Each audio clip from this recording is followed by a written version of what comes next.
Right, it's time. Welcome to the stream, whether you're live or unlive. We're gonna wrap up this enchilada tonight.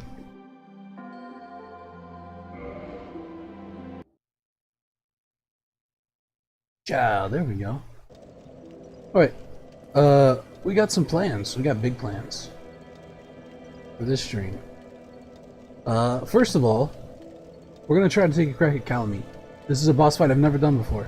So I don't know if it's gonna take 5 minutes or 5 hours, to be entirely honest with you. Which is why I wanted to get a stream with it by itself, and the final boss, ultimately. So that's the itinerary for tonight. However, before we do that, we got some business to take care of. Business I forgot to do last night. We just happened to be kicked into a stupid pit by a stupid idiot that we never got him back for. There you are, you bald fuck. Let's stick this sword in your eye. Wiggle it around, scramble your brains like an egg. But first... Oh, we meet again. We need to engage in commerce. How many of you are there? You've come at the perfect time. I'm done with the looting. I'm a humble merchant now. And wondrous treasures have I. At a special price for you. He's about to be a corpse now. Have a nice look at them. Oh, relax. No more funny business out of me, my friend. Right, frustration. Alright, give me the... amount of souls. Give me the thousands. Alright, hold on. What? No. Shut the fuck up. Hold on, this is a little embarrassing. Come on. Is this big enough? Yes, perfect. That's fine. Oh, well, Yeah. Give me a talisman. I think that's the only thing I need. So this one has slightly better magic adjust than the one that I've got for my faith level. So that's why I'm getting it. Syntax, mask of the... Oh shoot, you can buy the masks from Pinwheelier. Interesting. I don't have use for them. I think they're creepy, but... Stone humanity. I guess if you're doing like the giant dad build or whatever, you could get it from there. Alright, he's got nothing else I want. Right. Good stuff, eh? Very good stuff. Don't you forget who got it for you. Yay! Curses! What's wrong with you? Well, if that's what it has to be, why you... Revenge. Come on, I need to repost him. There we go. Curses. How in the... What did I do? What did I do? You know what you did. You silly bitch. Maybe. That guy got what was coming to him. Turning around a new leaf, trying to jape with me. So yeah. I don't think if there's anything else, any other, like, business we need to attend to. I don't think, like, Laurentius or anything has anything to say. Logan's already, like, pissed off someone. What's up? Are you sure? Then, milady, what terrifying news. Oh, yeah. What am I to do? All because of my shortcomings. It is my fault. I, happened to meander through the Undead Parish last night after the stream, and I noticed that there was one dead Rhea there. Oh, I'm sorry. Miracles, was it? I'm distracted by grief. Pay me no mind. Alright, I don't think he has anything that I want. He hasn't really in a long time. Well, I'm sorry, Petrus. We couldn't save your charge or whatever she was. He's to be left with his grief, but, you know, Petrus, there's just one more thing. You know, when I was down in the Tomb of the Giants, I came across a guy named Patches, and he's the one who kicked me down the pit, you see, and your companions. And it occurred to me, he said that he hated clerics. You're a cleric, ain't you, Petrus? Yeah. So, something I wanted to know. How exactly did you manage to survive when he should have targeted you first? Unless you're working with him! By the lords! You damned fool! Enough of you! Feel the Oh, wrath buddy. of the gods. You're a sinner, Petrus. No, I gotta punish you. this can't be. It can't end like this. No. Aha! I knew it. The young lady's talisman. Yeah. The whenever Rhea showed up, so when I started the stream, I was like, I saw Petrus and I was like, I don't know. I feel like there's something weird about this guy. Like something I should remember, but I couldn't remember what it was. And then when Rhea and her companion showed up, I was like, oh yeah, that like I remembered that he like kills her if you just follow the story normally. And so after Tomb of the Giants, I actually meant to come back to Firelink Shrine, and I was gonna kill Patches and also save Rhea. But I got distracted by killing bosses, and I totally forgot. And so last night I was like, oh, wait a minute, hold on. So I hopped back on and went back to the Undead Parish, and she was already dead. And I was like, whoops. So yeah. Unfortunately, we couldn't save Rhea, but at least we killed Petrus, because, you know, he's a bastard. Is this Siegmeyer or Sieglend? Oh, hello again. Yeah, this is Sieglend. We're both managing quite well, aren't we? But I haven't found my father yet. Have you seen him? I don't think I have. Hey, Mr. K, welcome to the stream. No, I haven't. I'm trying to remember if I've seen him at any point. I don't think I've seen him since I've talked to her. I see. Well, I had to ask. I will continue searching a bit longer. Thank you so much. Alright, well, there's that. We could talk to Griggs and stuff, but I don't think they will have much else to say. I think they only do stuff when you buy all their inventories and things. Oh, there you are. Just so you know, Master Logan has left on his own again. He went to the archives. It seems that he is still determined to find the famed regal archives in Anor Londo. I intend to search for him. See what I said and became stronger. Excellent. Only before I I'm glad to leave, hear it. Yeah, if I can help you one thing I along, wish to do. you want any help with You see, anything, Master let me know. Logan has left most of his books. With them, I could teach you Logan sorcery. You have done much to assist me. Before I leave on this journey, I will teach you all that Logan has to share. You can defeat skeletons. Skeletons can be tough. I mean, it kind of depends on what your stuff is. I can't actually use sorceries, so I don't have much use for Griggs. Yeah, I don't think there's anyone else here that we need to mess with. Yeah, skeletons can be a real danger, especially in groups. If you're low level, they can tear you up pretty bad, because they do. The little skeletons have bleed damage. I think the big ones probably do as well. The roof demon. Oh, you mean the gargoyles? Up on the top of the parish?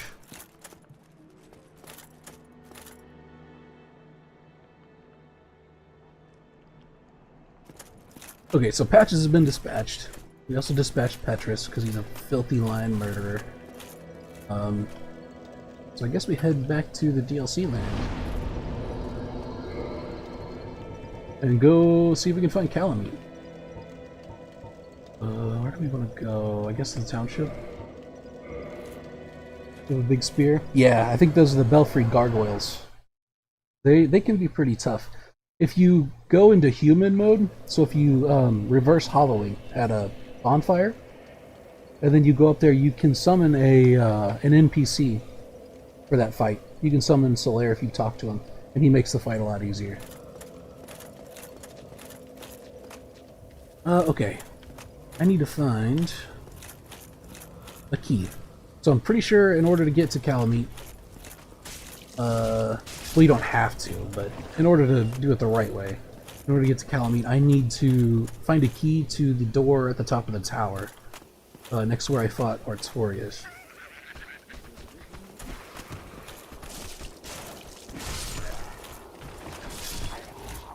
Oh, this guy's trying to, like, give me the old rope-a-dope.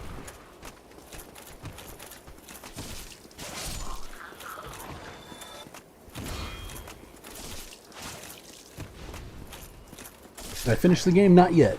That's what I'm planning to do this stream. I want to fight Calamite, which is a DLC dragon. He's one of the DLC bosses.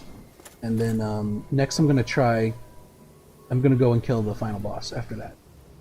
Unless I have something else that I want to do first. So that's what this stream's going to be, is me finishing it. At least that's the plan.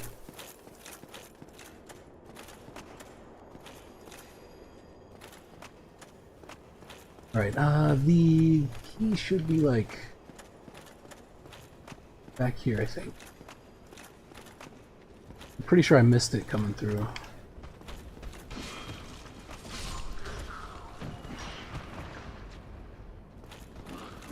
Whoa! Some flappy hands.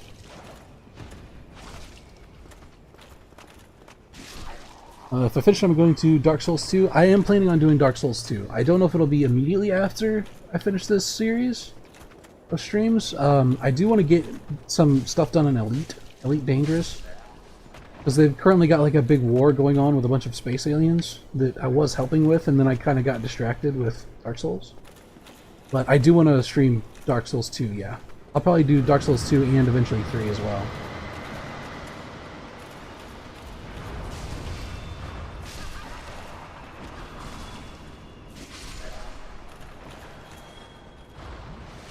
Ooh.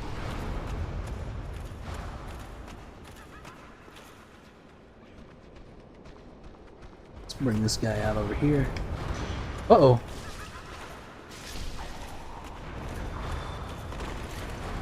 Someone just shot me from behind.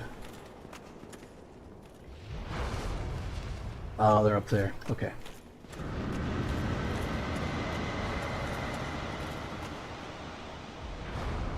Yeah, okay. We go in here and we take a quick left. I think we'll be alright. Here. Elden Ring will be so easy if you finish the Dark Souls series. I have never actually played Elden Ring yet. I would like to try it. It looks like it's fun. The last DLC boss can be different. All of the DLC bosses are considerably harder, I find, than the regular game bosses, in my opinion. So, I don't know. We'll see if I can beat him or not. I've never actually tried in this game before, so it'll be totally new to me. Alright. Down here is where it should be. Gotta get the, like, roll timing right. Nope, that wasn't it.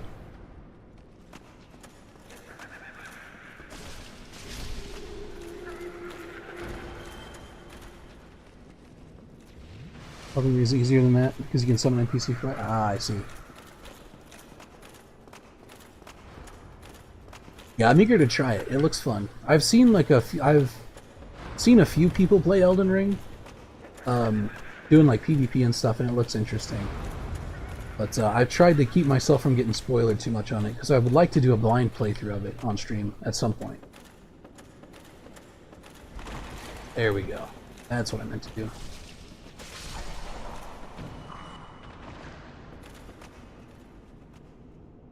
GCK not plays? I did not.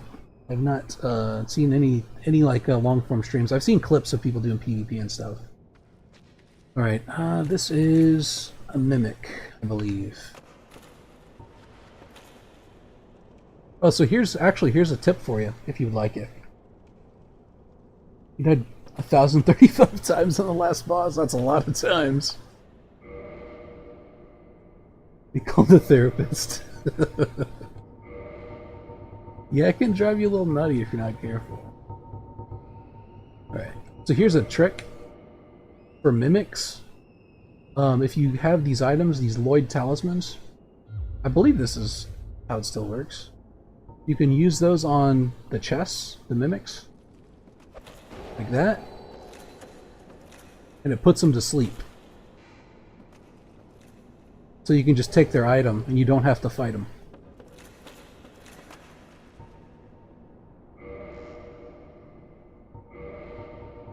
Just a little tip, if you're having trouble dealing with mimics, or if you want their treasure but you don't want to have to fight them.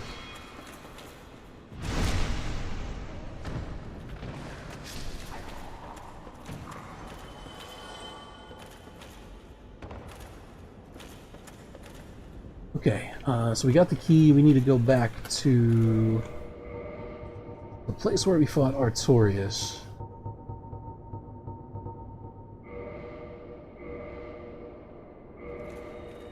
We can warp there pretty quick, I think.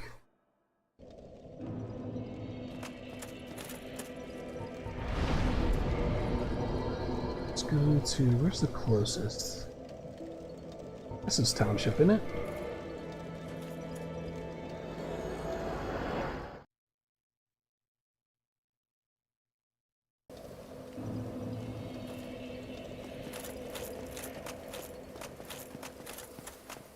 Alright, we get to meet the last of the four Knights of Gwyn now.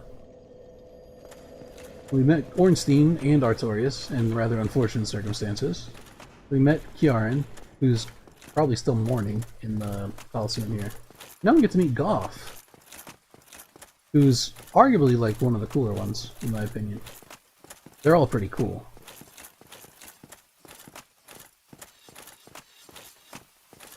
You know, if I'm not mistaken, this key should work. Yeah. There we go.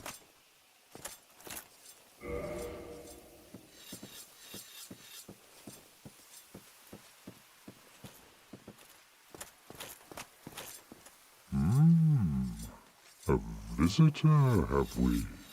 Thou must be the one who freed Artorias. An old friend he was. Thanks to thee, he left this world with honor intact. And here I am, retired and blind. Of little help to thee, I'm afraid. Oh, come on, don't sell yourself short.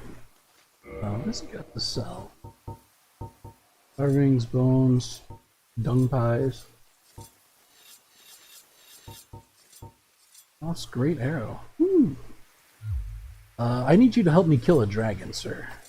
Dragons shall never be forgotten. We knights fought valiantly, but for every one of them, we lost 70 of our own.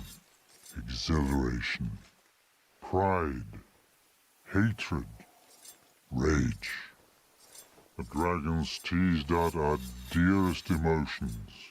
Thou will understand one day. At thy twilight, old thoughts return in great waves of nostalgia. So, the dragon that he's talking about, because we're currently in the past. So the dragon he's talking about is called Calamite. And I know where his boss arena is. If I go there now, I won't be able to fight him because he's flying around. And he just, like, toasts you with fire. He toasts the entire area.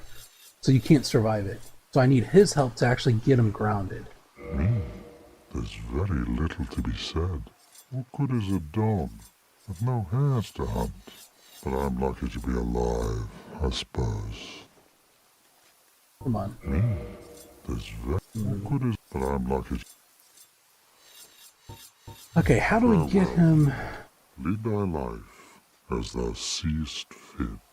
I thought maybe we like agree to get him to shoot this dragon. So I need his help to take this dragon down so I can actually get within attacking range of him. I don't know if he'll do it. We can go to the actual fight area and see if he'll help us out. If not, we'll have to figure out how to like trigger him to do it.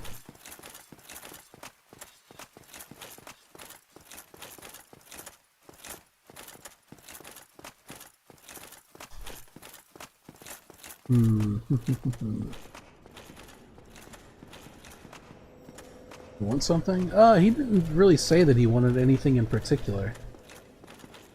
He just kind of talked about the old days. My hope is that he'll do it automatically when we show up.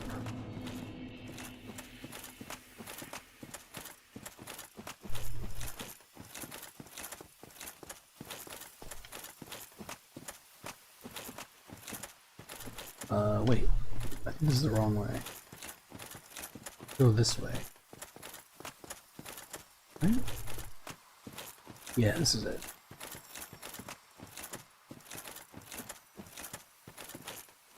There are ways to kill this dragon without Goff's help, but it's kind of cheesy. You have to like use lots of ranged attacks and special armor and stuff.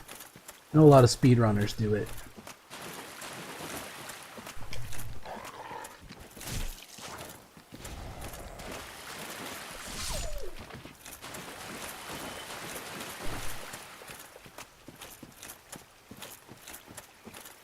Yeah, some of the speedrunner stuff that they do is absolutely nonsense. Like, it's crazy how much they, like, figure out all these little tricks to get through areas as quick as possible. Like, it's unreal.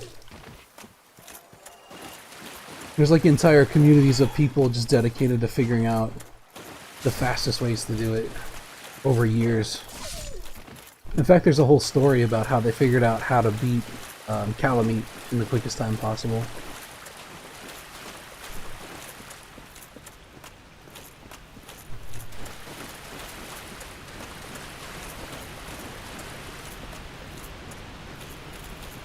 Alright. So here's the boss fight arena.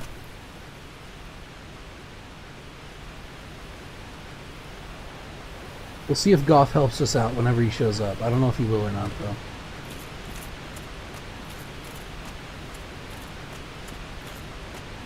Thank you. Yeah, I don't know how tough this guy's gonna be or not. I've never actually tried him before. Dragon of Naked Eye. Oh, here he comes. Woo! Oh, yeah. Okay, that's what he does. So we need some way to ground him. Yeah. Alright, let me go back and talk to Goth. Maybe I'm missing something.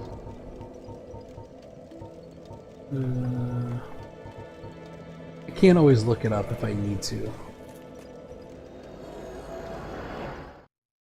Yeah, he just shows up and kills you really fast and then just leaves immediately.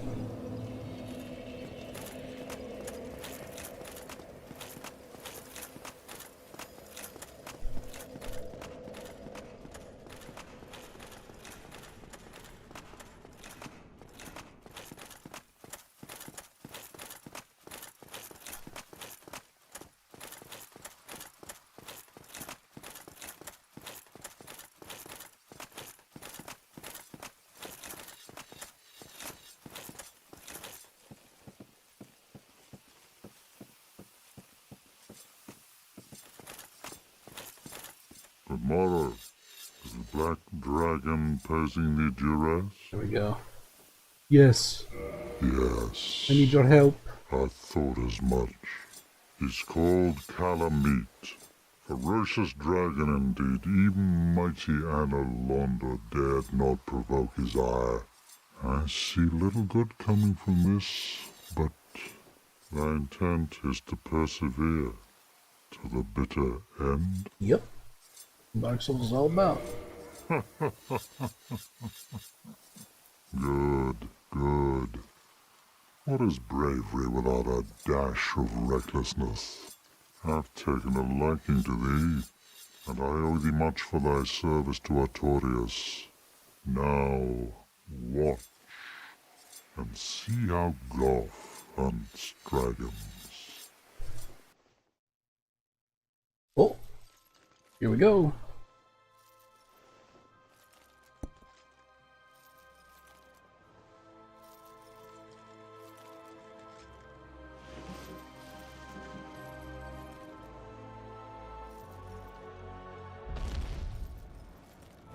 Let him cook.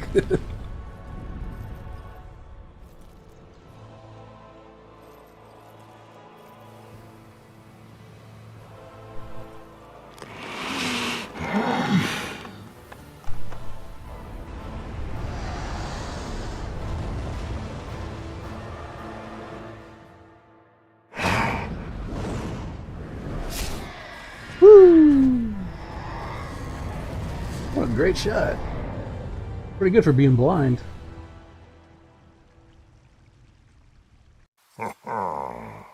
Yes, a truer shot was never loosed. That bat will be grounded for a good spell. The rest is in thine hands. I await good tidings. Ah, dragon slaying, knighthood's highest calling. Nice. Thank you, Goth. What a Chad.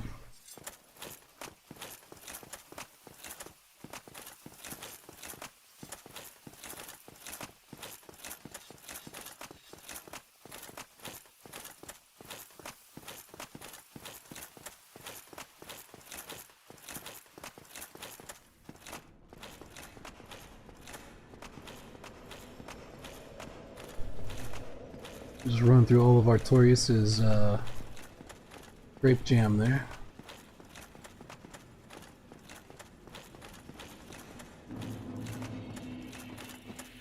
Now if we go back, I'm pretty sure he'll be on the ground. We can actually like properly fight him.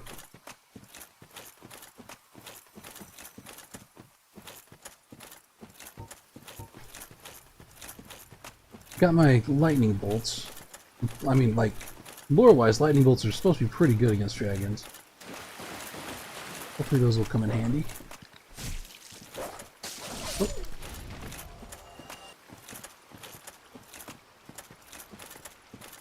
Ah, yes, I see the fog door. Oops.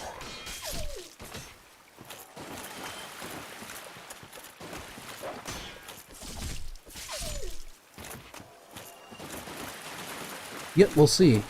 If I get a chance to use them, I will. Okay. Let's top off.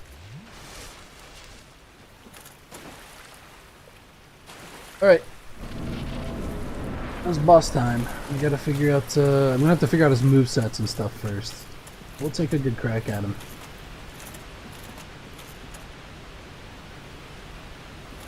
Alright, where is he?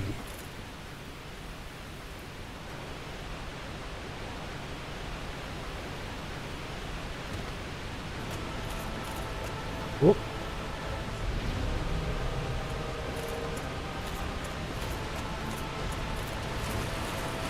There he is.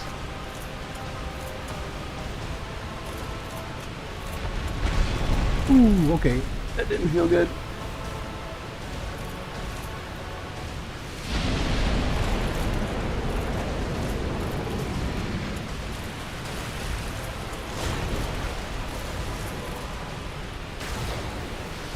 Oof, okay. That actually doesn't do very good damage.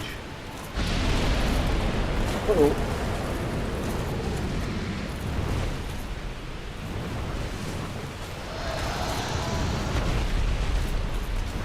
Ow.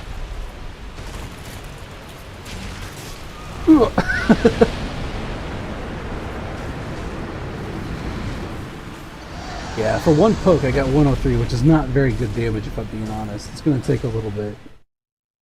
But that was true of all the DLC bosses. I have to chip them down quite a bit. I've had to do that with all of them.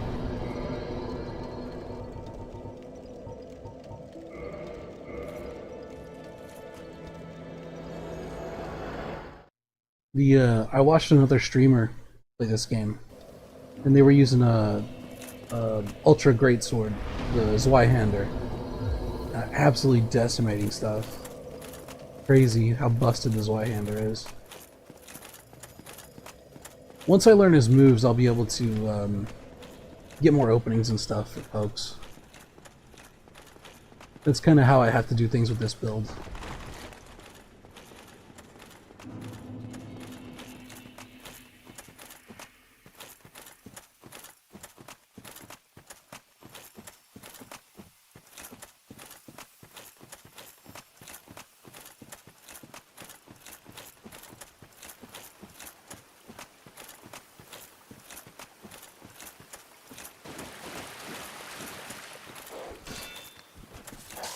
Oops. There we go.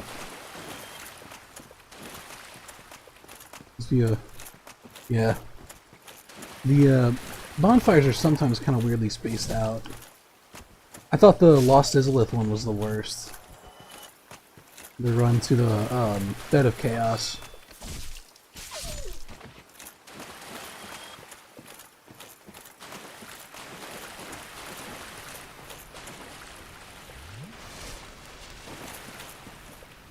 Yeah, someone mentioned that before. I heard someone say the Elden Ring, there's not a whole lot of running back to the bosses. You don't have to do big boss or big run backs, which sounds pretty nice, if I'm being honest.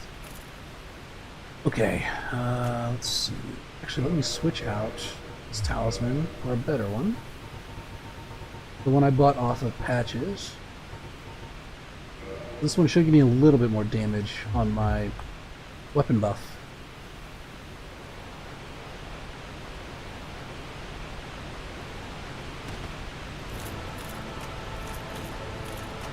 I'm gonna save it for now, and maybe later in the fight, once I'm more familiar with this moveset and dodging it, I'll go ahead and use that if I have time.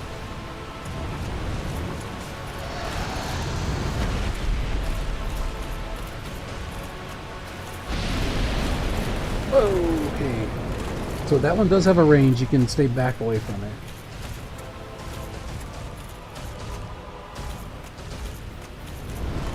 Whew. Oh. Right.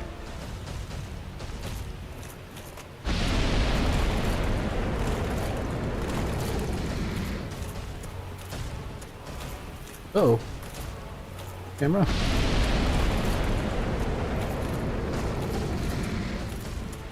What's he do up close? Ooh. Oh. I guess that was a grab?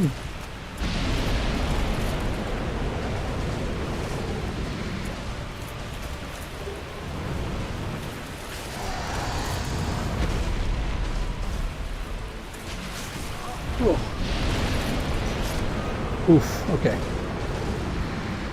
That little charge he does is pretty damaging if you're not careful. You'll be on the lookout for that.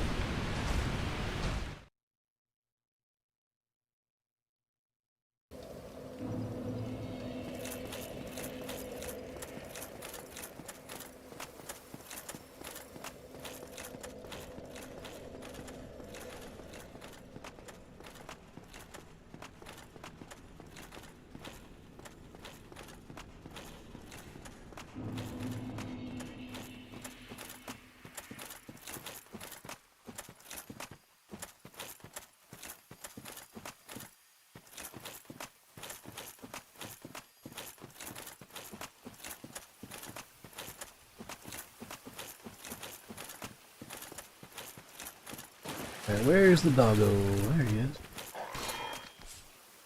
Come on, stick him. Alright. It's done.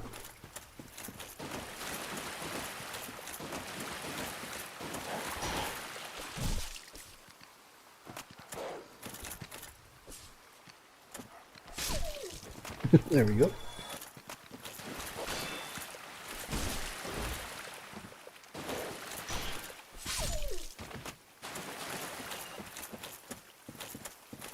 Man, it's so nice being able to attack with a shield up with thrusting swords. It's one of the big reasons I like them. Use hand for sword, it could be easier. That's true, I could two-hand the sword. That might be a better way to do it. I don't know if... there might be like swipes and stuff I can block, but we'll see.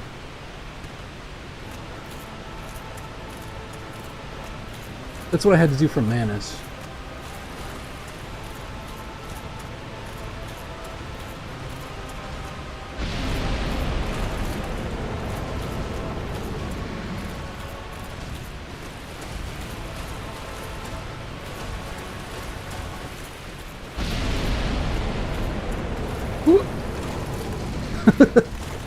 Just barely. Oh, jeez.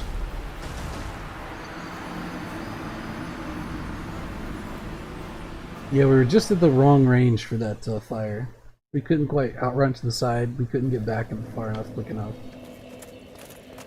That's just bad positioning.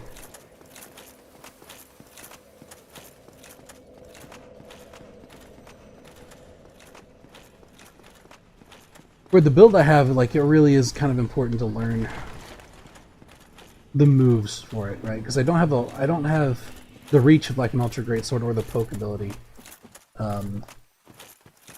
If I was running like Zweihander or something like that, you can kind of poke them every once in a while for a good 700 damage or something like that. But you can't do that with this one. I have to figure out where the openings are and really kind of jump in and commit to it. I can do good damage if I can get in there and have like an opportunity, but the downside is you have to actually learn where they are in the fights. I mean, it's actually a good build for learning the fights and learning how to dodge and stuff,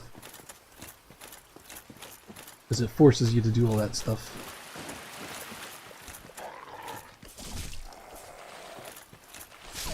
Maybe closer to him? Yeah, probably.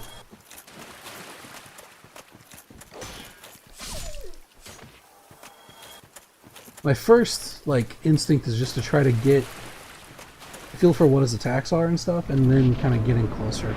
But we'll get in closer to this one, see if we can learn dodge timing and things like that. Start working on it. I know he's got a little charge thing. We know he has a swipe.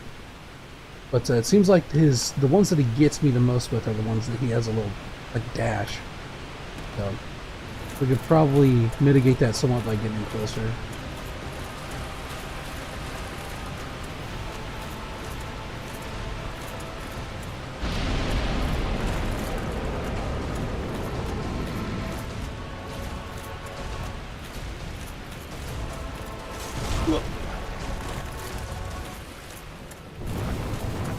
Uh-oh, what's that?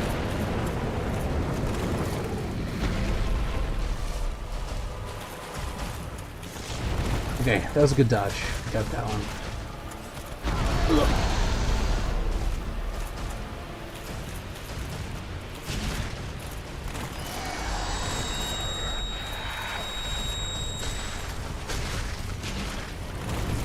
Oof.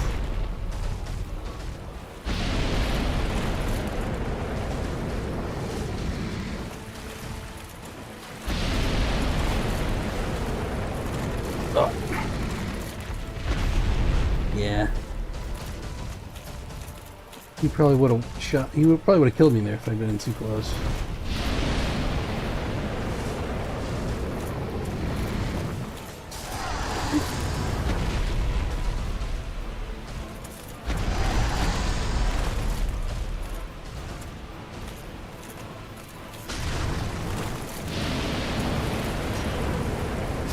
Oh man. Yeah, we were too close to him there. We couldn't, like, get out of there fast enough. I wasn't sure how far back behind him that actually hits. But it's a little ways.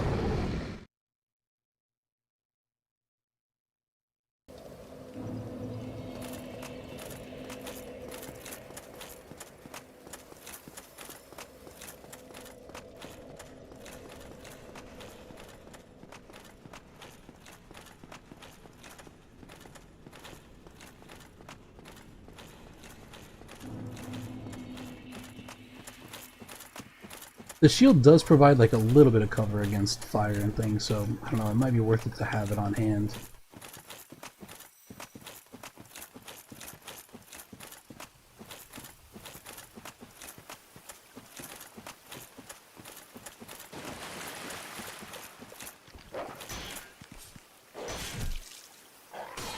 Oh, come on.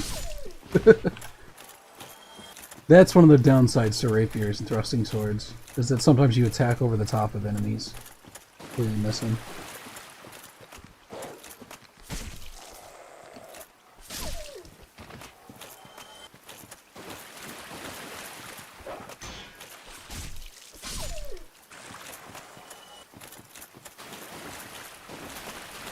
Alright, this time we'll go in with the weapon buff and just start trying to work on it.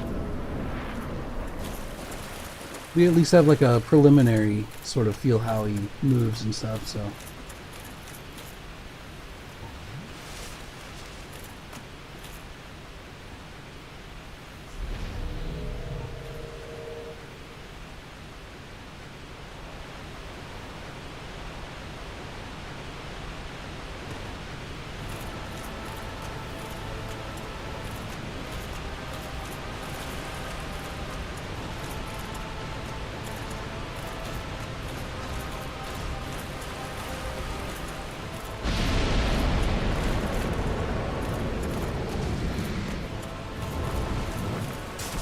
Oh, gets you a little bit sooner than you think you will there.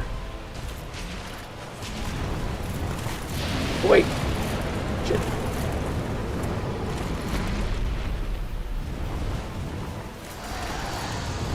Chug, chug, chug, chug.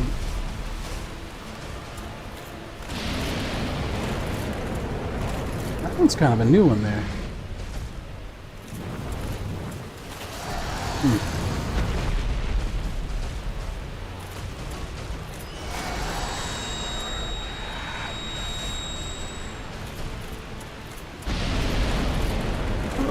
Dang. The roll kept rolling right. Whoa!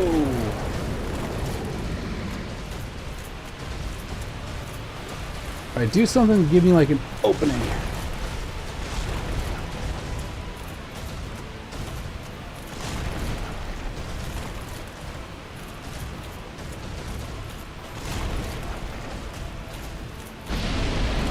There we go.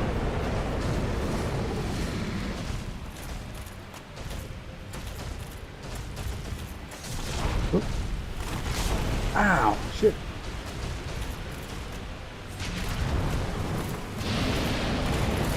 Nah.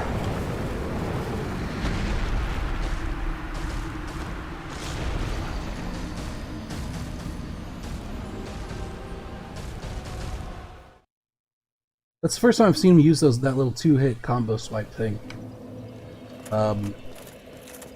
Maybe it'd be easier to fight him unlocked, I don't know.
Okay.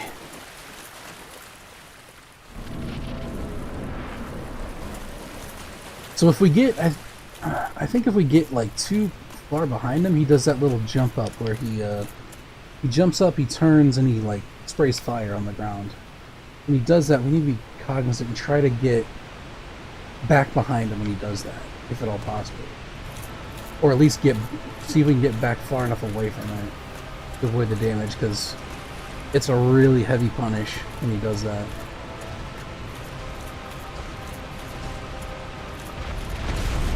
Ugh. Assuming we think it is.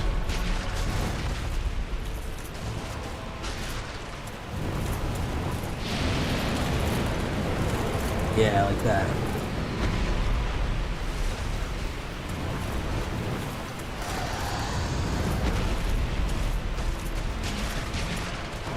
Oof.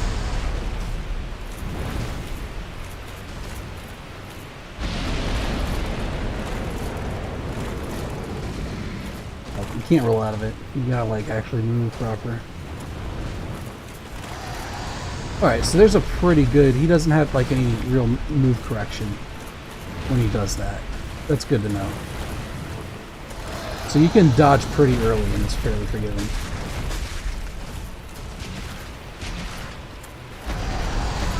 Oof.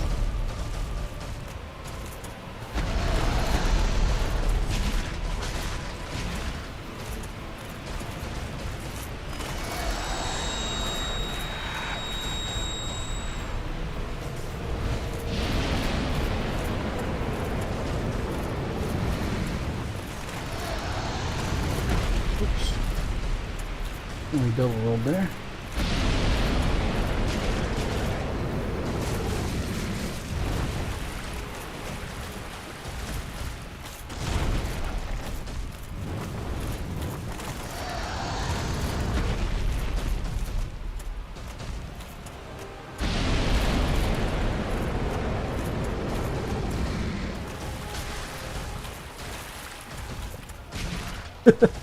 Keep poking him.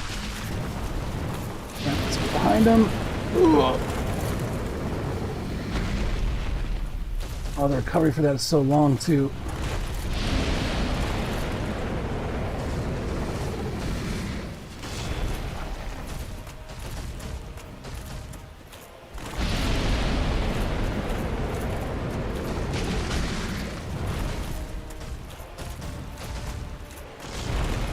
I'm gonna lead him away from that water so I don't have to try to fall into it or anything. I'm moving around him. Woo! Close.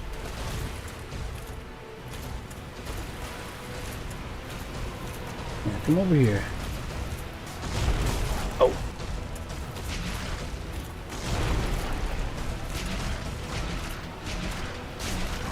Whoa! Chug, chug, chug, chug, chug.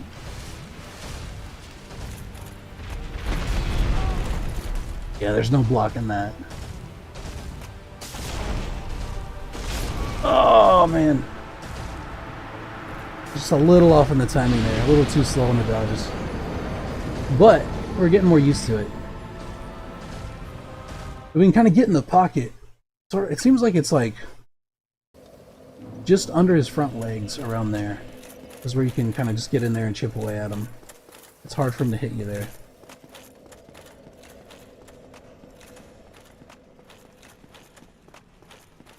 We got a pretty good burst off with Darkmoon Blade. We can do better.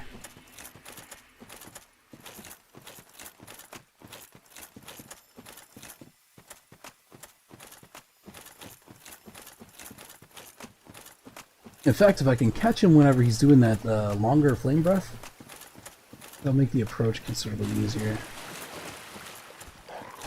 You just gotta like learn to recognize the tell better, I think.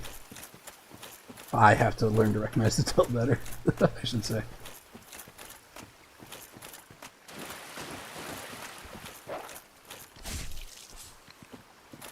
Come here. Come here. There you go.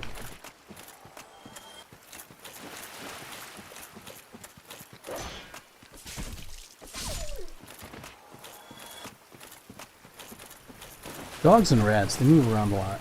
Especially dogs. Hard to hit.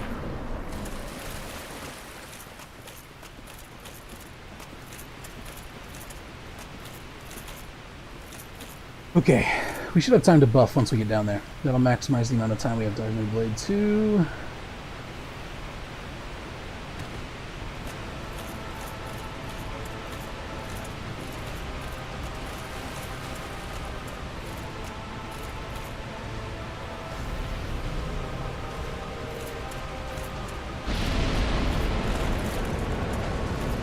It looks like he doesn't have any turn correction on that either.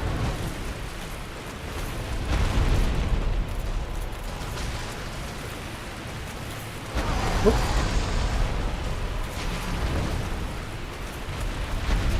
Ugh.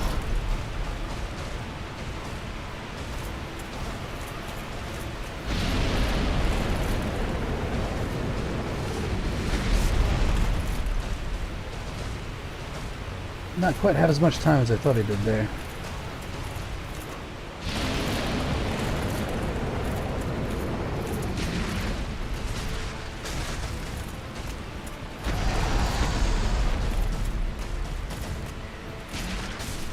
Ugh. Uh-oh.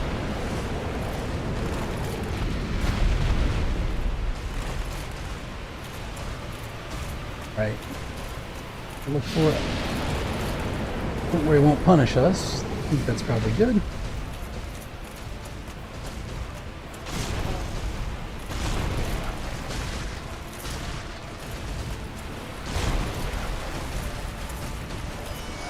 Oh, uh-oh. That's not good. Ow.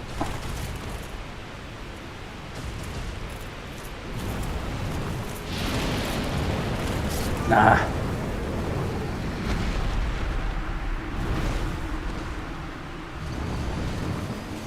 Trying to figure out if that's like a full circle. I thought it was like a half circle, mostly in front of him, but maybe it's a full circle. Maybe we just have to move away from it as fast as possible. I'm not sure. I have to look at the ground next time he does that to see.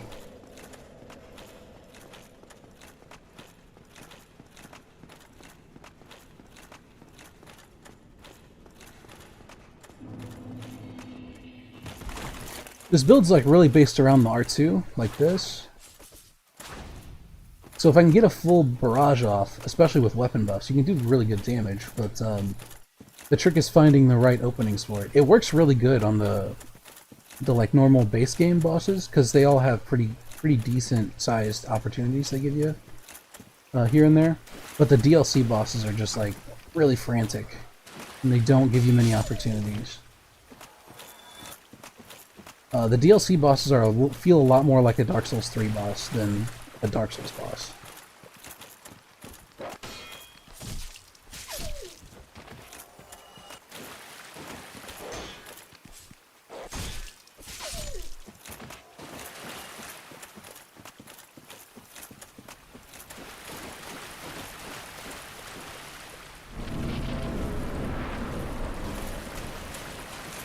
But we got him down to half not too long ago, so I'm pretty sure we can beat him. Just got to keep working at it. Get the muscle memory down, like building a sort of intuitive feel for how he moves and when to dodge and stuff. I find that's really the key. Key to progressing this game is upgrading weapons and like developing a kind of muscle memory for when to dodge. According to the enemy you're fighting. When to dodge or when to parry or whatever. Uh-oh. Okay. I waited a little too long there.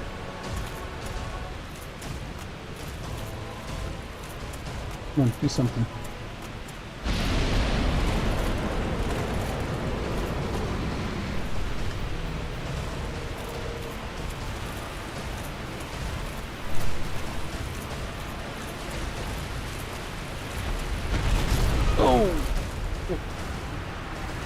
That's one I don't see very often.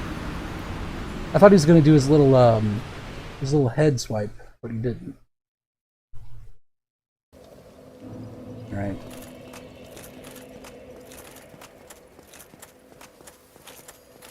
Back we go.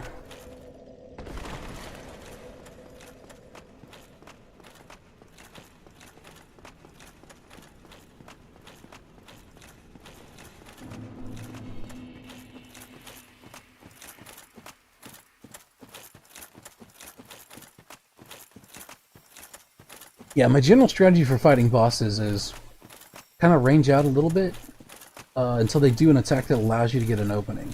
You definitely don't want to run in and get punished immediately, which a lot of bosses do. If you try to take the aggressive approach, they can schwack you pretty hard. I don't know if that's necessarily the case with this guy, though. I might try being a little bit more aggressive, but I generally prefer to wait for an opening. Like, if I can keep dodging out of range, wait for an opening and then use that as the opportunity to go in and drop some bursts on him. Am I winning, son? Not yet. I will be soon, though. They all fall eventually. Just a matter of patience. Tenacity.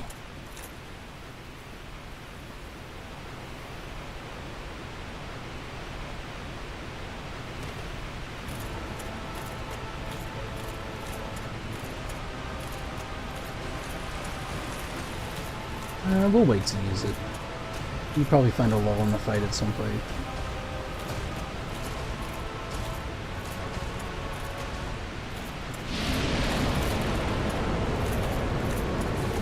Okay, maybe we do need to stay locked off. Oof.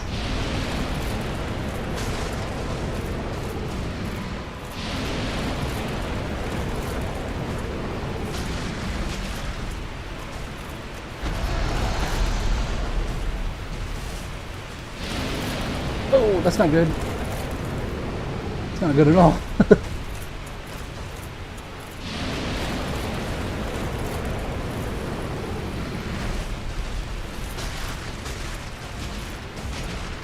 Grab him.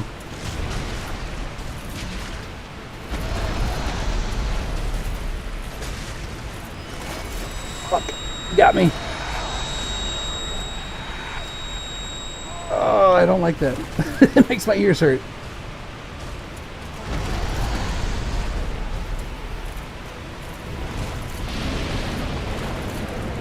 Can we drink it without getting punished? Yes.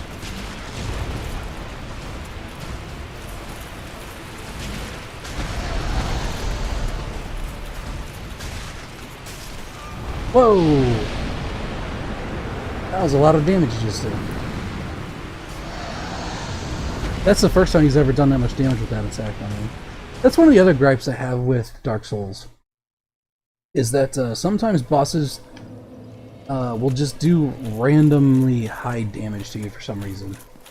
Like, you can get hit by an attack over and over and over and over again, and get a general feel for how much damage it does. And then one time, for some reason, that same attack will hit you and you just like get absolutely decimated by it. That happened with Manus a few times too. I'm not sure why it does that, but it seems like it does. I think it has something to do with like distance. Like it calculates how far you are from like the main point of damage on the thing, and I don't know if it has like a bug in it or something, but like I'm pretty sure that in something like the Four Kings fight, if you're on the maximum like range for the attack to hit you, it does a lot more damage than if you're nearby. And I suspect there's a lot of attacks like this in the game. But that time we got like off by one of his legs instead of his nose, and we took an obscene amount of damage, so I'm not sure what the deal was.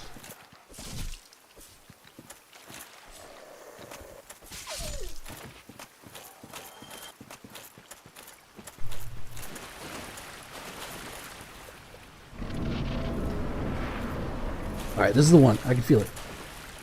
Feel it in my bones.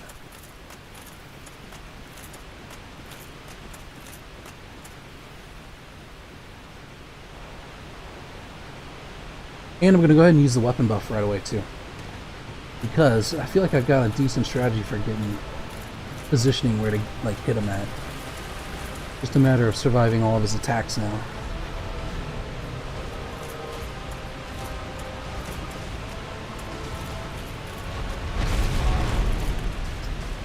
Expecting fire, I did not get fire. Now he's doing fire.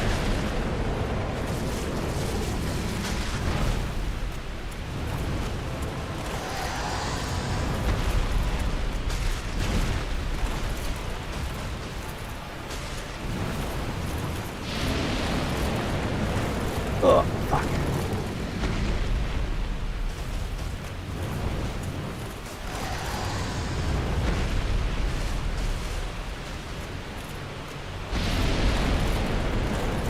No, you can't roll through it. You have to go the other way. Alright, it's good to know.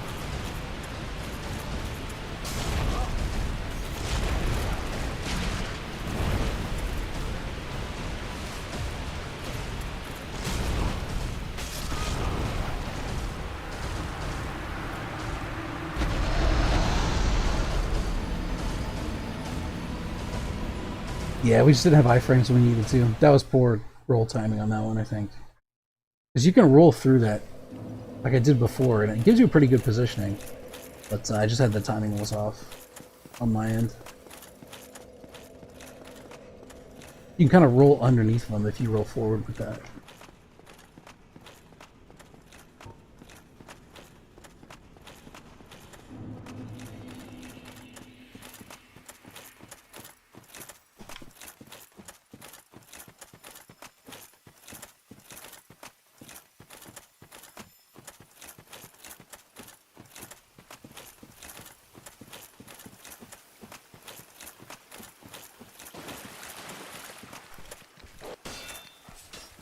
Whoops, the heck? That was weird.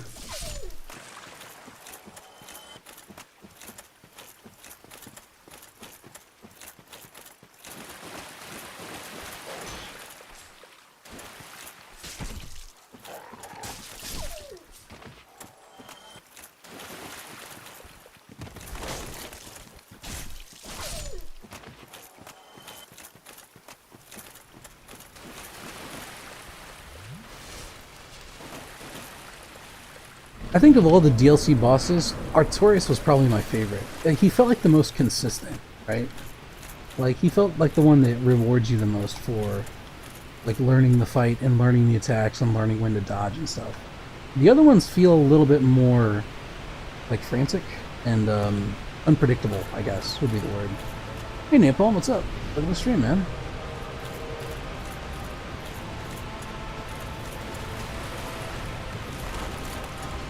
We're killing a dragon. Well, we're trying to kill a dragon. He's been kind of kicking my ass so far. Oh, man.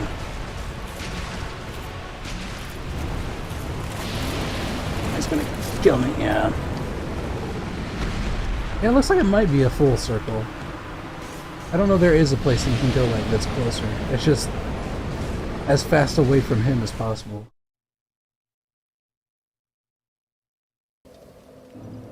Yeah, I'm kind of like at that stage of the fight where I'm trying to learn the moves and when to dodge and stuff. This is the first time I've ever like fought Kalameet, so I don't literally know nothing about it.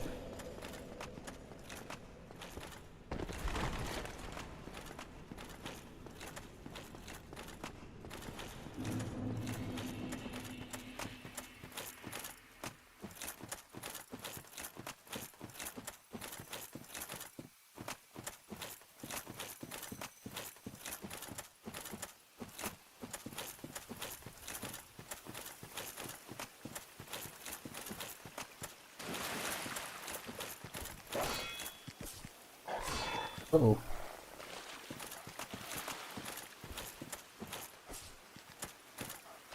Oh, stop. Quit dodging. Come here, you little... Ugh. Reasons why I love and also hate thrusting swords.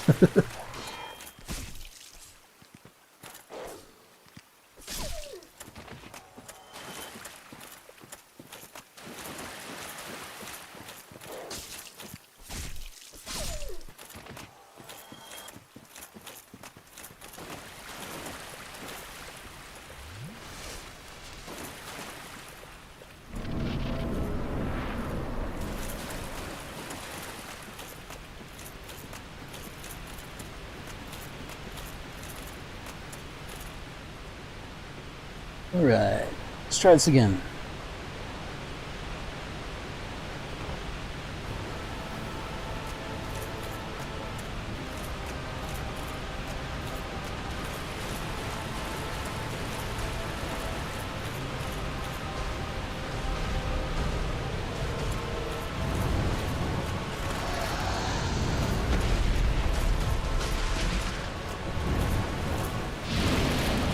Out, get out. Damn it. The problem with the fire is you've got such like a long recovery too. Take forever to get up.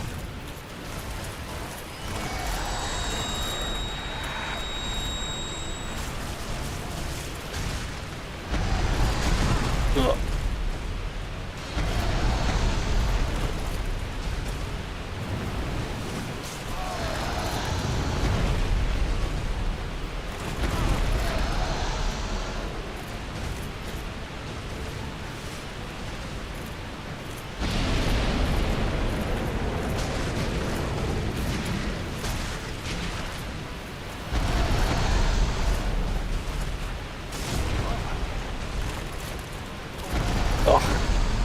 Man. Uh-oh. Damn it.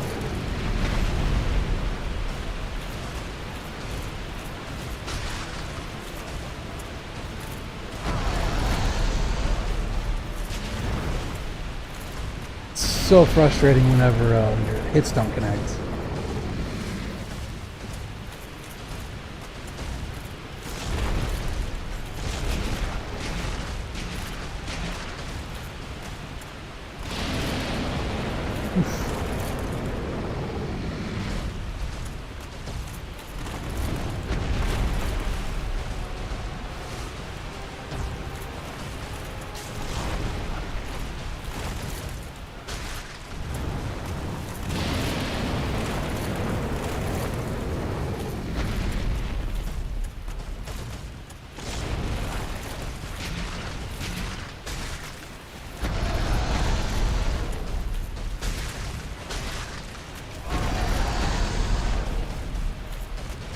Oh.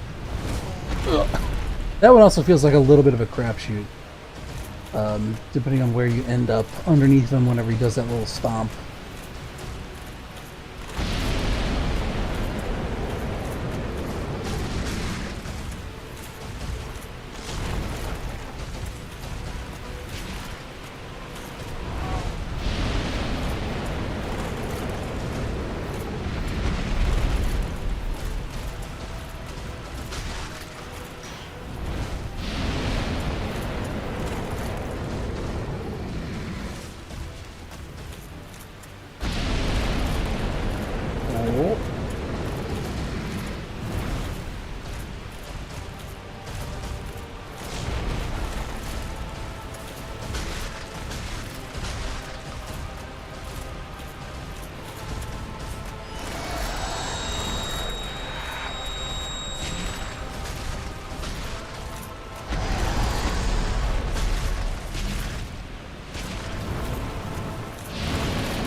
Damn! So I'm gonna get kind of underneath them and try to heal, but they just said come back and try a bit of a pain. That was pretty fun. To learn the fight, just another absurd health pool. Gotta be consistent for a long time battle. Yeah, that seems what is the case. Apparently, the fire attacks can be rolled through. What fire attacks I mean? Darkmoon putting in work. Remember? Yeah, dude, I love Darkmoon Blade. Like all the DLC bosses seem really tanky. Like you just have to chip away at them. But yeah, I really like Darkmoon Blade. I mean, so long as it's up. The downside with the DLC bosses is that they don't give you very long windows for bursting damage out. So like a lot, and I mean a lot of the original base game bosses, and I was talking about this earlier, they give you pretty generous attack windows, right? After they've used abilities or stuff and you successfully dodge them, they kind of have like a little bit of a like a refractory period almost. But on these ones, it's like, man, they're just constantly going. You have minimal time between attacks to get in where you need to go and lay down hits. And it's doubly difficult whenever you got like a shorter weapon like this, because you really have to commit. You have to get in all the nooks and crannies and try to pop them as much as you can. I was watching Mori Calliope stream this. I was watching her VODs because I had stopped watching it because I didn't want to get like memory spoiled on it. But I was watching her VODs earlier, and she's run just like the typical Zweihander build, and it's like, dude, absolutely decimating stuff, killing the like dog skeleton things in one hit in Tomb of the Giants and things. It's crazy. Zweihander's so busted. But that's why I say, you know, Ultra Greatswords are a really good way to do it. That's how I did it my first playthrough too. I used the Black Knight Greatsword though, not the Zweihander.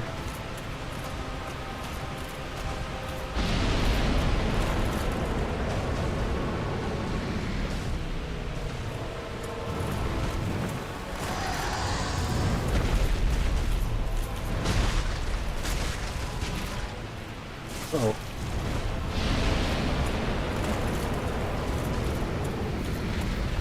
Oh, fuck. Need to work on my timing on that one. Thought he was gonna do his little like kill your ears eye like red thing. It was just fire.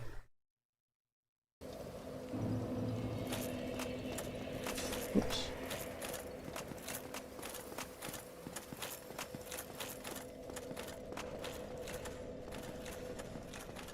Yeah, I was looking at, I actually pulled up the Dark Souls 1 character planner, and I plugged in all the stuff for like a Zweihander build. It was insane. Like Lightning Zweihander is crazy. It was like 800, 900 damage a hit. I mean, before like resistance calculations and stuff, but man, that's insane.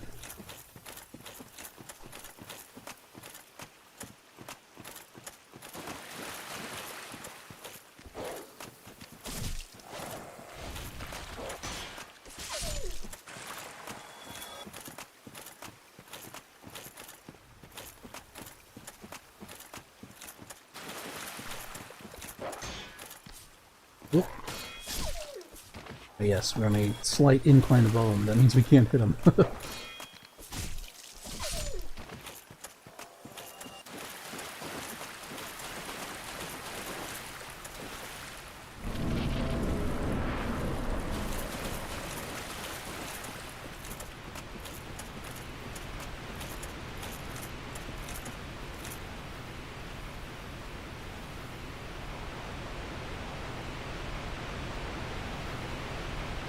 I'm gonna buff up and also two-hand this bad boy. This bad mamma jamma. We'll see how much damage we can crank out. If we can actually get up to him.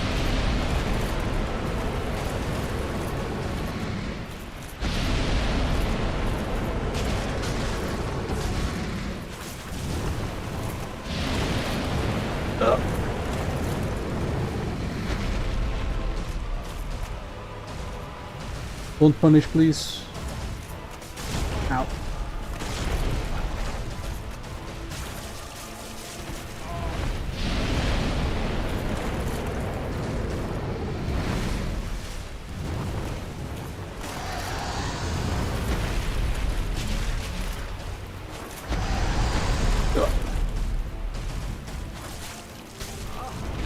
Man, that little dash does so much damage.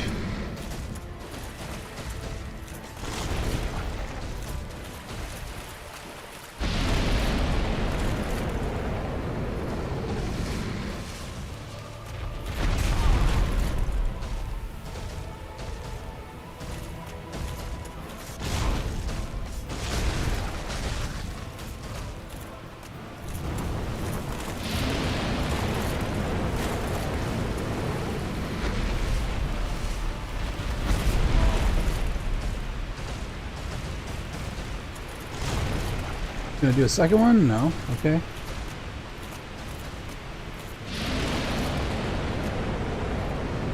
Lightning. Come on. Fuck! It's always like a longer reach than I think it's gonna be. And also the hitbox in that one's a lot weirder than you think it's gonna be.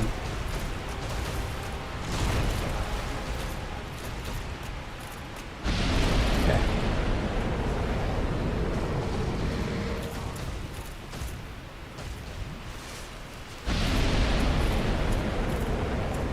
Whoop! Well, I tried to roll through that, but it didn't work out so well. Okay, there we go.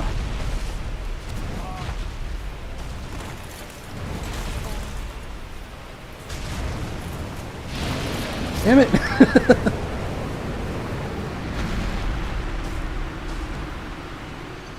Alright.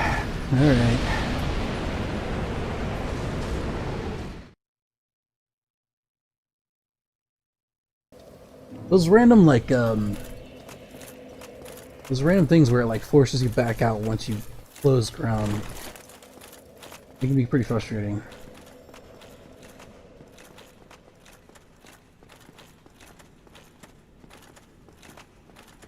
I do appreciate that he's not like crazy frantic though. He's not as bad as the Guardian Sanctuary, or the Sanctuary Guardian was. I just wish that like some of his, I don't know, I wish he was a little bit more consistent.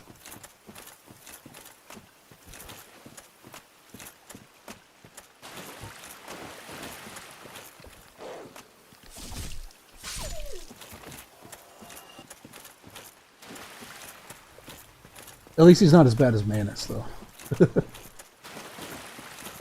I don't foresee this taking as long as Manus did. Thank goodness, because I'm into this game on this stream no matter what happens, so.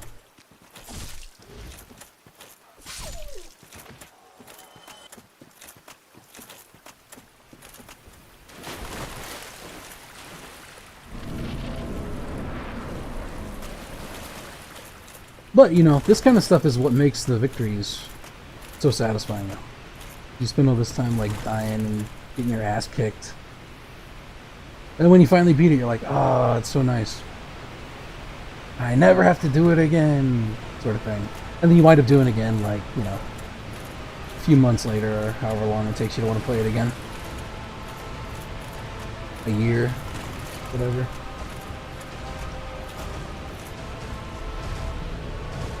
Is he gonna do a long-range swipe? Yeah, good luck.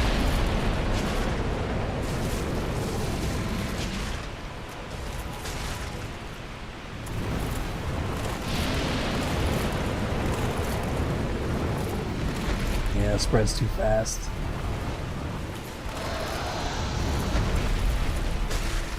Look.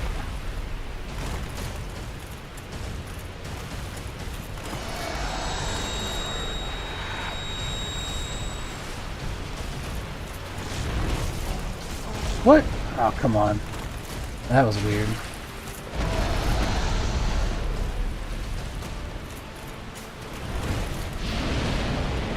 Shit.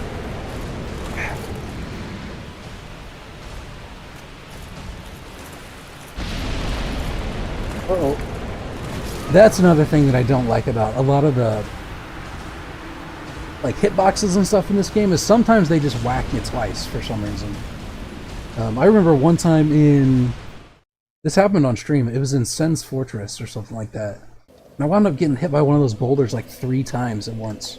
It was insane. So, I don't know. Something about like the physics the hitboxes sometimes just count multiples, and I think that's what happened there. Whenever I jumped, I tried to like dodge into his little peck swing thing, his little head swipe, and for some reason it decided to like hit me in a weird spot on it.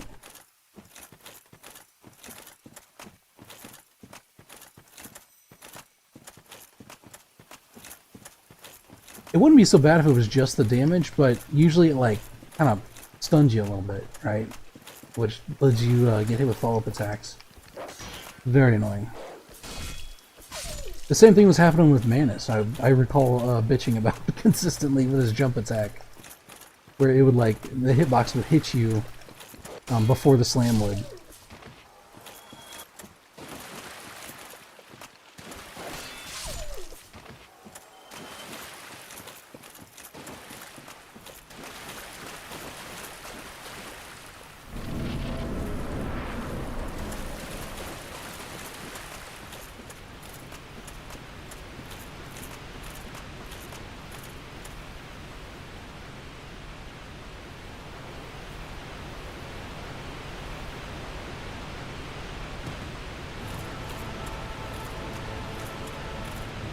I try to get as much time out of this Darking Blade as I can, because it is good damage. Nice little damage boost, but...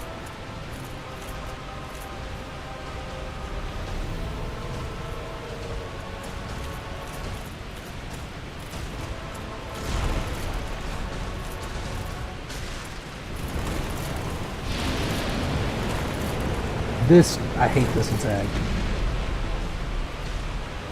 So I don't think there's anything you can do besides like just try to get out.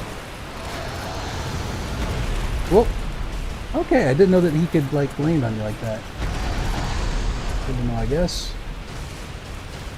Uh-oh.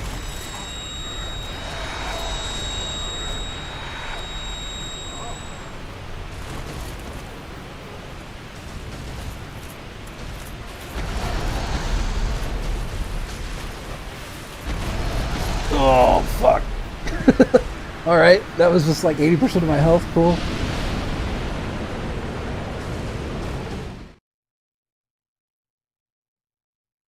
That one's especially rough, because once you're underneath them, there's not really any way to like... There's not a good way to judge where your lock-on is, like, situated. So your rolls can just be kind of random, right? You can get like, you can roll in a general direction, but there's no like fine-tuning it. And so if you wind up getting under his, you happen to get under his foot when he does that little stomp, it's like, okay. Maybe you just have to fight him unlocked, I don't know. Usually that's the case for a lot of these bigger bosses, especially ones where you wind up whiffing under their legs, you know?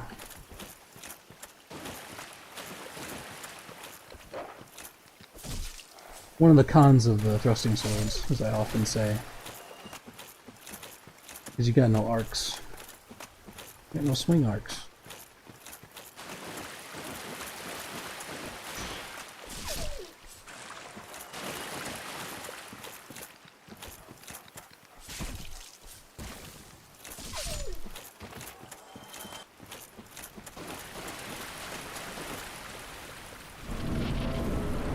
This is the one.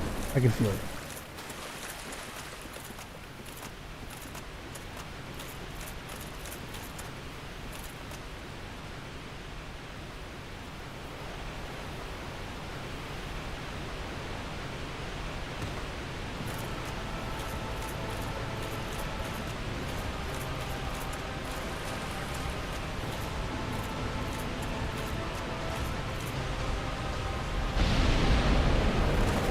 Wow! Holy moly, I didn't think it'd reach that far. But here we are.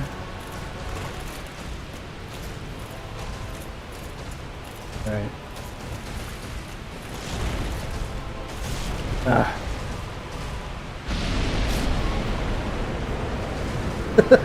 Fuck.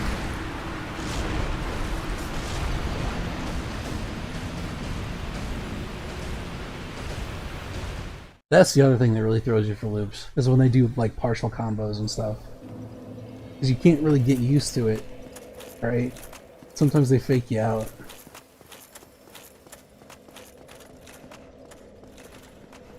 He like point blank fire flamethrower me, man. That's brutal.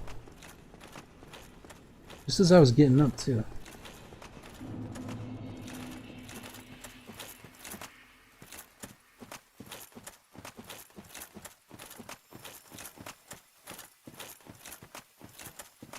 Yeah, there's something about like fire attacks that just make your character lay there and want to die. They're like, oh my god. They take like a few seconds to be like, I'm not dead, but I wish I was. Which, fair enough. I probably would too if I got roasted. If I got roasted alive.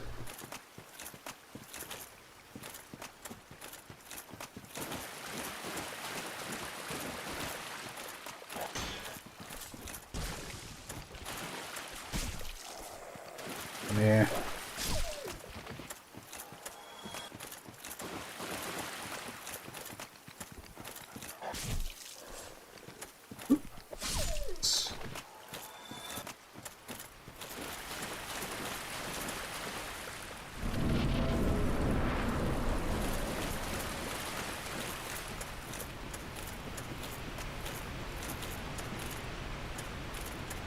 Yeah, this is more or less the same process I had to go through with Manus, where it's like just spend time in the arena, trying not to die, and eventually you get good enough where you stop, where you stop dying, or at least stop dying enough that you can actually kill him. All right, let's not wait around this time.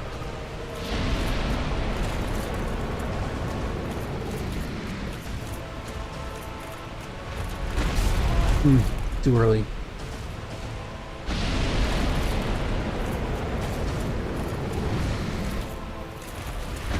Ah.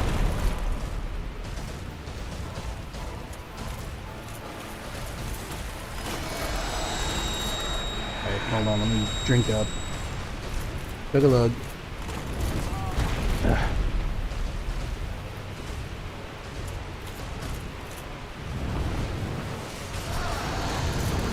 Thought he might chill out for a few more seconds, but probably not. Bastard.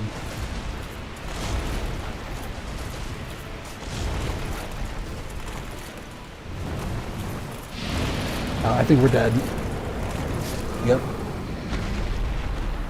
Yeah, I don't know how to deal with that without getting hit. I think I managed to do it once, but I think it was just like really lucky positioning. I just happened to like be... He happened to like move weirdly before his hand or something. But it feels like anytime he does that little jump and flame down, like... It doesn't matter how quick you try to get out of it, you're gonna get tagged by it.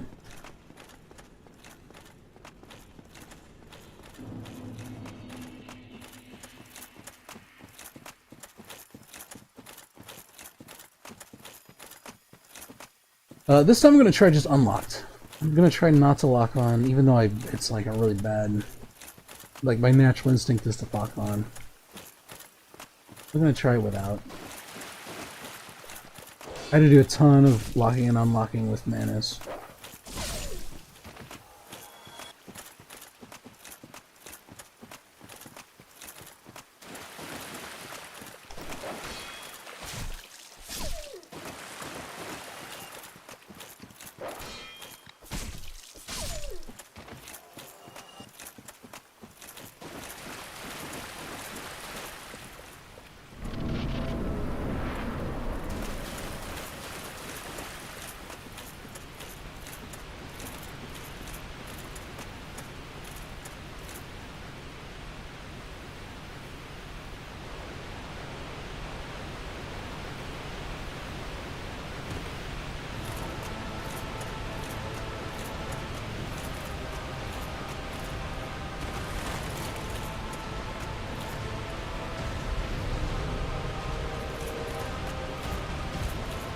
Oh, steer and pull off for a second.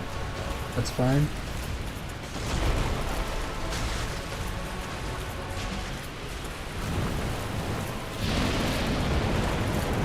Ugh, man. 60% of your health. There it goes.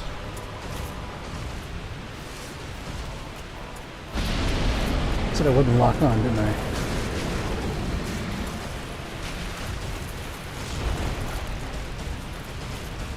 Whoop. Missing. I'm missing.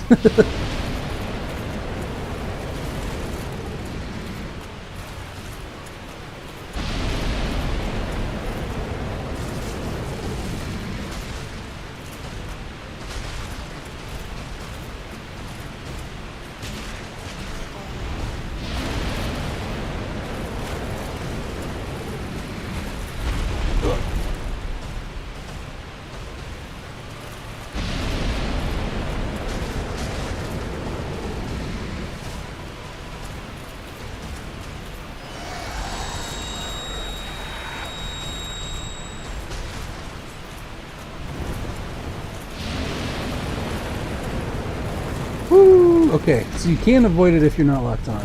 You just gotta run out.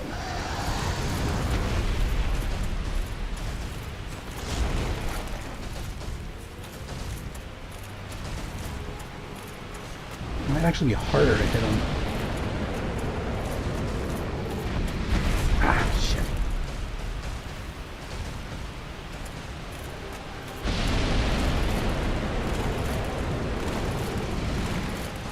It's been roll way too much there.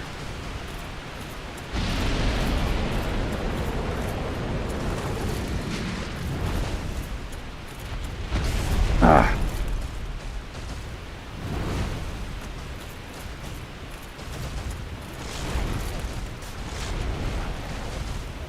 Where am I?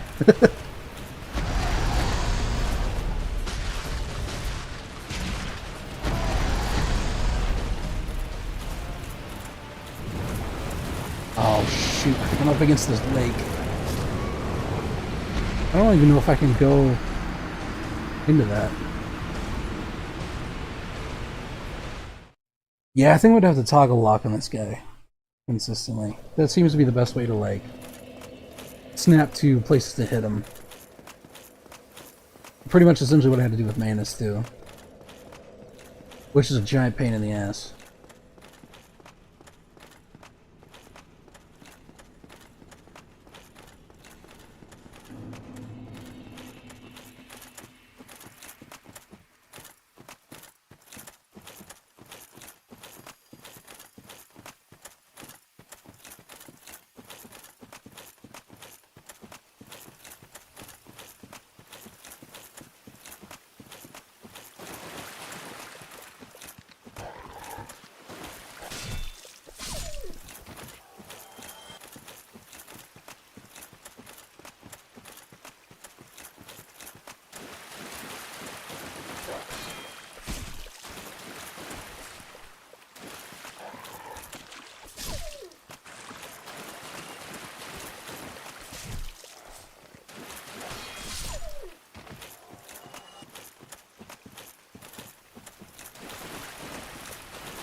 Ah.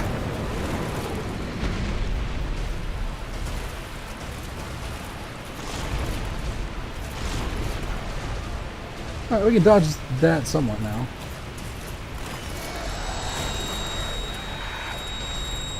Yeah.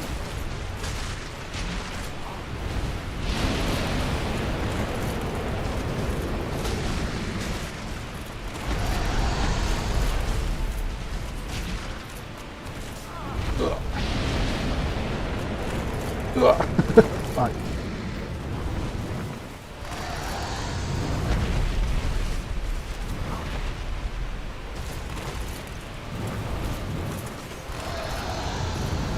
Okay, hold on.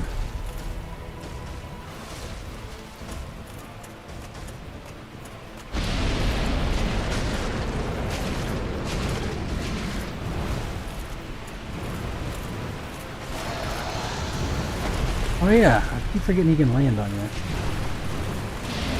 Run! Fuck! Get up! Fuck! Ah! It's like right at the beginning of the arc of the swipe. Damn it! He just barely like paper cutted me.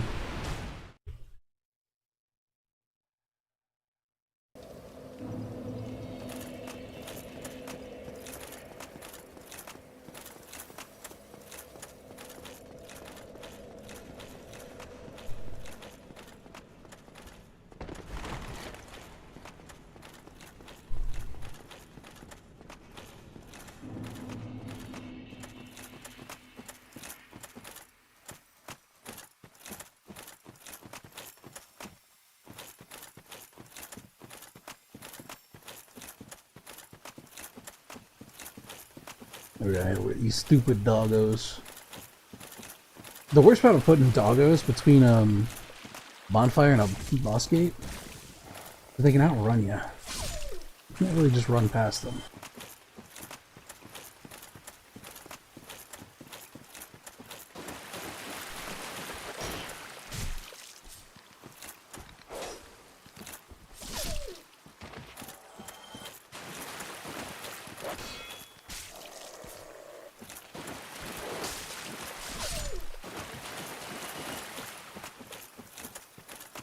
They're also very like spurgy in how they move, which is also very annoying.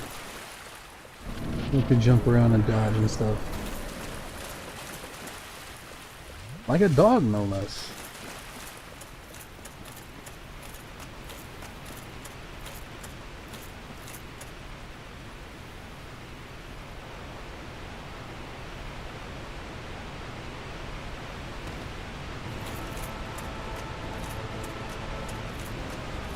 I need to learn the timing on that big long dash that he's got.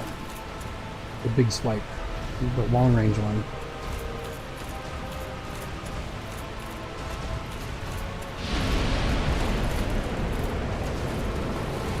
That one.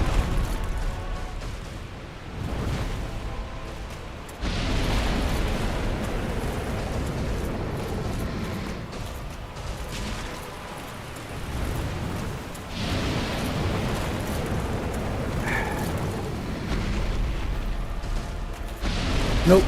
Fuck. Yeah, I need a reliable way to deal with that aerial AoE that he's got. I'm gonna take like 2 minutes, make a quick bio break. I'll be right back. Okay.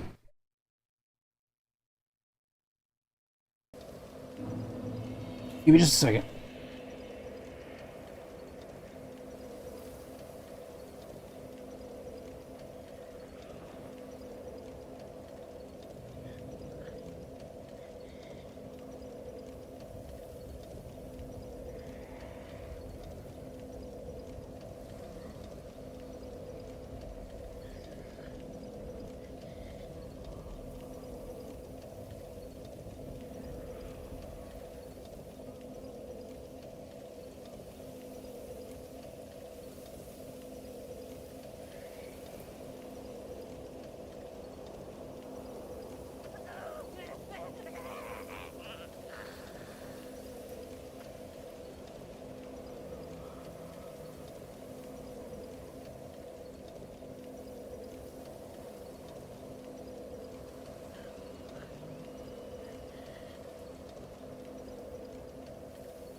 Sorry about that. I had the wrong little card up.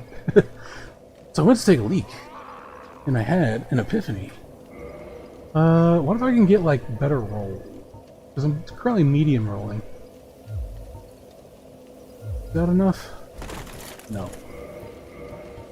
Is that enough? I don't think so. Lose all armor? Okay, that's a pretty quick roll. Try that. A gross, like, Slim Jim body running around. But if it works...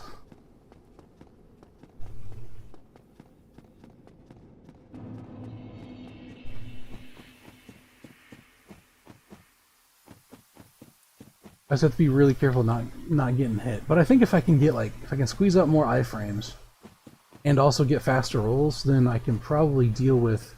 I can deal with all the swipes and attacks and stuff better, and also I don't have to, I can just roll out of that flame AoE that we got without having to unlock, because I feel like that's would be complicating things for my tiny Star Pilot brain.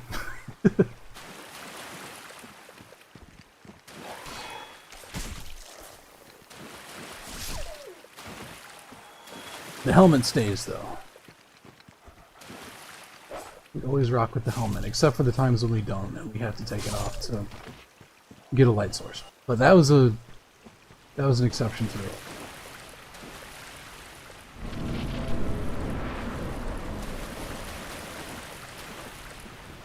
Whee! Oh, that does feel a lot better.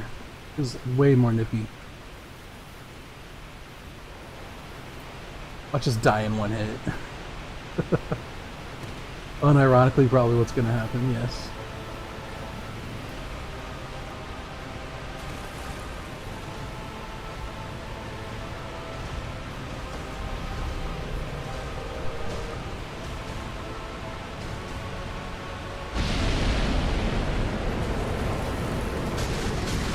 Uh-oh. That's not a good sign.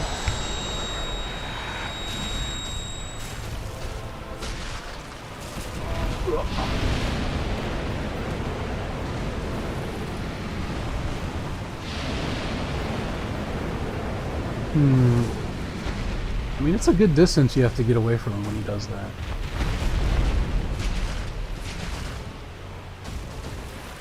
I don't want to be... Oh, fuck. That was a double hit.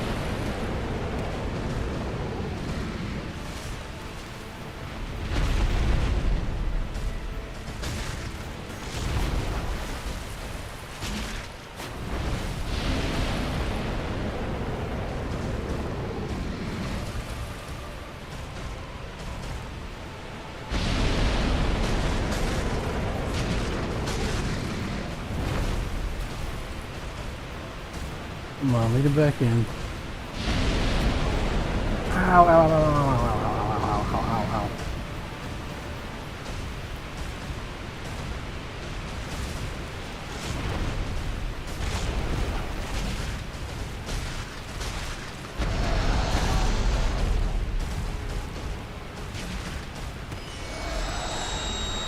Doesn't seem like it should have been a hit, but it was.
So far, it feels a lot better. I'm gonna jinx myself there.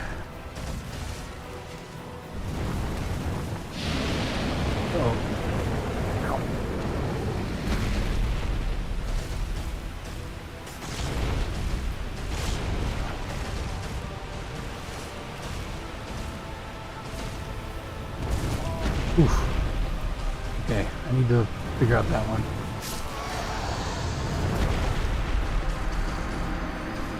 I felt like I did. I feel like I had a lot better dodge game that time, which is probably true because dodging's a lot easier when you're not wearing armor.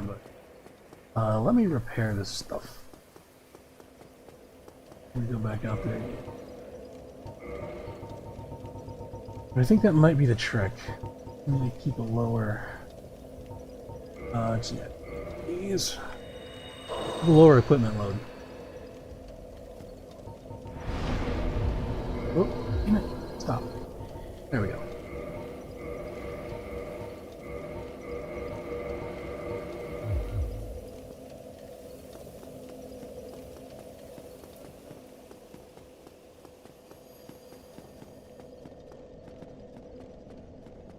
And in fact, I'm not going to be doing any blocking and stuff, so let's go to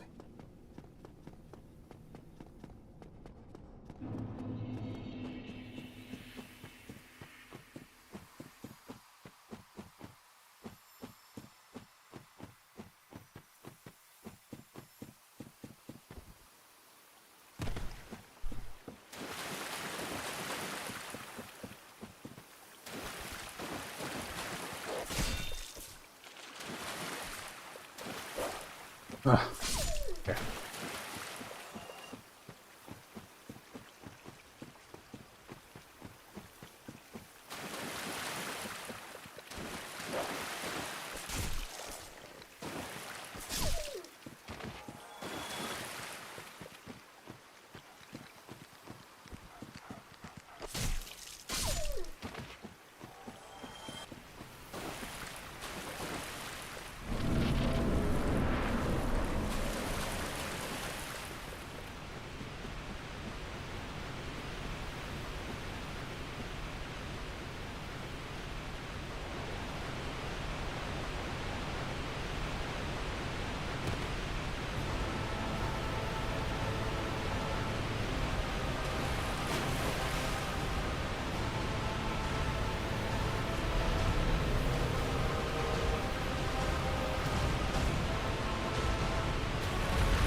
Oh shit.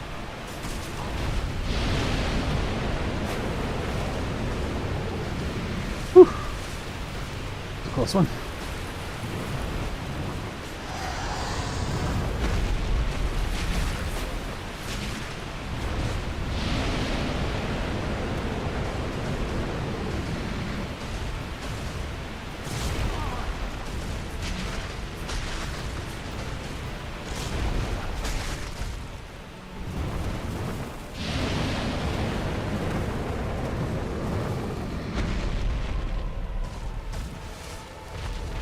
Oh, fuck.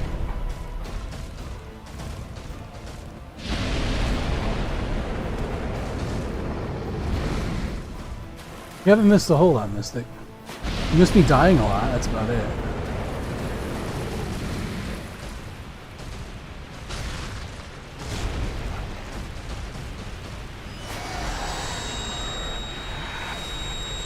Ah, I hate that. Hurts my ears.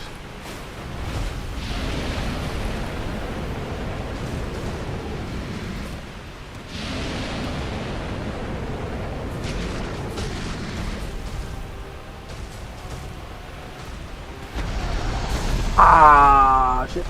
That didn't feel good.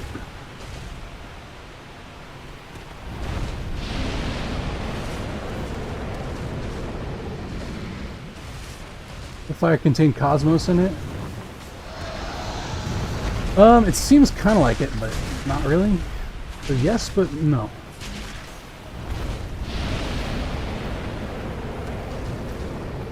I think it just looks like it. I think it's actually just embers.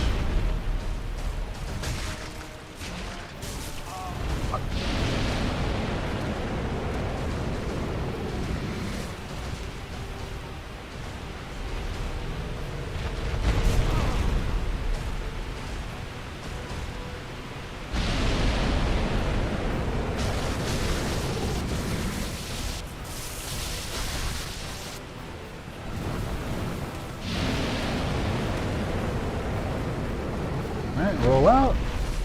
Nice. Just a little recovery time. Ah, fuck.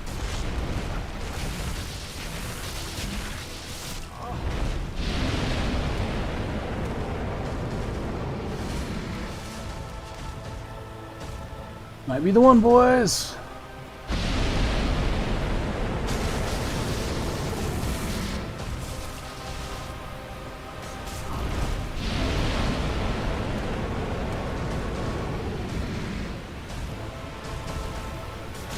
Nope. Did not follow up. Which is fine by me.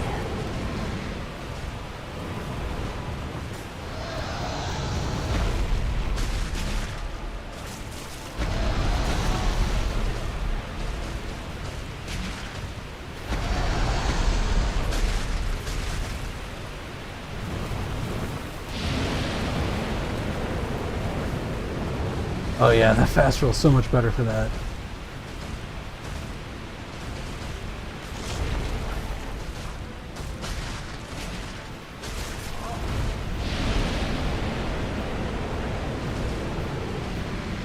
It's time. You scary bastard. One more hit. Uh-oh. Uh-oh. Uh-oh. Oh, you fucker.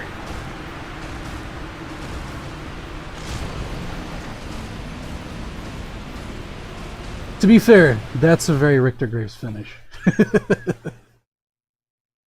It's as I've said many times before, it wouldn't be a Richter Graves stream if I didn't do that at least once. That is to say, get the boss to a sliver and then completely eat shit in front of everyone. Alright, but proof of concept, right? Like, we can do it.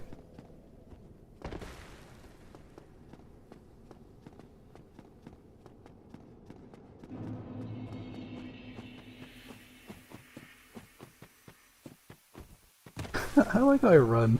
I'm not wearing clothes. Little beef stick legs. Doop, doop, doop, doop. Macho Man Randy Savage is about to show up. Put him in a headlock. Oh yeah, we don't got our shield on. There we go. Wait, that's not it. There we go.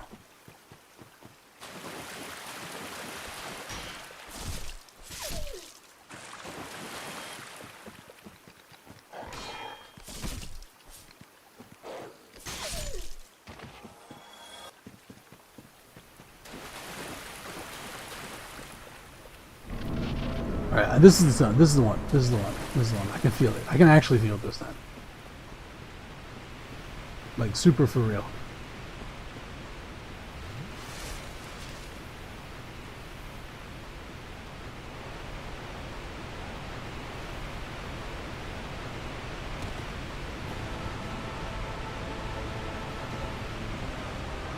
Whee!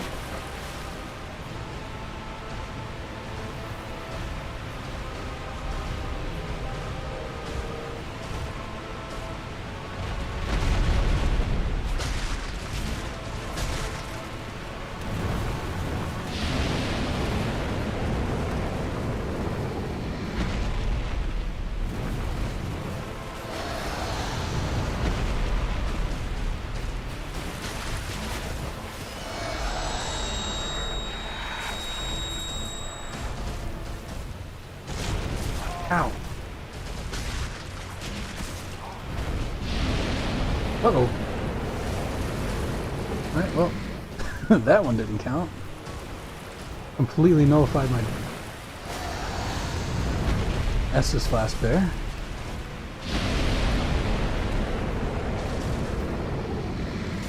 Damn it.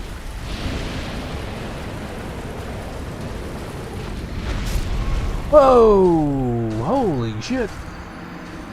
That was a one-shot.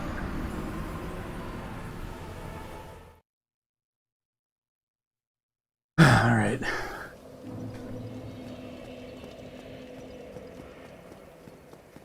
I don't know if that was because it was like that weird thing where sometimes bosses just do a shit ton of damage for some reason on an attack, or if that's because I took off all mine. It could be either.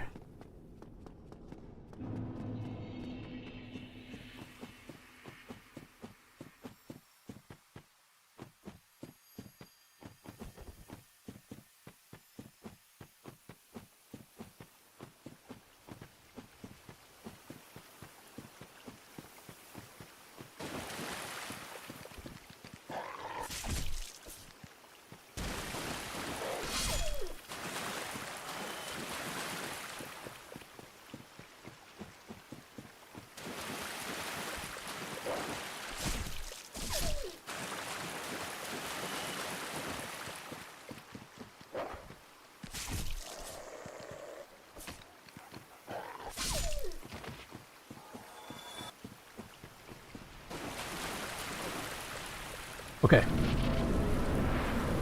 This is the one.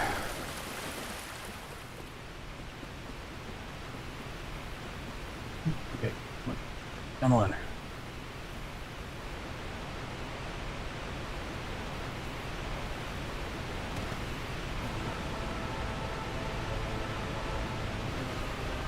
Yeah, it sucks when you get into the fight, you get your weapon buffed, and then they keep, like, he keeps using area clears, and it's like, alright, well, there goes my weapon buff. He, like, runs it out. Bullshit! Come on, have him.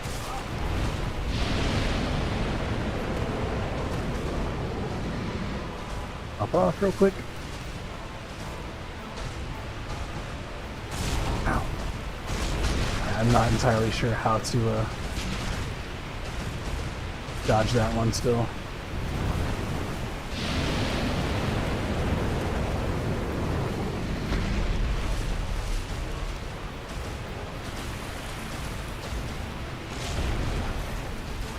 Guess that works. I'm like way far behind them for some reason.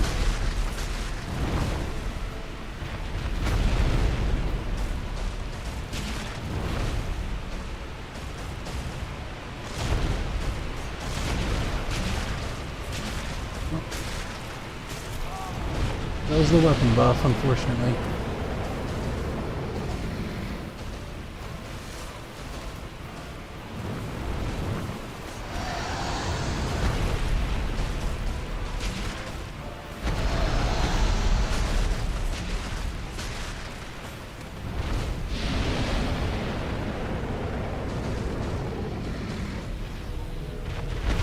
Oh, fuck.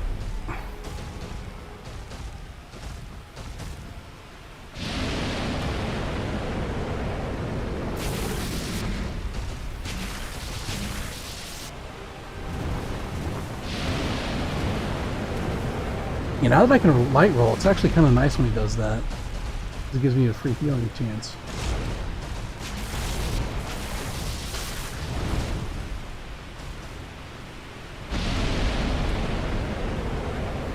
Ah, never mind. I'm gonna try to lightning him, but not worth it. Ow. That one I'm not used to.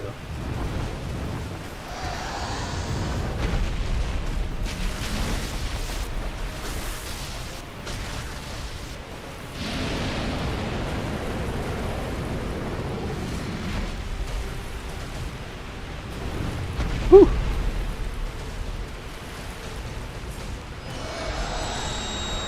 Ah, my ears.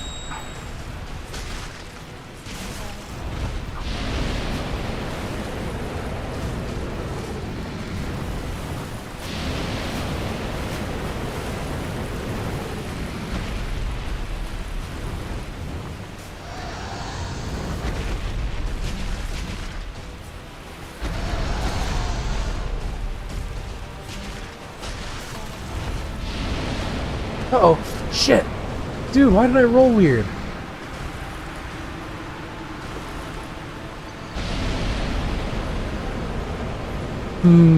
Okay. I think what happened is because I had my lock on initially. And, I don't know, that was weird. I think it read that I was rolling in the direction that I wanted to go. But, like, the camera changed. I don't know, that was very strange. All I know is I rolled into where he was going to shoot fire, but I didn't mean to do that. Ah, fuck. That was the one, too. Jeez.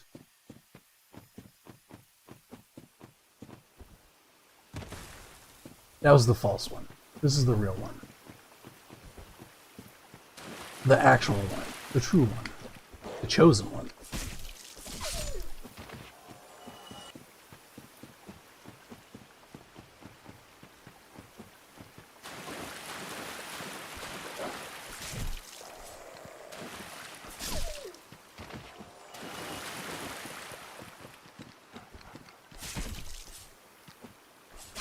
Gotcha.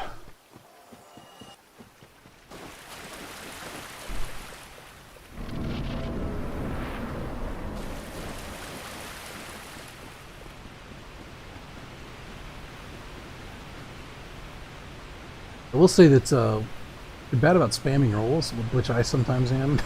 Often am, I should say. Having the light rolls is not necessarily a great thing. We're gonna flipping off all over the place.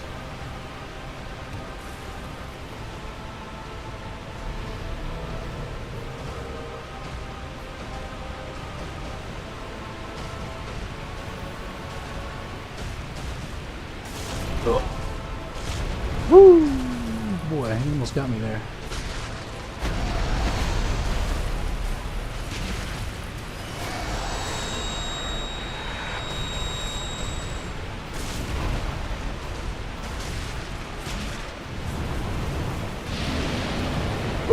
What? Ah, shit.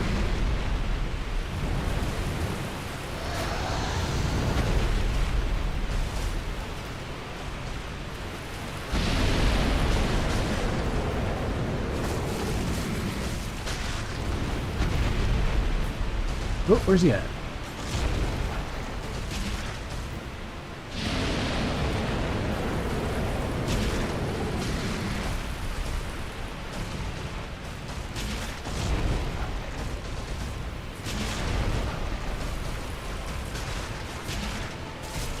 Oh, that didn't... Damn it, I did it again. So the thing that happens there, I think I know what happened. I initiated a roll backwards whenever I was stunned.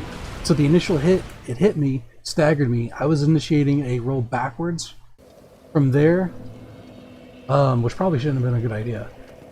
So I was trying to get away from him. And whenever I did that, the camera pans around and you wind up rolling in a weird direction whenever you actually get out of the stagger. I think that's what happened. Very strange. But that dash does a ton of damage. If he hits you with that dash and then the fire afterwards, you're done. You ain't getting out. You ain't coming back. Well, you will come back, but as a different, on a different attempt. You ain't Estus-ing your way out.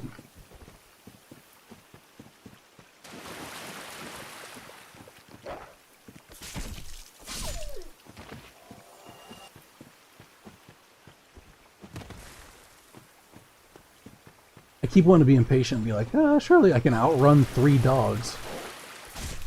Like that impatience-born overconfidence.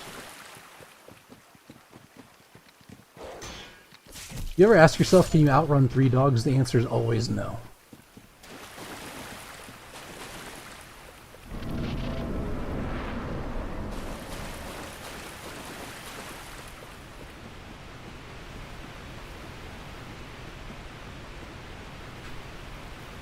I guess if you're like Usain Bolt or something, maybe you can, but...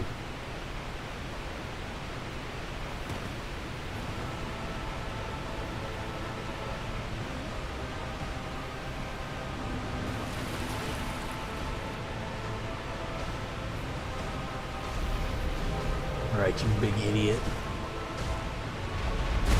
Ah, fuck.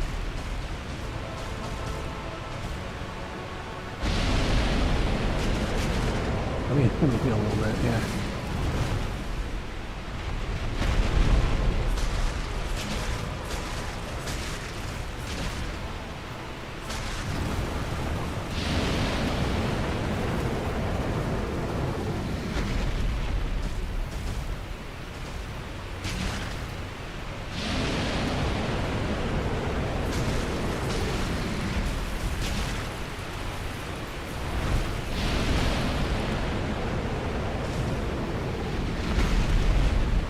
Gotcha.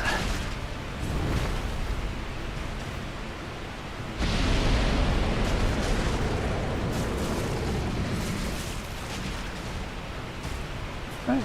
This little 900 damage burst, that's not too bad. Whoop! Giant pain in the ass to hit him. Come on! Swinging all over the place.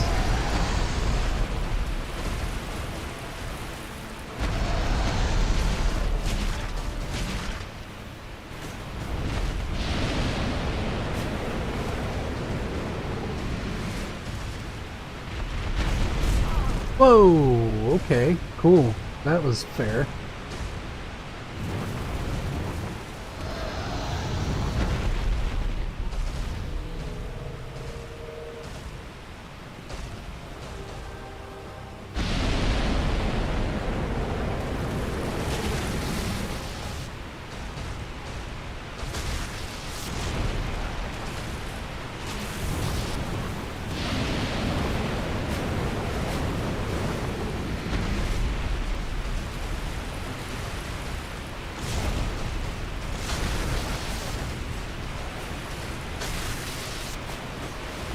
Yeah, you definitely don't have iframes throughout that entire head swipe he does.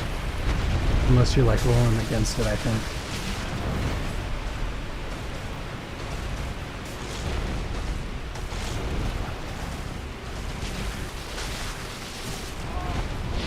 Nope, wrong way. Wrong way. Okay, stop spamming roll. Oh no. Fuck. I don't want to see that, man. Keep your tail down.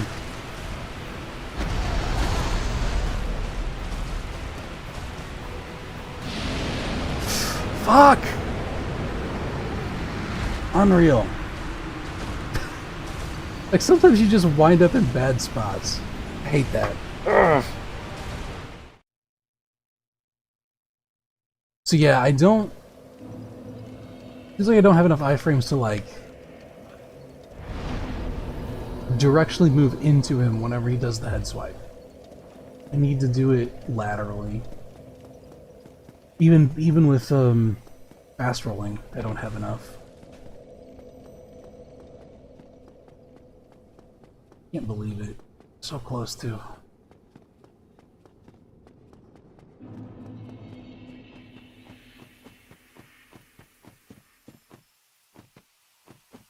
Those moments where his like AI or whatever kind of bugs out his programming and he like winds up being on the back foot, right? Like he just kind of winds up walking backwards a little bit. I wonder if there's a way to capitalize on those a little bit better. Maybe see if there's a way to get him to do that more.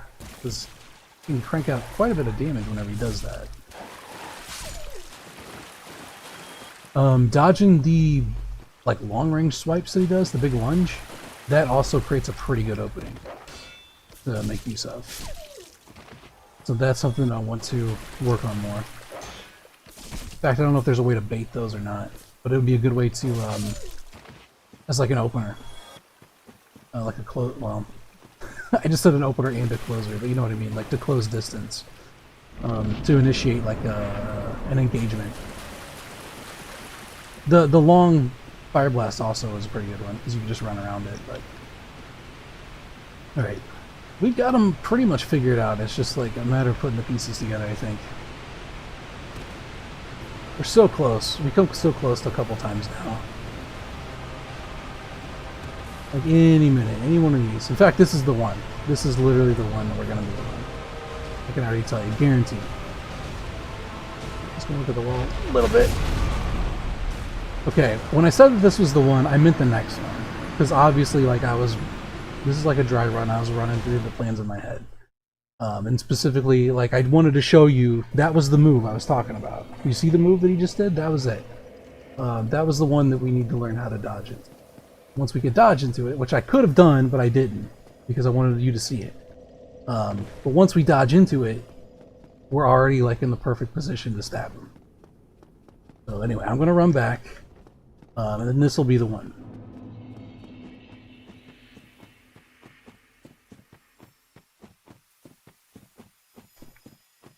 And jump over the gap. Oh yeah, we're gonna put him in a headlock. We're gonna twist his head around 13 times.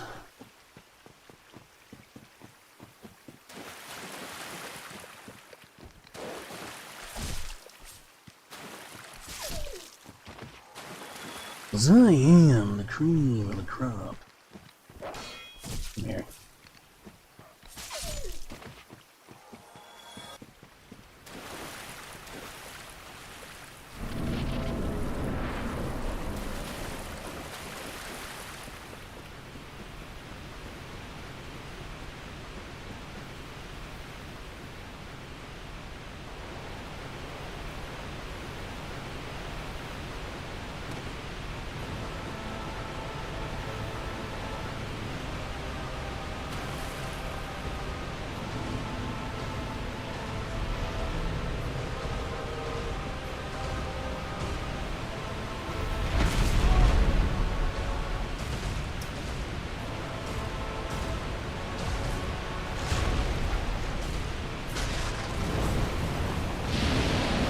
Oh, we're too close. the fuck, man?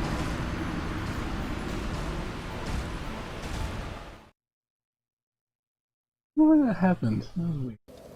Maybe we're on the other side of them? No. The time I unlocked, I was like, what the heck? Why are we in the center?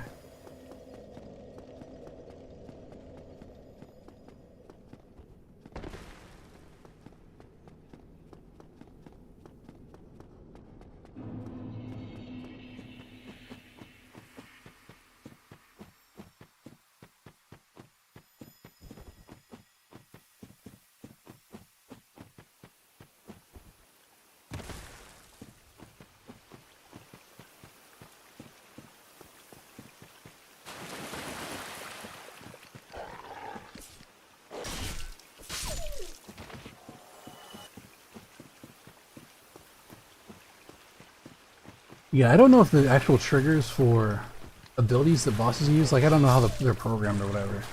I don't know if there's like specific... It seems like they're kind of random, like just based on... Well, I guess technically that doesn't mean they're random, but they're like... It's like based on whatever your position is in relation to them, it just pulls from like a random pool of attacks. Abilities like that I kind of wish were like more sporadic. And I don't know, they'd have to implement like some kind of like basic timer for them to use it again, but because I noticed that sometimes bosses in this game just like spam the same attack over and over and over again. I had that issue with Manus and this stupid casts and stuff. I don't know, it makes it kind of difficult for a melee to be constantly getting pushed out of melee range.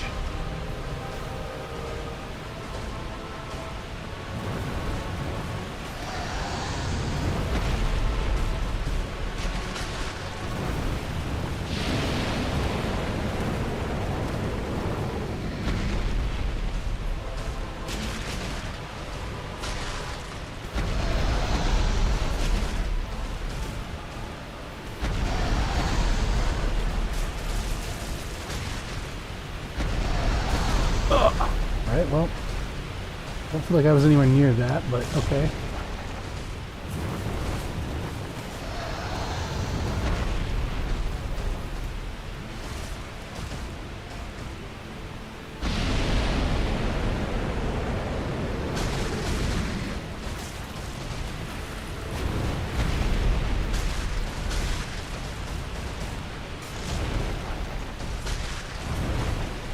Nice.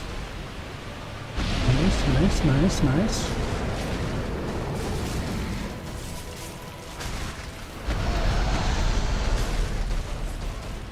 Don't lose our too much first stand.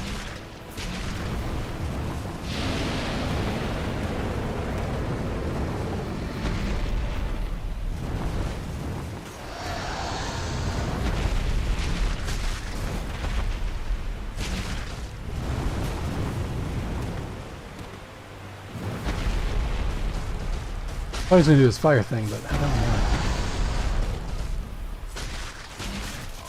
Oh. Ow. Alright, cool. Fuck! Oh shit.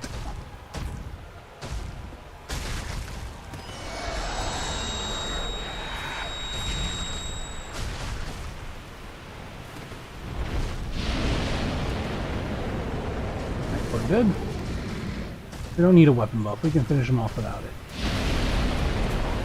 That was not the way to do it. It rolled to the side.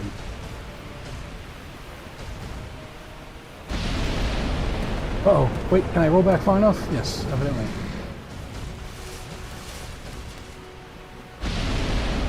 Whew! If you'd been a little bit closer when you did that, I would have been dead there. Alright. Interesting tactic on his part. That's fine, I'll take it.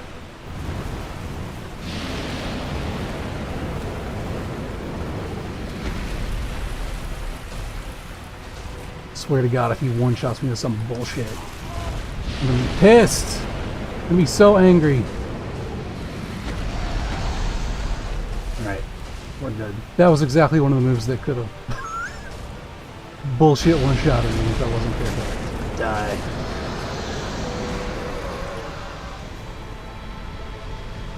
Alright. See, I told you that would be long. Alright. We have a calamity. What the fuck is a calamity ring?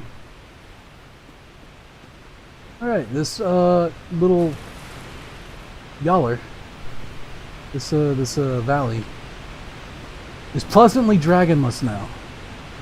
In fact, if I'm not mistaken in the lore, that is technically the last dragon, like, in existence, the last true dragon.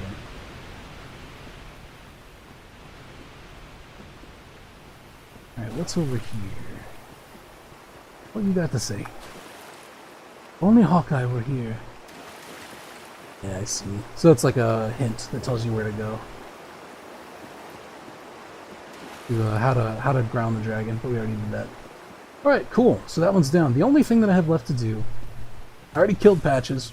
I killed Petrus. Rhea's dead, unfortunately, because I was a dingus.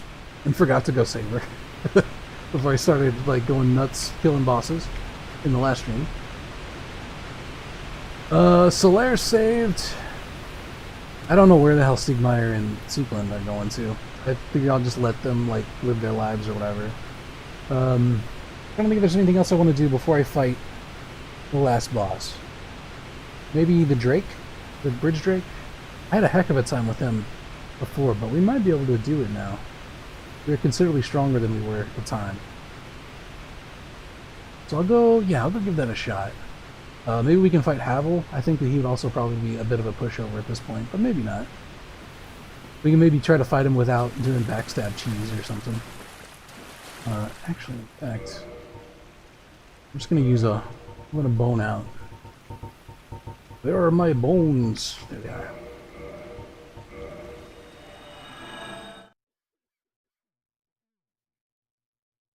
Hey Glassy, what's up? Welcome to the stream. Did I beat the game? Not yet.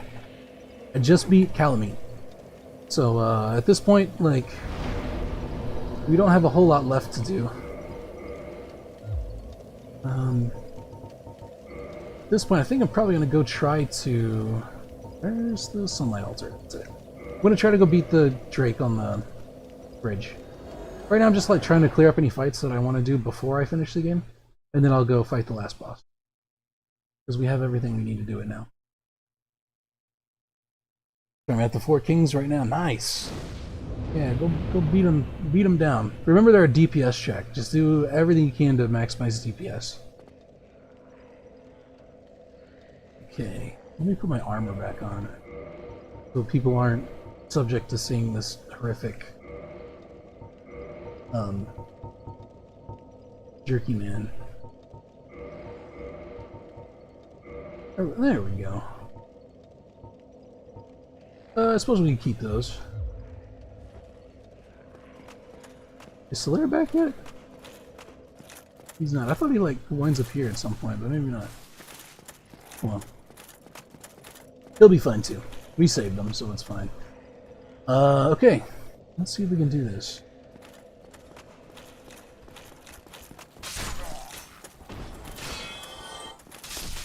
Oh. Hey, stop it. Come here.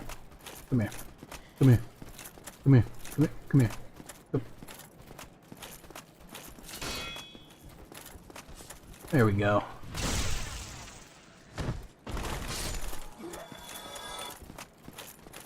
I don't remember how to trigger him from this side. I thought it was... I think this is only if he's coming. You're coming from the others. This guy's gonna be an idiot. Jerk. You know where to find New Izalith? New Izalith, or Lost Izalith, you might mean, is on the tail end of... It's on the other side of Demon Ruins. You either have to get rank 2 in the Chaos Covenant to unlock a shortcut to it, or you have to... Maybe start the lower bonfire. Or you have to fight your way totally through Demon Ruins to go down to it. And Demon Ruins is under Quelaag's domain. It's where you fought the big spider chick. There'll be like a broken wall down some stairs.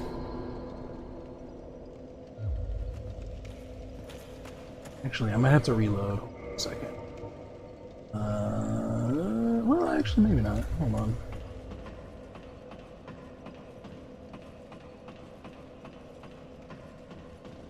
there also today. Nice.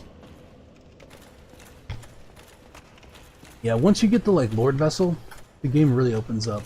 You can kind of like mess around a lot more.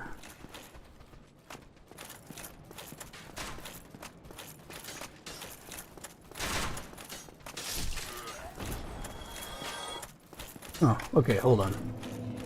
Hold on a second. Give me a second. Can't let y'all see all my secret identities that I got. The secret identities in this game that I can't even play online. Peculiar doll. Is he back yet?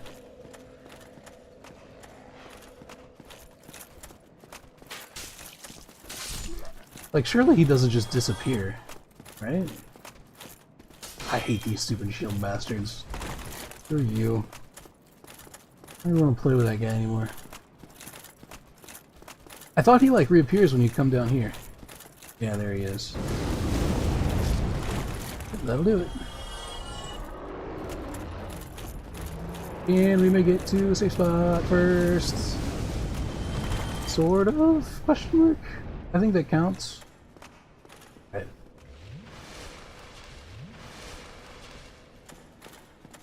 Killed one dragon today. I'm about to kill another. Well, I don't think he's technically a dragon. He's like a wyvern or something. He's not a true dragon. He doesn't have front legs, you see. I think that's the thing that determines it. Right. In order to beat a dragon, you have to be more patient than them. There they are.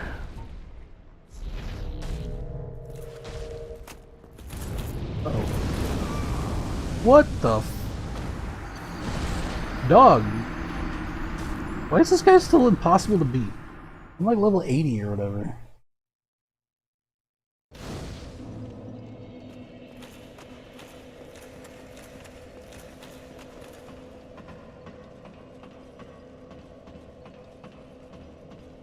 I have no clue how he just one-shot me there. I guess I could cheese him if I wanted to. I could get like a really crappy bow and cheese him.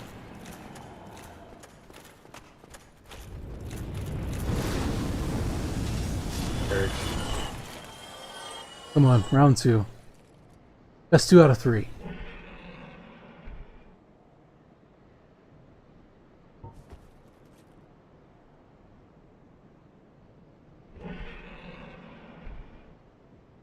I'm sure this is probably like an environmental boss or something. Like there's certain places you can hide or whatever, I'm sure.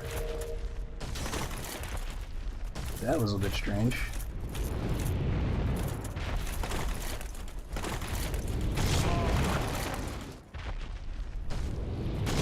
Hey!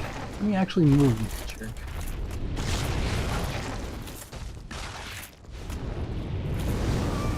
What the fuck? There's no way. Like, why is that breath a one-hit kill? Maybe you're supposed to just shoot him down, I don't know. I've never actually killed this thing before in any of my playthroughs. I think the closest I've gotten to is, like, shooting his tail off.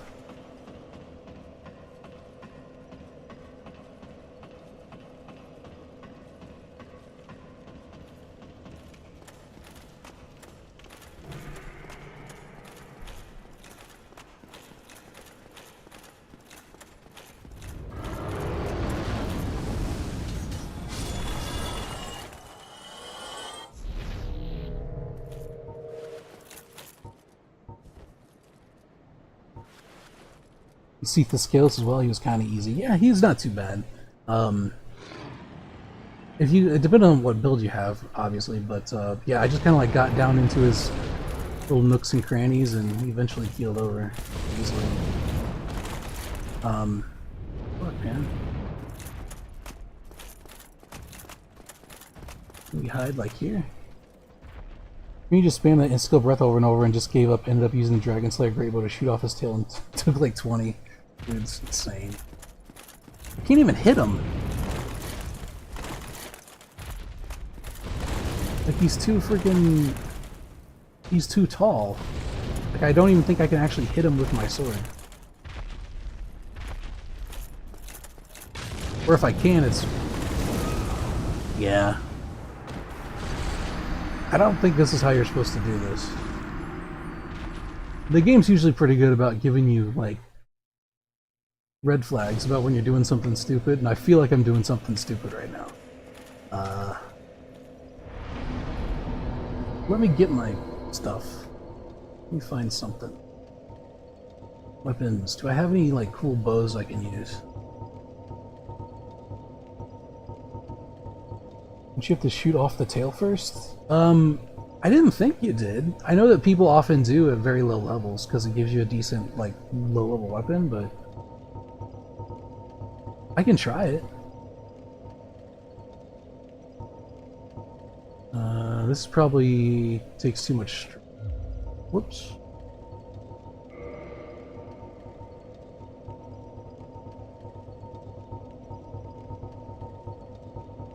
Talismans. Unfortunately, I don't think my lightning bolts have the range to hit them. Sniper crossbow. I think you have to use a bow too. We could probably use this one. Has a longer range than standard bows. Oh, we're already holding it. Okay, cool. Then I guess we could buy some arrows at the... Oh, we can just buy these. Could buy more arrows at the...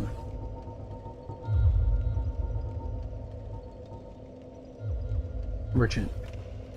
Unfortunately, I can't use the great bow as much as I would like to, because the great bow is really cool.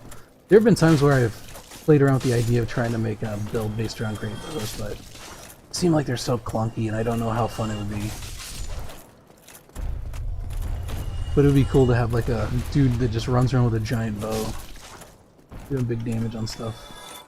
Maybe it's like a co-op build, it might work, but I feel like it would be a real nightmare, especially in like PvP or even just like small scale PvE like this. Screw you guys, you're no fun.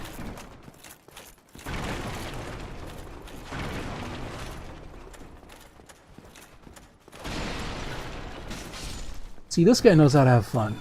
He breaks the boxes, I stab him, he falls over dead. Like that's the formula. There you are. Where have you been? I think this guy has arrows. Standard large wooden. Can I use large arrows in that bow? We'll just buy standards, just in case. Oh.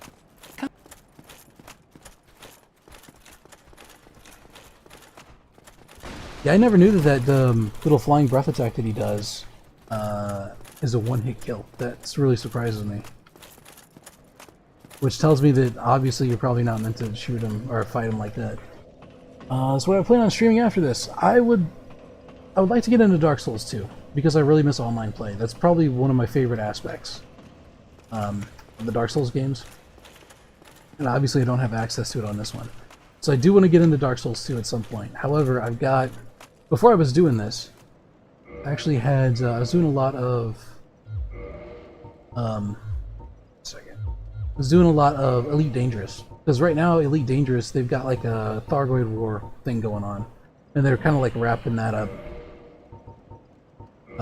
So there's like a huge sort of campaign going on to... How do I... This... No. This... Nope. Oh, there it goes. They currently have like a campaign going on to kind of thwart a race of aliens that are tried to essentially wipe out humanity in the game world. So they've currently got campaigns going on, and it's kind of reaching the climax of it. So how do I use this thing? Oh, there it goes. That's what I was doing kind of before I was playing.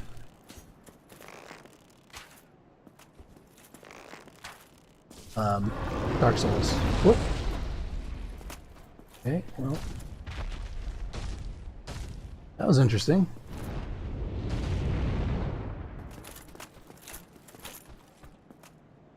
So I'm probably going to do that, at least. Currently there's a campaign going on against Titan Thor, I think. So that's something I'm probably going to be doing a few streams of, at least. I'll be doing a little bit of flying around in space, shooting stuff. Namely aliens, but also maybe also other ships. So I might do a stream of that or two, but I do want to get into Dark Souls too.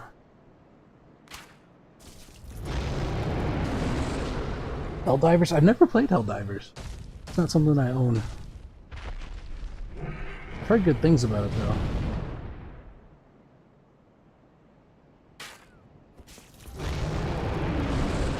I assume I'm doing this right. I don't know how much damage I'm doing, but...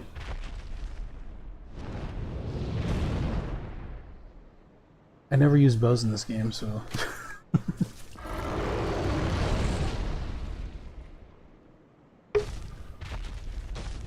Some of the footage I've seen of Helldivers looks kind of cool. Helldivers 2. As I understand it, the first one and the second one are kind of different styles of games. Hey, alright.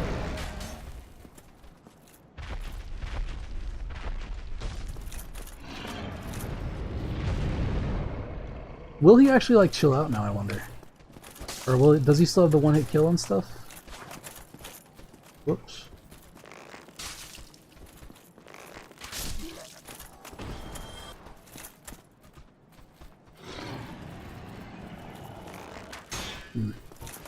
Anyway, I took off my sword. Hold on.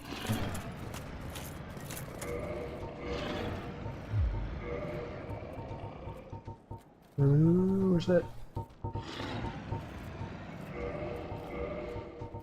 I'm gonna go up there and try it, and if it doesn't work, then I don't know. Screw this guy. Find some way to cheese him. Because he deserves it.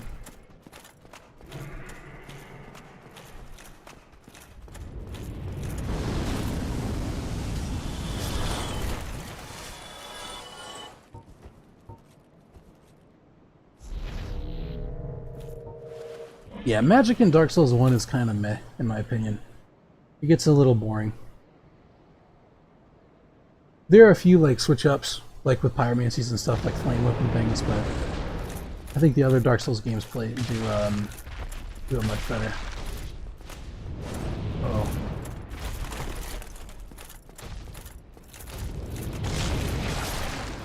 Yeah, gotcha.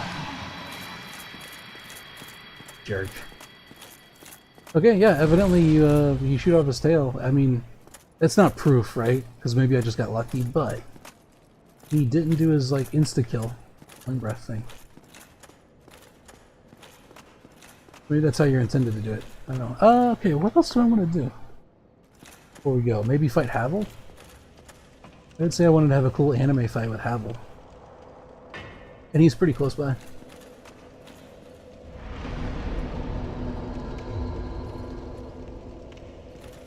I wonder if you can parry Havel.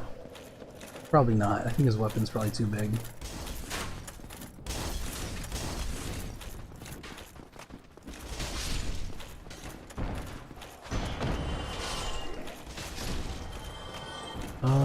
Yes, next one over.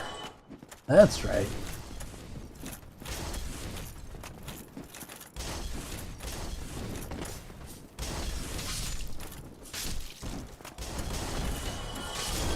Ow! I'm on fire. Where's that? Oh yeah, it's in the tower, that's correct. We can actually bypass these dudes down here.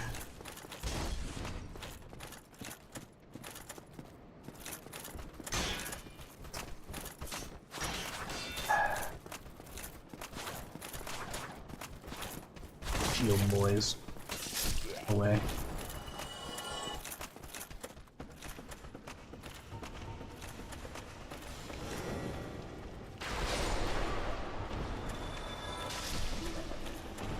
Okay, cool.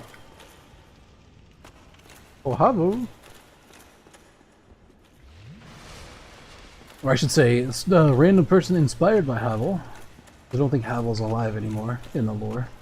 Pretty sure he's long dead.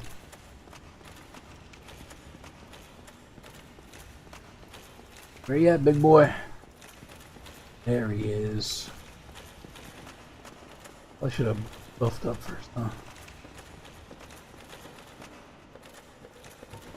That's fine, we don't need it. Choo! Wow. He's kind of tanky.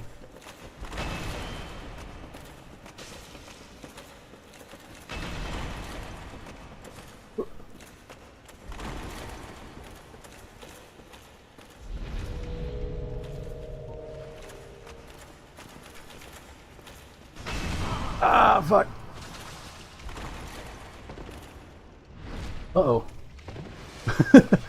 Can jump down after you. Right, let's go. Oh. Nice. How was Ring? He was actually, I guess I'm kind of over level for him at this point, but I was hoping he'd be like a little bit tougher.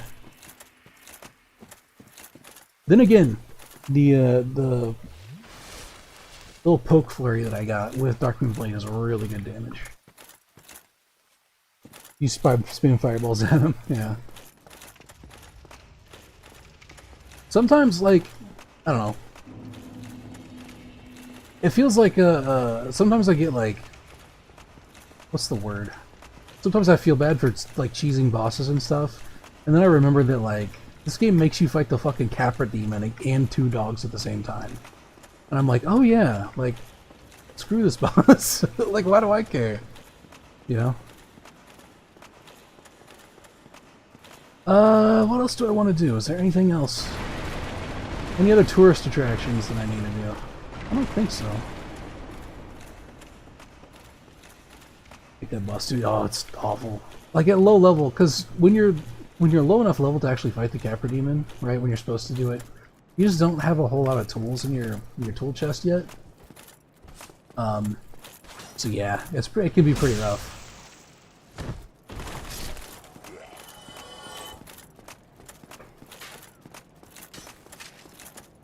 Hey, hop in.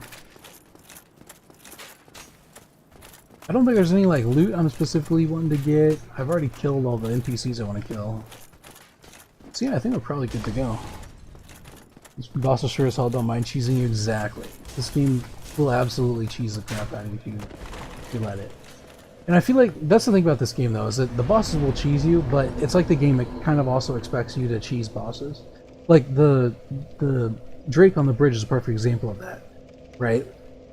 Like, as we just witnessed, it seems like they expect you to go under the bridge, see the fact that the tail's hanging off, and be like, oh, I can take advantage of this, right? Because, and like, obviously they did, because you get a weapon for doing it, and they reward you for it, so. Alright. Let's go back to Firelink. Wrap this puppy up.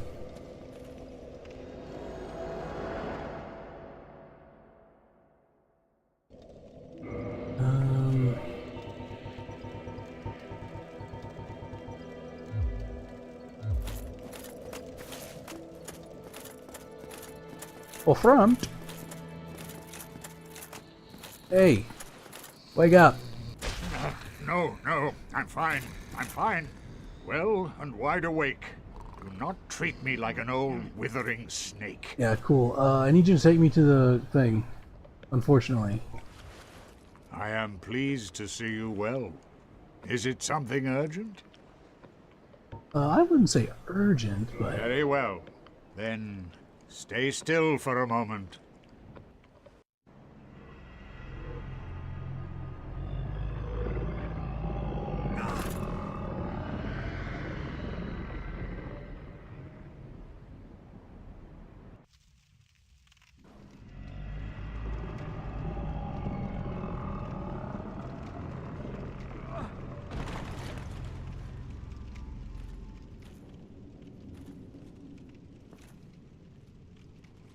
Okay, Lord Vessel.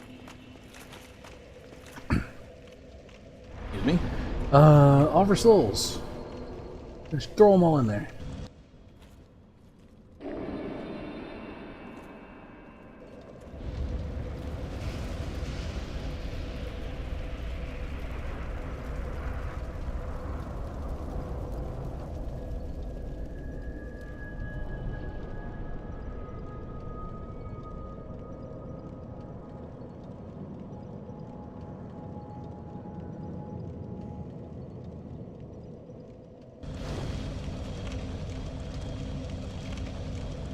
I guess you can't kindle this one. I'm trying to remember if there's a bonfire at the other end of this. I think there probably is. Off we go! Hey, there's a thing down there. Let's see if there's anything you can, like, see. An enemy? I don't remember. I guess not. He's just like a dude.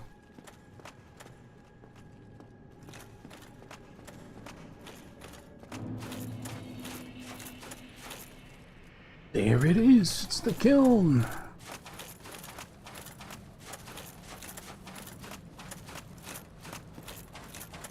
Saving the world from darkness. Metaphorical or literal, I know not. It's kind of both, in a way. Oh. Ah yes, Black Knights. I'd forgotten. I think those are Black Knights.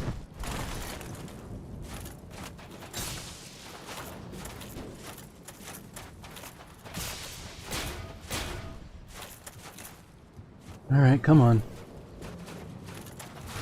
Whoops. Never mind. Never mind. I was gonna be cool and try to parry him, but that didn't work. Parrying is one of those things in this game you have to do pretty often to like keep it fresh in your head. And it seems like trying to parry new enemies after you've like tried to parry other ones and stuff kind of throws your timing off a little bit. It's not the easiest thing to do in the world. It's even harder to do in PvP with the netcode in this game, as I remember. But when you can pull it off, it's pretty rad.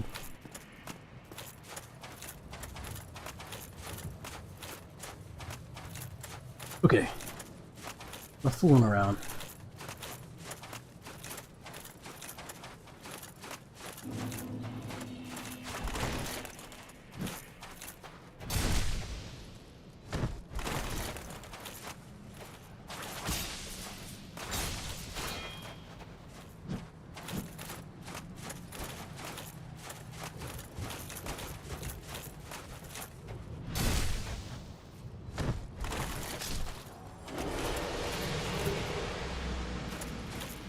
If I'm not mistaken, these guys do respawn as well.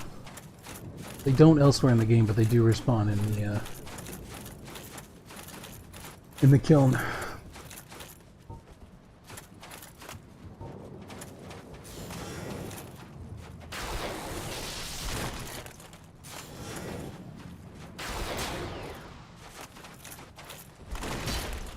That sword he's using there, that was the sword that I used in my first playthrough. I got really lucky and got it early. It was pretty good. Not as good as the Zweihander, but it looks cooler than the Zweihander, which is why I used it.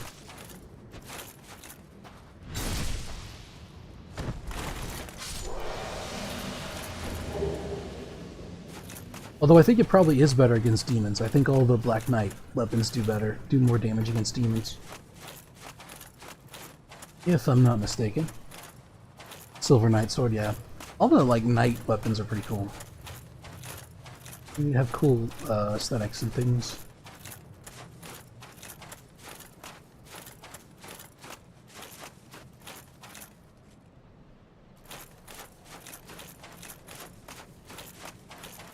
Now we got a dude. Oh, don't fall off. A dude up here blocking our way. Coming for us yet?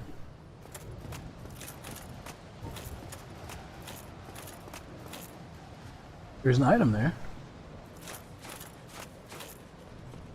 Which is fairly late in the game for items. Hopefully there's nothing...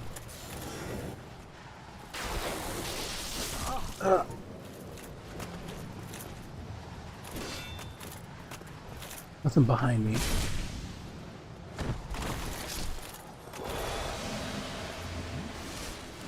Cool.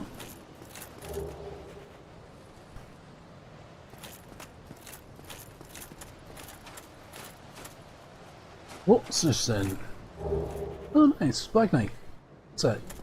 I forgot that you got that here.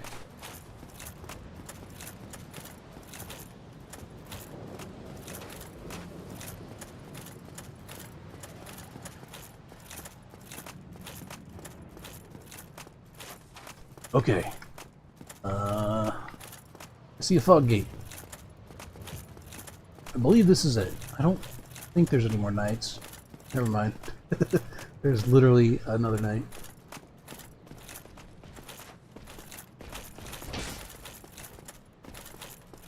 I'm just gonna bypass him.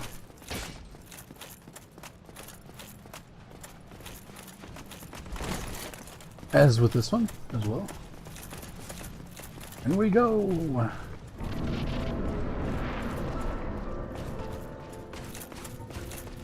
Uh-oh. Switch! Quick!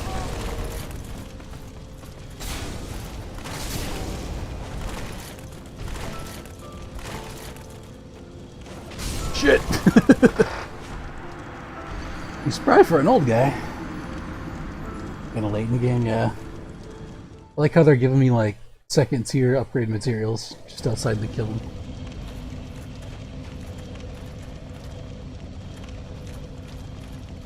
Technically speaking, I'm pretty sure you can summon... I think the only summon you can have for this boss is Solaire.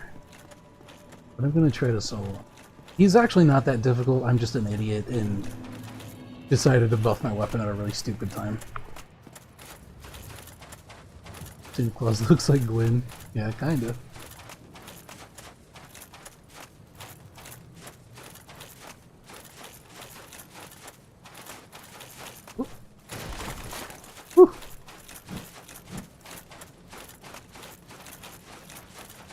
See if we can just run past all these guys. I don't know if we can or not, but we'll try.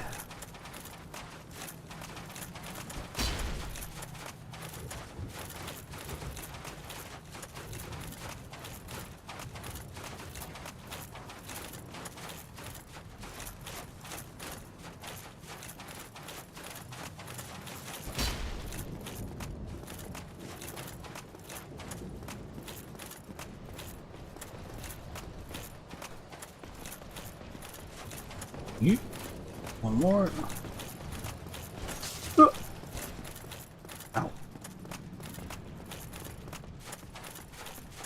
By one more, I mean two more. After this.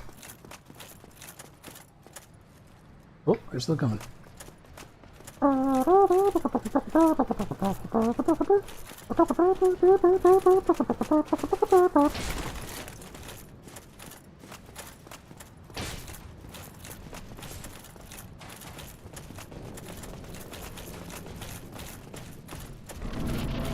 Isn't it funny how close everything is together in this game? Yes. They did a really interesting job of putting everything together. Whoops.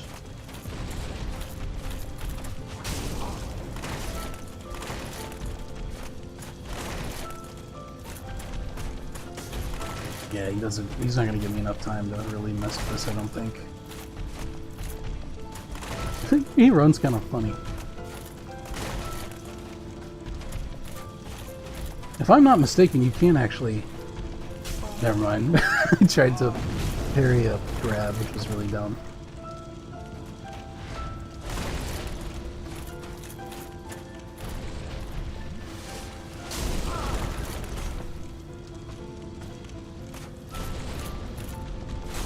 Oh! Okay, that's a bit longer range than I thought.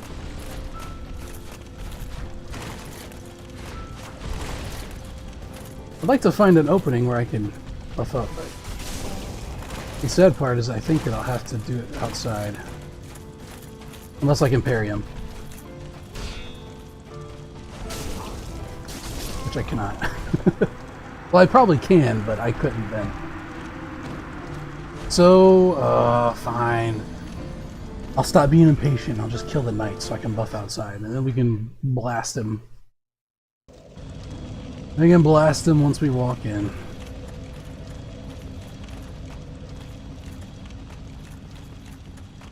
As I recall, he doesn't have that much health, and he's not like super crazy. He is kind of aggressive, but it's not that difficult to dodge him.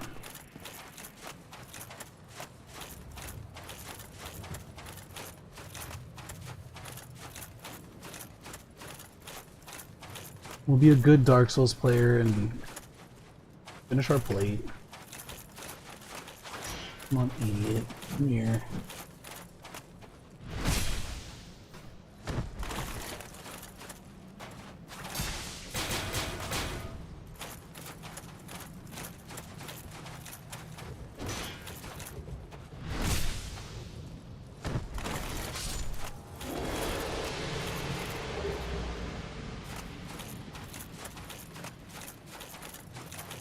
It's interesting how there's no cutscene for this boss. Yeah, like you walk in and he's immediately just rushing you, which is kind of interesting. You'll also notice that another interesting design aspect of this boss is the music. Like every other boss fight in this game is like this very dramatic, operatic kind of like frantic, right? It's like an actual, it's very like epic, orchestral, operatic kind of music. But this one has a very unique one, and it's just this like very, almost like somber piano kind of number. Quite interesting. Oh, damn it, I rolled into it. Big dummy.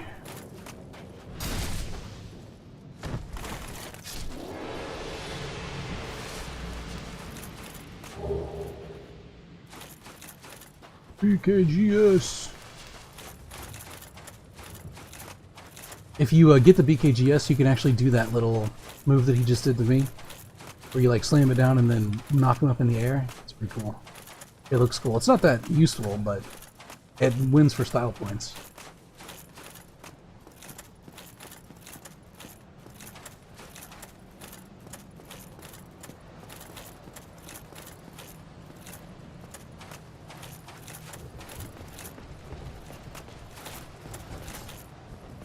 Whoops, that's not a backstab. There we go. Off you go. Nice trip. You think about maybe we're the bad guy from his perspective. Like this is the final moments of Gwyn's story. I think that's probably like partly what the music's trying to capture. I don't know. Like, I mean, obviously you have this like nature of conflict, right? Where everyone thinks that what they're doing is the right thing to do. But I think it's actually more like, I don't know, it's, you almost get this feeling that Gwyn's like hollow at this point, right? Like he's kind of lost his mind because he's, well, hold on. I don't know. To me it seems like he's just kind of this husk of his former self, you know what I mean? Like maybe he's not even necessarily in his right mind, or he's just going through the motions. Which is a common theme throughout all Dark Souls, right? People always going hollow. It happened many times in this game, right? You've been going through here and all these people who were once like people you were talking to and stuff, and now they're all like insane and you have to kill them and stuff. It kind of has that same feel. I don't know if it's technically hollow, because I don't think Gwyn is technically a human undead, but... Alright, buddy. Put the old man down.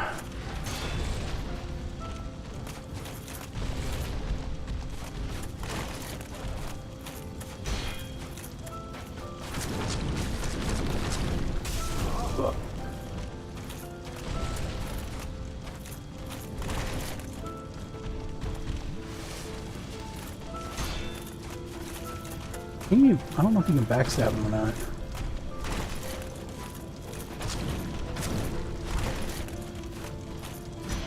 Whoa! Quick little swipe he did there with that sword. That big sword. Nice.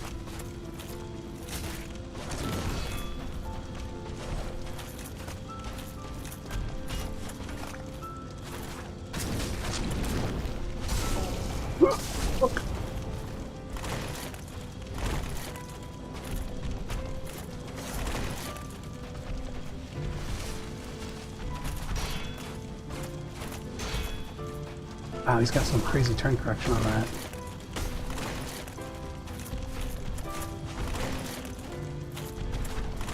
Especially swinging a two-hander like a one-hander is pretty crazy.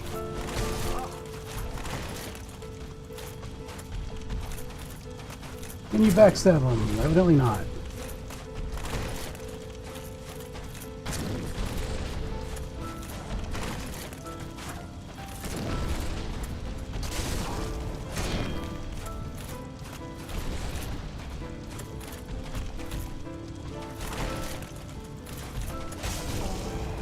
Oh, shit.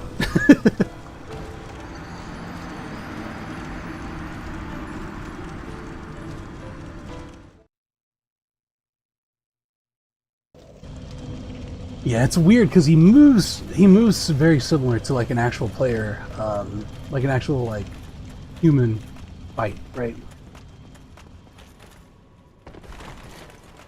He's very fast for his size. Like I said, I'm pretty sure I can parry him. I'm very out of practice with it.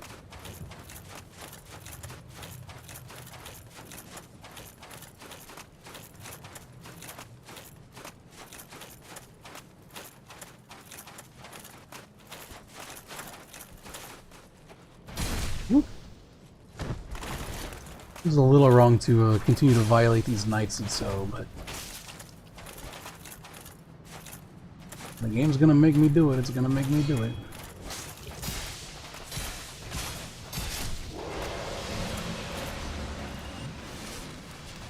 Because it's killing the object of worship for millions of people in Mordrin.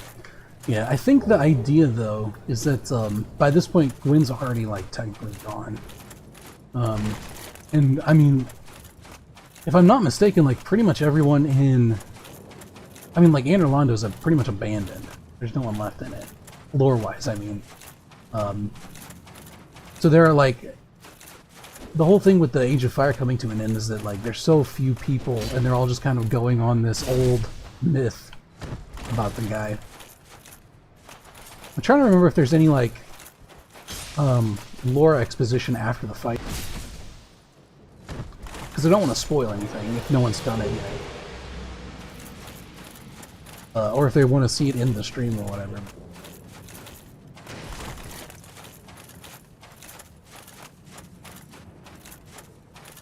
Because the whole premise here is that, like, you know, you got Gwyn, who's one of these like weird proto beings, right? These like, they're essentially like hollows. And you can see them in the opening cutscene, and they find the Lord Souls. Right, and so Gwyn becomes this like god-like figure, and essentially, you know, kickstart civilization or whatever. And then like the Age of Fire starts to die, and so he has to relink the flame. Right, that's the whole reason he's here. And that entails certain sacrifices that he has to make, which is why he's like kind of a husk of his former self. Whoops. Oh, hey, come on. That was a bullcrap hitbox thing. There you go. I am cheesing these guys a little bit, but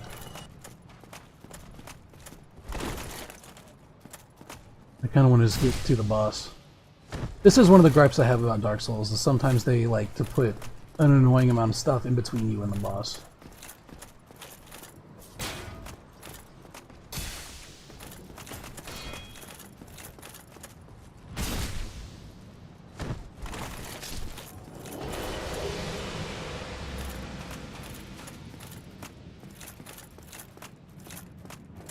Okay, try this again. We can do this, Richter. He's not a hard boss. Just kill the guy. He's an old man. Crying out loud. Just kill him. Please. Okay. Didn't roll out of that one fast enough.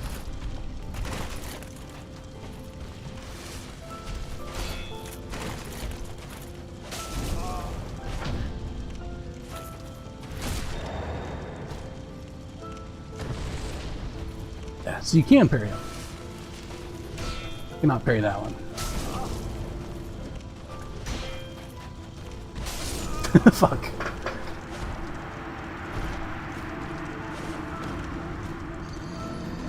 The repulses don't do as much damage on them as I thought they would. But yeah, so essentially the whole idea is like civilization builds up around the Age of Fire. And then the Age of Fire starts to die. So the timeline's like something like the Age of Fire starts to, or Gwyn and the gods discover that the Age of Fire is like dwindling, right? It's diminishing over time. And so I'm pretty sure the first ones to try something was the Witch of Izalith and her daughters. And they like try to weave some kind of like pyromancy to try to rekindle the flame, to make sure that like they can prolong the Age of Fire.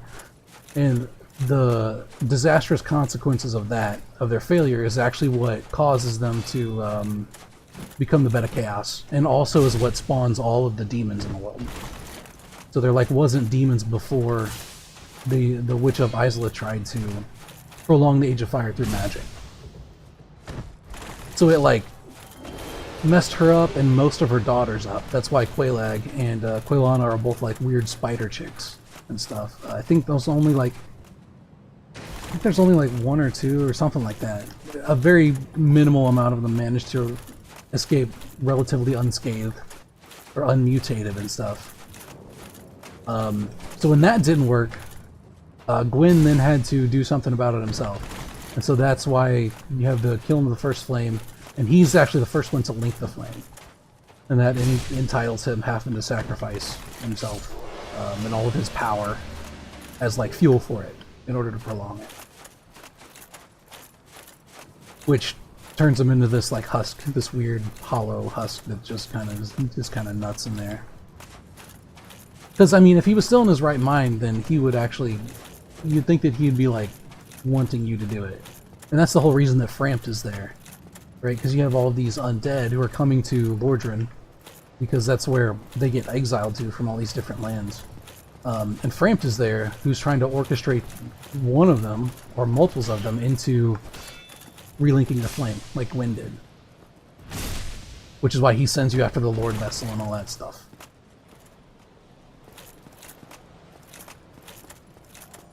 And seemingly so is Gwendolyn, because he's the one that like tells you through Guinevere to succeed Gwyn. Which is an interesting story beat too, because it's like,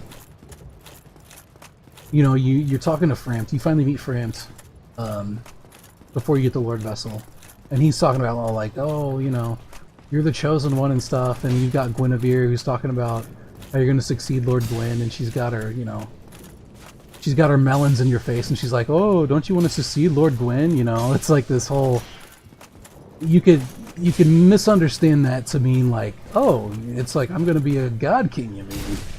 Like, I'm going to lay on a really fancy chaise lounge and like have hot chicks feed me grapes or whatever. But then you get to this part of the game and the fight, and you realize it's Gwyn that's the last boss fight, and you're like, oh, okay. So the implications of that is like, succeeding Lord Gwyn doesn't mean to like be a god king, it means to sacrifice yourself essentially to prolong the Age of Fire like he did. And so it's got this kind of common theme in the Dark Souls games of like, you know, heavy is the head that wears the crown, and after all this stuff that you've been through now, it's like, okay, your reward is that you have to sacrifice yourself for something greater to get like the canonical ending or whatever. It's interesting. Like, it's really dark and depressing, but it fits, right?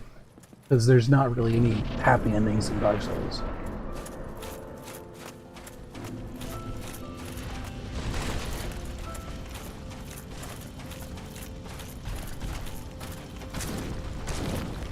Oh, a little too greedy there.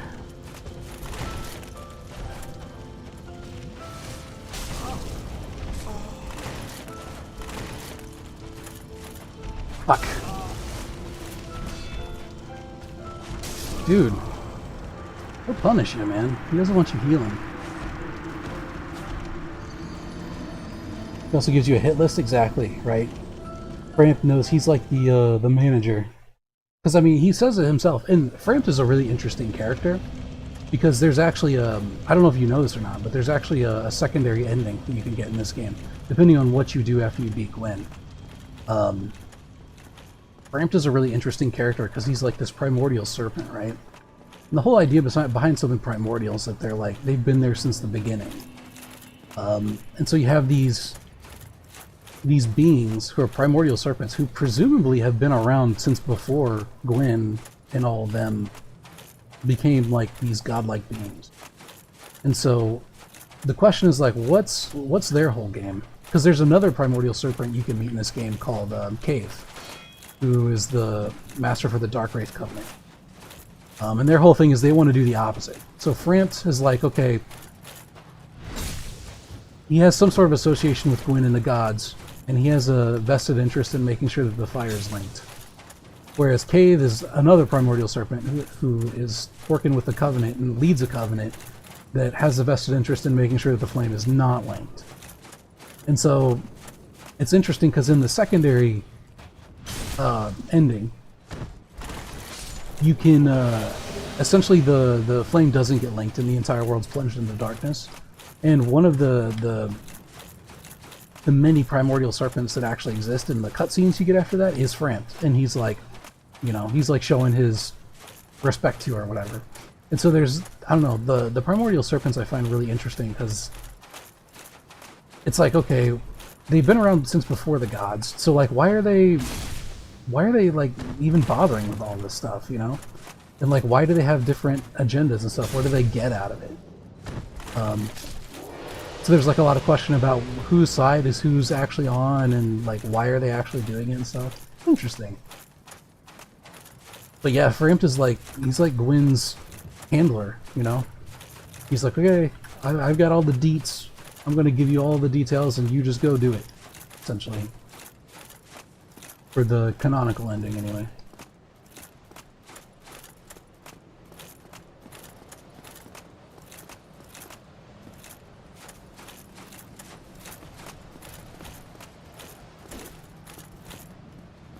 Alright, get off. Beat it!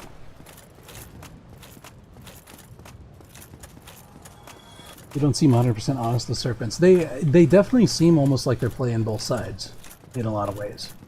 Or at least that would be the inference from the alternate cutscene, the alternate ending. Because there's like a scene where essentially the idea is that the entire world gets plunged into the abyss, right? And darkness takes over everything because the Age of Fire dies. And your character, because he's like killed everyone else of any sort of power, like he's the big cheese now, even though it's like an empire of dirt that he, you know, is over. Everyone else is dead, so he's like the leader, right? You become like the Dark Lord or whatever. And in the cutscene, there's like a numerous primordial serpents in the darkness, and they're all like bowing to him. And one of them is Frampt, which is really interesting.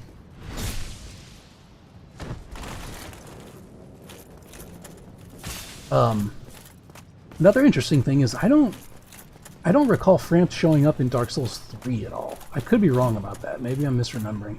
I guess we'll find out whenever I stream it, but or if someone wants to, you know, if someone else plays it and they find it. But I think there's only like vague references to it in Dark Souls 3. I don't think he ever actually shows up.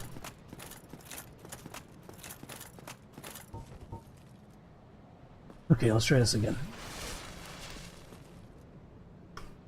I've said multiple times this is not a hard boss, so I can't really continue to eat shit on it. Or I have a lot of explaining to do.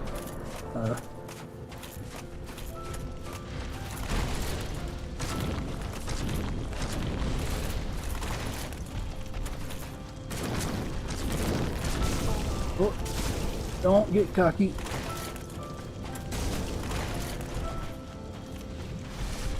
Ah, fuck.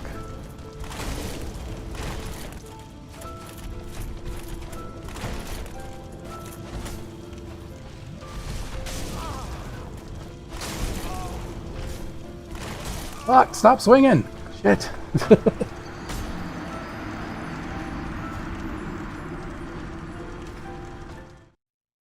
Well, Trostram's everything. What happened in the garden? Yeah, I think that's probably like, that's probably a design choice actually, because it kind of draws on a lot of real-world mythos about snakes. Which, honestly, snakes have an interesting kind of implication in the real world too. Mythology. They're seen as both being like deceitful and also wise. It's like a weird dichotomy, right? And maybe it's not even a dichotomy, right? Because someone who's wise can also be quite cunning.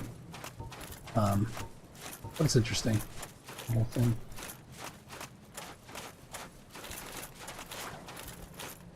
I'm gonna stab a bunch of knights in the ass now again.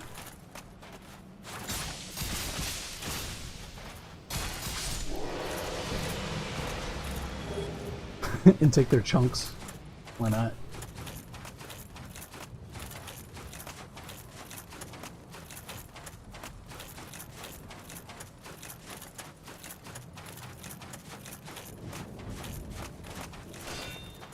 Oh, okay, well. In fact, if I'm not mistaken, I want to say there's a... This is real world mythology now. This is no longer Dark Souls stuff. But I want to say that there's was it a Greek? There was a Greek goddess of wisdom, but it was like a... It wasn't like an Athena type wisdom, right? Because usually when you think of wisdom, you think of like an august kind of figure, right?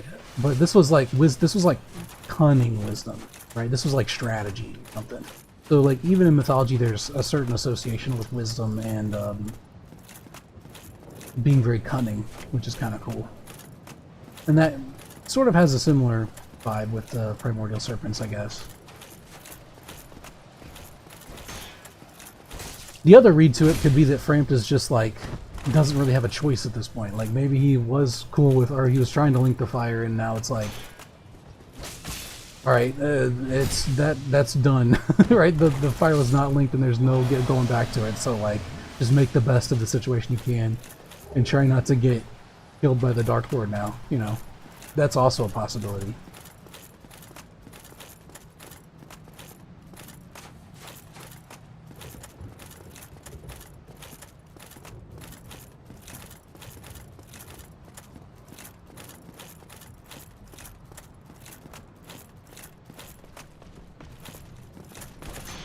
Oh yeah, I forgot that he can like completely... Ow, shit! Sir, can you not, please?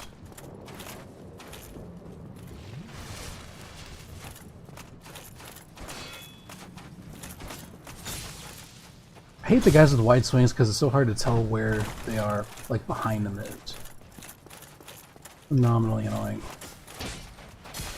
Like this, like where's his back? He's all twisted around like a gymnast or something. Like he's just been to the chiropractor.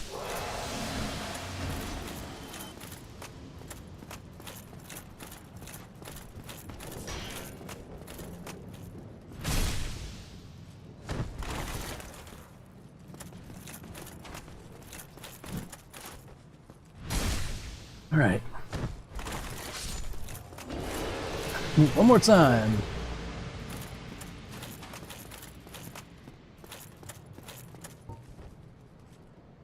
In my defense, I have never played through this game with this build before. So that's what I'm blaming it on. Same issue I've had with all the bosses. This ain't UGS build anymore. But it is very fun. I like this build. Oh, it's hard. It's challenging.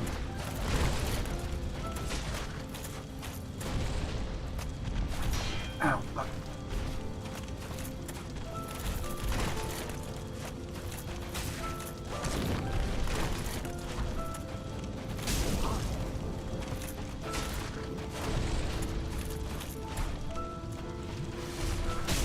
Yeah. I'll punish the shit out of you.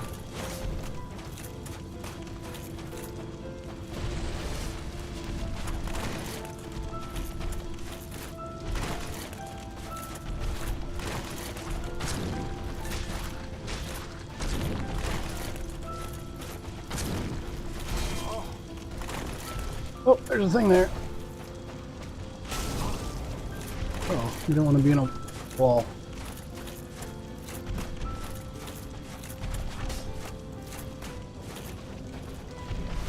A little ring around the rosy, sure.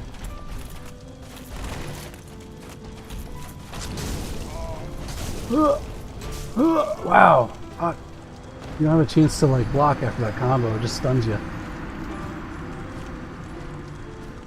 So my previous build, I had a lot of poison in it, which wouldn't have been affected by that nearly as much.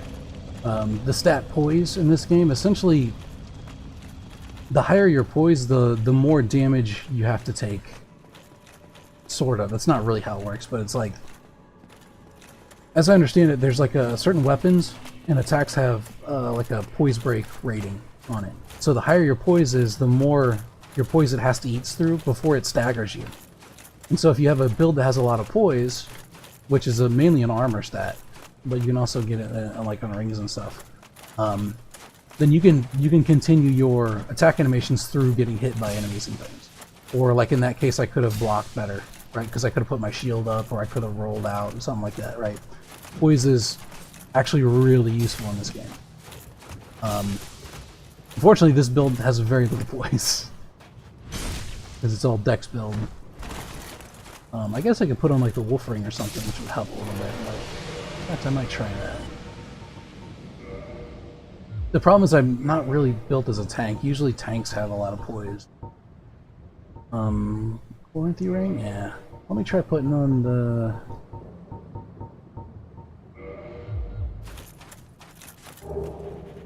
We'll see if that helps any at all. I should play more conservatively. Yeah, the problem is I'm notoriously impatient. I want to like get in and wheel on stuff. Which is probably why I like the UGS build so much, but...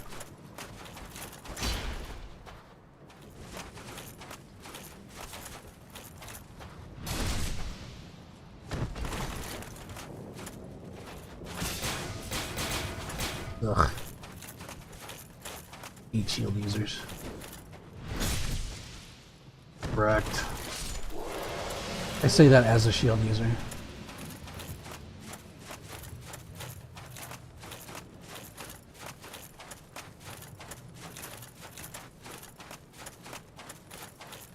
I hate enemies with shields, I should say. Because they turtle up.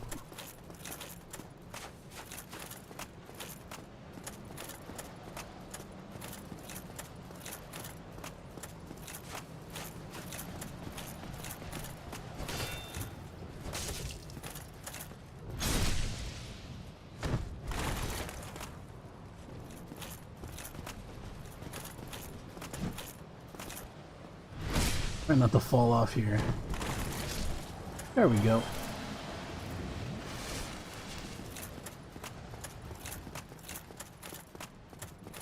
Part of the other reason that I tend to want to like get in and play aggressively at first is because I've only got so much time on my weapon buff, and that's sort of what I made the build around.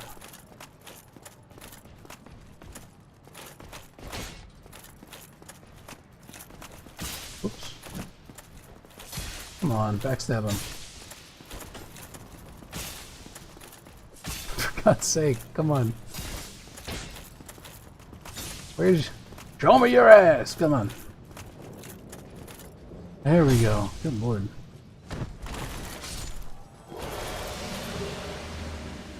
This is a good place to farm Titanite chunks, I guess. If you have use of them at this point in the game, you can do it. And also Black Knight weapons.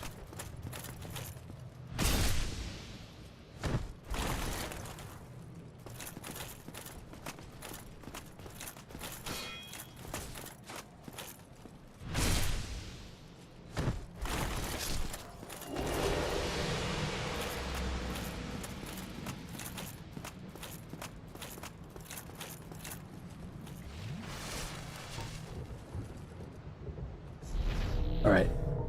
This is the one. No more embarrassment. If there's a way to no clip, I don't know. I'm sure there's probably a whole set of like hacking tools in this game.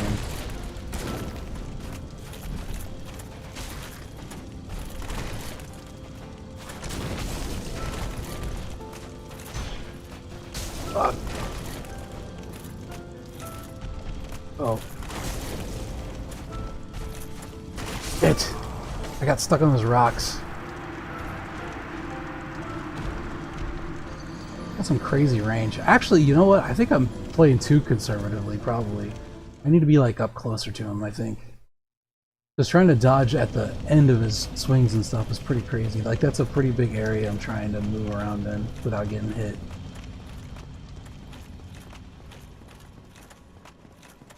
Not that I would advise people use hacking tools, of course. Especially if you're doing online stuff. But I'm sure that there's stuff for this game that's been developed. I know that there are... I've seen like YouTube videos of people. I think there's a series that someone does. Unfortunately, I can't remember the name of the person who does it. But the series is called Boundary Break. And they've done videos on Dark Souls that like, they're actually really interesting. They go in and they like show how models and things pop into the game, and like how you have like a camera sweep that they use the game for, where they can explore things and like freeze it on frames and things. It shows you how like all the areas are put together, and like how certain areas will pop out as other areas pop in when you get close to them, or like how enemies spawn is also kind of a neat thing. It just kind of shows you, it gives you like a glimpse into what the programmers were doing and how they managed to do stuff. Like, one of them is how they did the Gwendolyn fight. Is actually, like, if you haven't done the Gwendolyn fight, essentially whenever you go through the fog door there, it's set in a big hall, and then there's this thing where you walk in, and then this hall like stretches out in front of you, really long distance. And I watched a video called, it was from that series Boundary Break, where they showed how they did that. And it actually is like a really long hall, but they use like some clever screen wipe type deals, right? Some screen obscuring effects while they move around textures and stuff to kind of get the effect. It's pretty cool. And there's like a million different videos about that. In fact, if you watch one of those videos, you're going to get a million YouTube recommendations about other stuff about Dark Souls. From lore videos to like bugs to all different kinds of things. People doing like challenges, you know, like can you beat Dark Souls by only falling on top of enemies, stuff like that. There's like so much stuff out there about Dark Souls.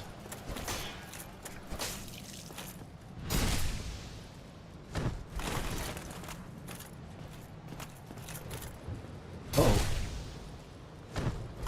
We would have fell off there if we hadn't got that backstab. Because we were momentum right toward it.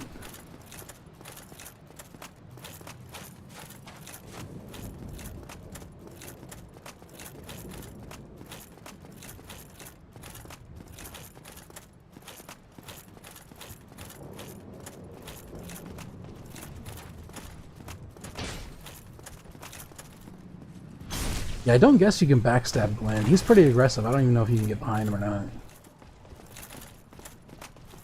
He's not quite as derpy as his knights. When you were behind me, yeah, that's one of the things that I actually kind of have a gripe about with Dark Souls 1, is that the hitboxes are... Sometimes they're pretty good, other times they're really not.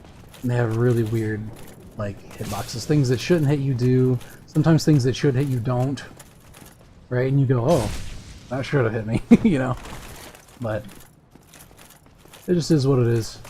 Later games, I think, improve upon it quite a bit. Dark Souls 3 was especially good at it, as I recall.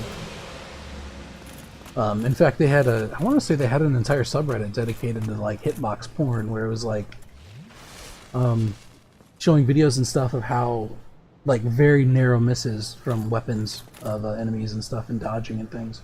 Pretty cool.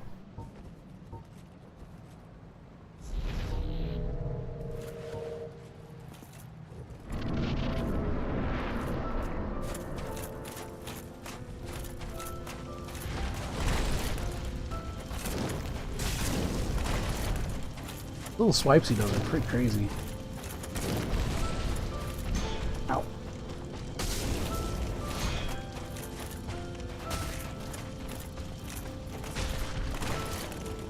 Need to heal. Yeah, that was cool. You let me do it.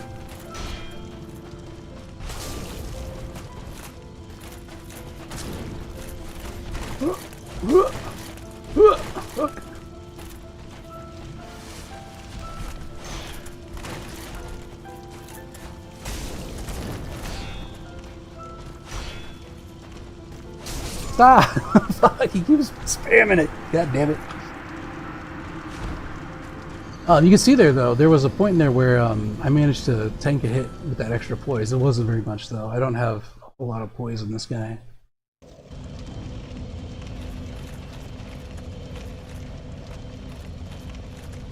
The shield stability is also not great. In fact, I might just two-hand the rapier. I don't know that... Well, no, because I could do parries and stuff. Maybe I'll just get good at parrying this guy, I don't know. There's different ways of dealing with it.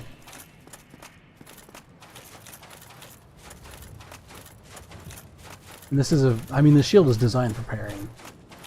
It's like one of the better parry shields in the game.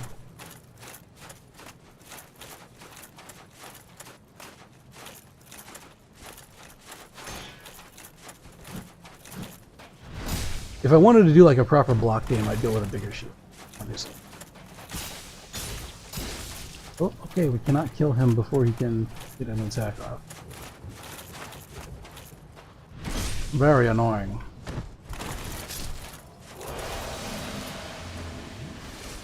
Let's just try running through again.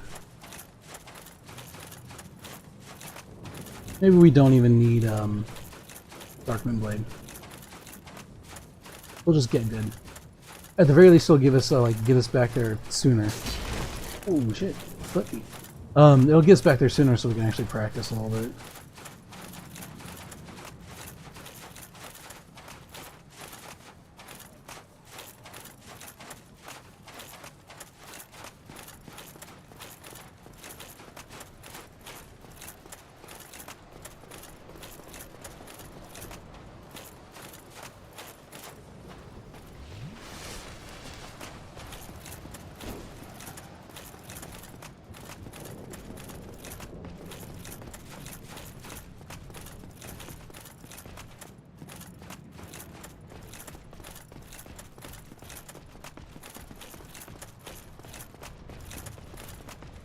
Which way am I going?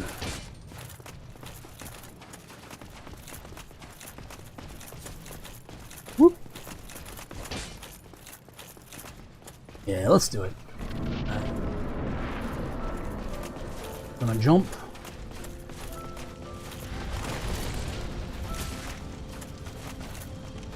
Damn, thought he was gonna back there.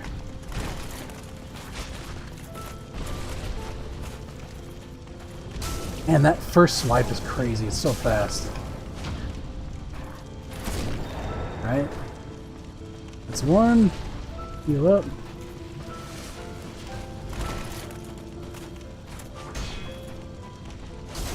Up.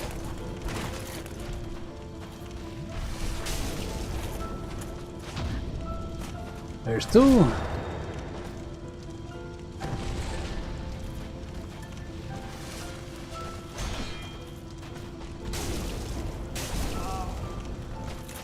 Fuck! That little, that first one he does is insanely fast for a sword that size.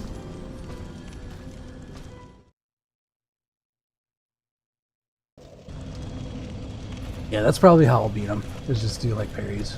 Just get good.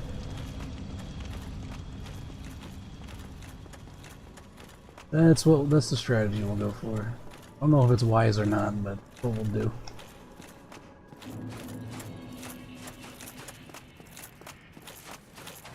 If you have UGS, you can poke really well, right? Because you got a big sword that's really long, and it does a ton of damage per hit. So in those instances where he's swinging at you, you can roll out, and then you just roll out, and then whenever he calms down a little bit, you come in, you pop him once, and you're back out again, right? So you can stay. Even though you have a really big weapon, you can stay surprisingly mobile at the same time. Because you're only having to commit to one attack.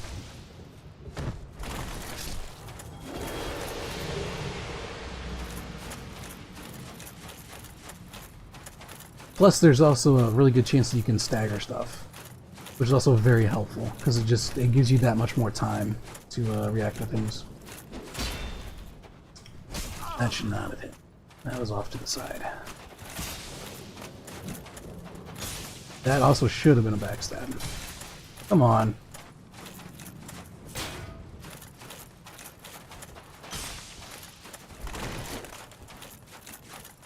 There we go. Sometimes they're a little weird.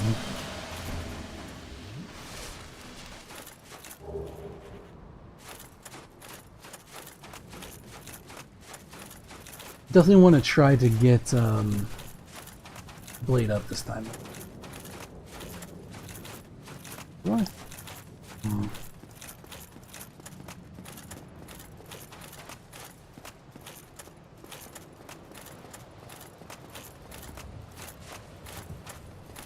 We might be able to get past this guy without too much of a hassle. I don't know if he'll chase us across this or not.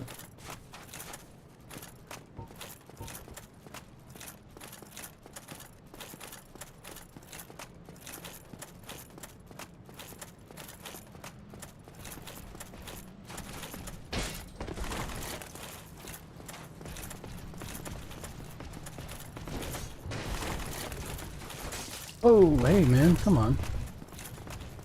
Don't be like that. Alright, we're gonna have to go in half health, I guess.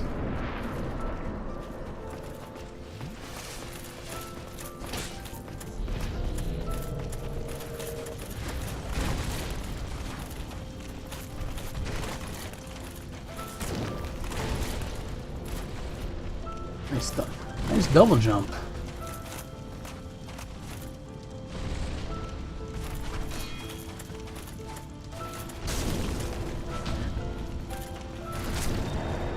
In fact, I actually have a ring that increases critical damage that I should use.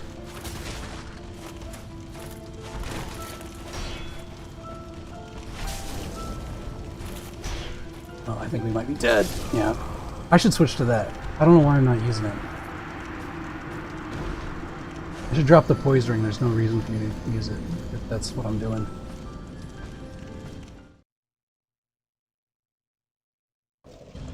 Hold on. Ditch that. Go with the hornet ring.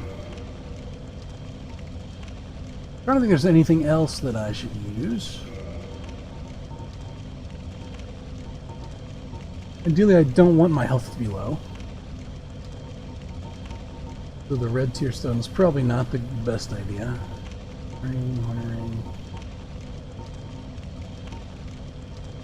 I wonder if does he do fire damage? Does he do more physical or fire damage? I don't know.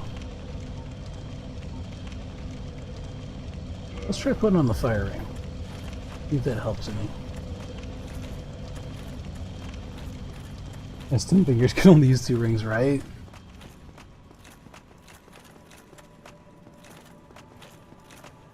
Logic.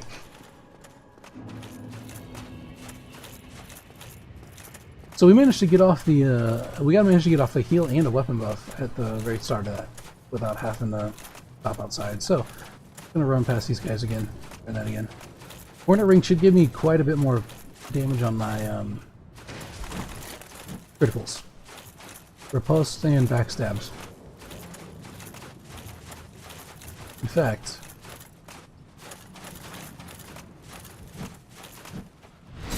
yeah. So that gives me like another 100 something or 200 something backstab damage just with that ring. It's pretty good. That should also translate to riposte after a parry.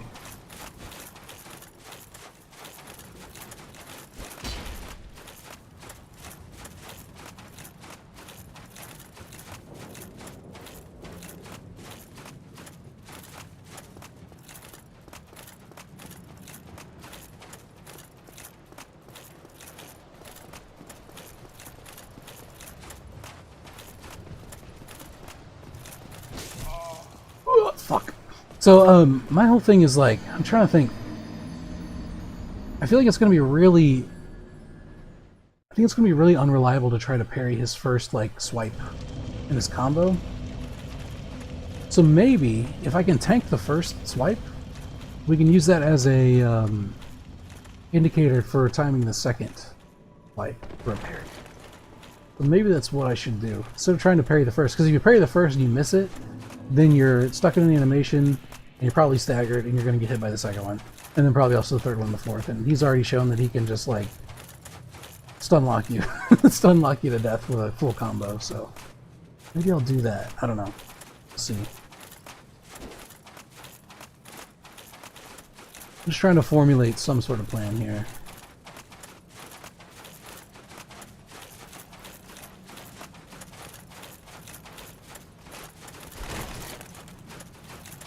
This is why for new players to Dark Souls, I recommend big weapon. Get a big sword and you don't have to worry about most of this stuff.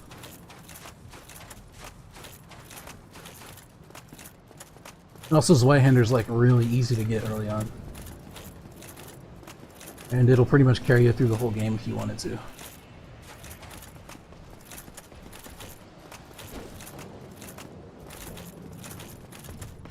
Zelda game like Dark Souls would be so cool.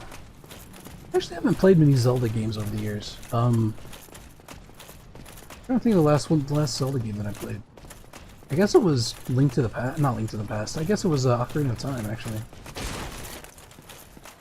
It's been a long time. I'll be honest, I haven't been like a huge consumer of Nintendo stuff. Just because I've been playing most of my stuff on PC.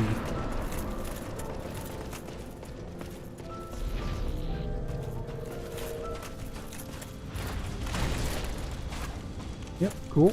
Let's poke off to the side there.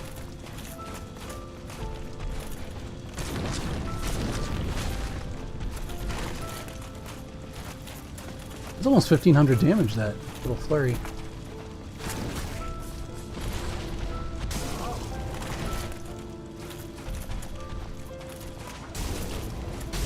Ow. Fuck! Dude.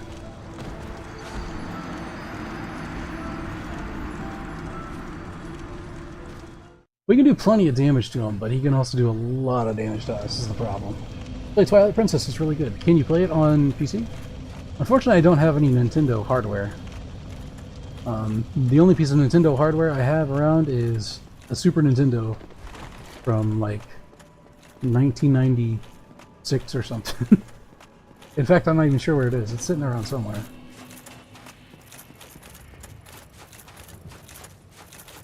Emulate it. Oh, that's a good point. I suppose it could. Although it feels a little bad, you know, I haven't actually bought the game. Although, I guess, well, I don't know. I'm not even familiar with the hardware. Is that something you could, like, pop into a PC? Like a PC drive or something? I don't know. I don't know anything about it, essentially. I know that there are, PlayStation emulators that allow you to do that.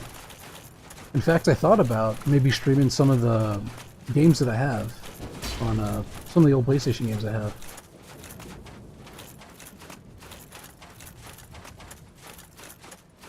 But I don't know, I don't have any setup for it yet. I'm not even sure if it would work.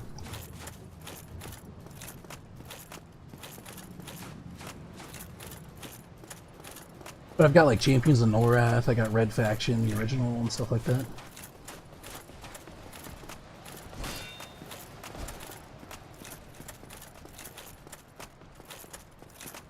So you can play GameCube games on PC. Interesting.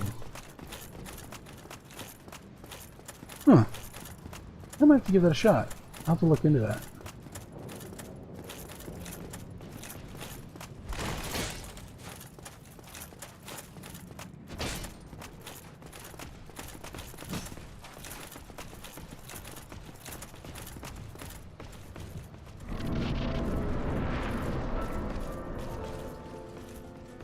I'm gonna feel very silly if Gwyn is as hard of a fight as Calamite is.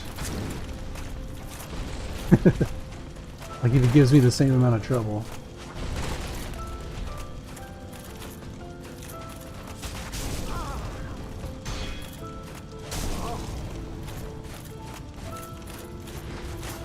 Whoop. Right. Now hide behind a rock like a coward, please. Perfect.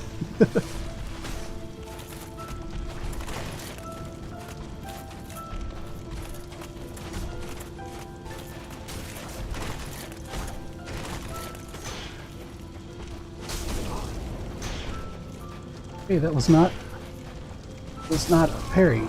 Fuck, dude. He just spams that, man.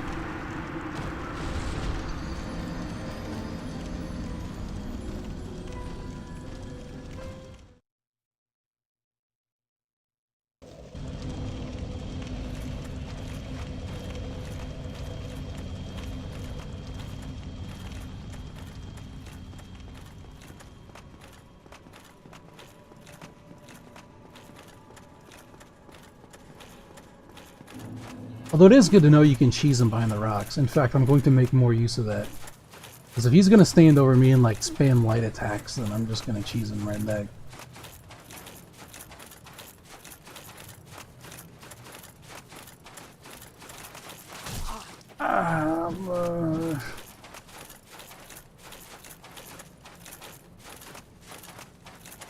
That don't feel good.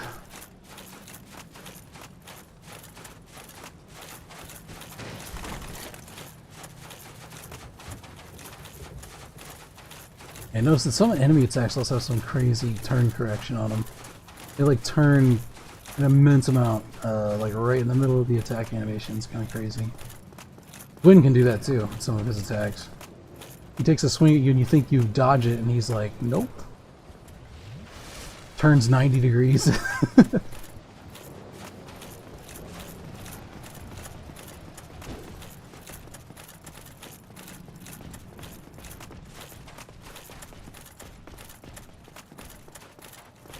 That was actually one of the things that I think they did okay with Calamite. He didn't have a whole lot of crazy turn correction on his stuff, which was nice, because then it gets pretty frustrating. Not like those stupid wheel skeletons. What the fuck? That was weird. I've never seen the clothesline animation like that. Uh-oh. Oh, we'll never make it!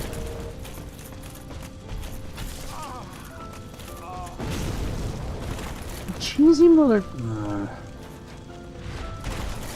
You see that? He's gonna, like, spawn camp me.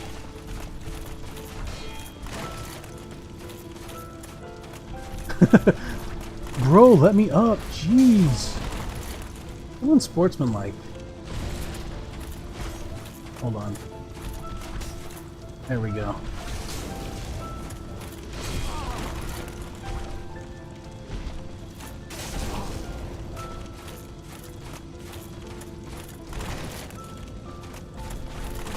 Alright, where's a rock? Where's a rock? I need to heal. Oh, he's gonna jump over it. He's gonna like totally hurdle that rock. I'm happening.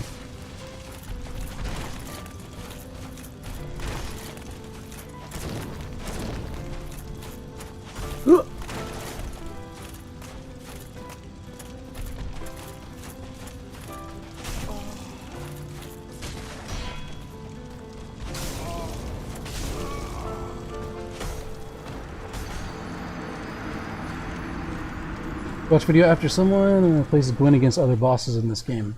Does he do good? I mean, he seems like he's got... He seems a lot better than I remember.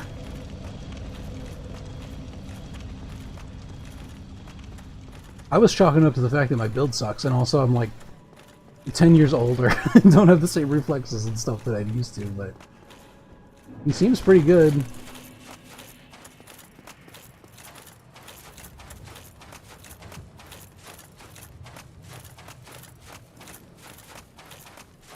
The ring that I put on doesn't seem to help much. I'm going to switch back to the steel protection.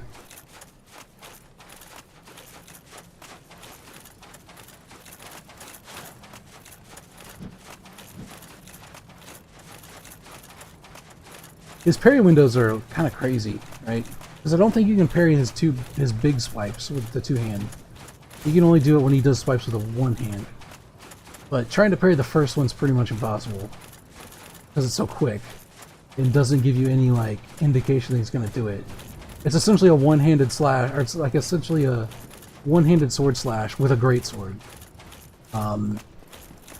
So you'd have to kind of, like, either roll or tank the first one, and then be in position to...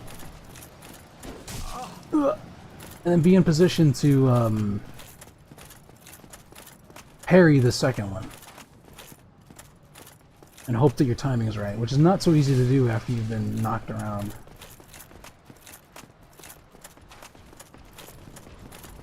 He beats almost every boss except for Ornstein and Smoke. Good lord.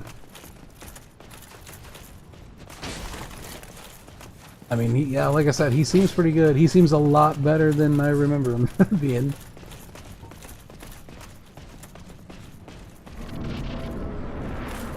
In fact, I'm somewhat taken aback. I'm like, holy cow. I was like, yeah, I'll beat Calamite and it'll take me a few hours or whatever, and then I'll just go kill Gwyn in one go. Turns out that's not how this rolls.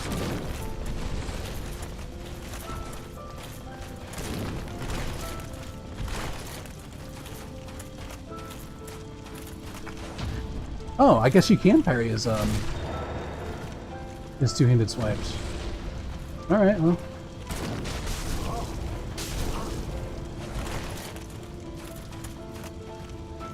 Sour grapes. I would like it if he would try to grab me again.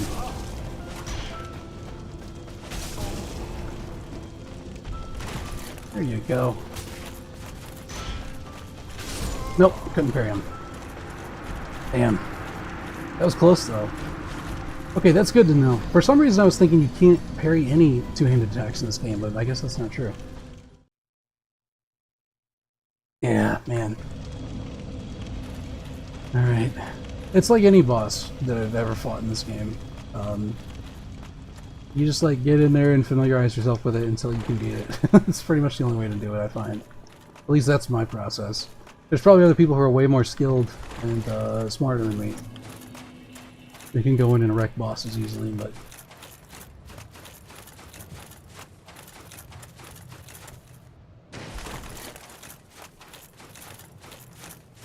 I don't know if parries are actually the optimal way to be doing this, but...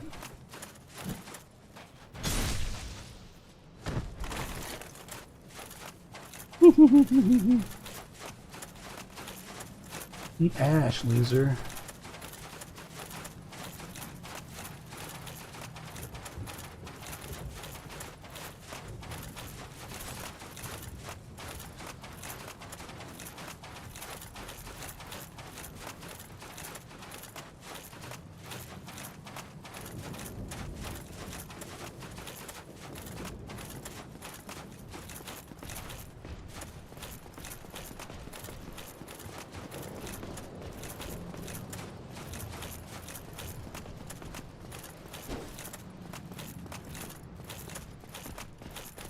I believe someone no-hit all the Soulsborne games. There are people who are, like... I don't know how they do it, but there are people who, like, just dedicate so much time and effort into doing stuff, like challenges in these games. It's insane.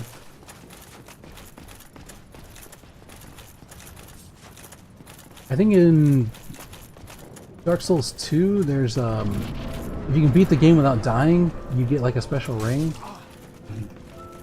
And if you can do it without using bonfires, you get like a special or something, whatever. I don't remember what it is, but...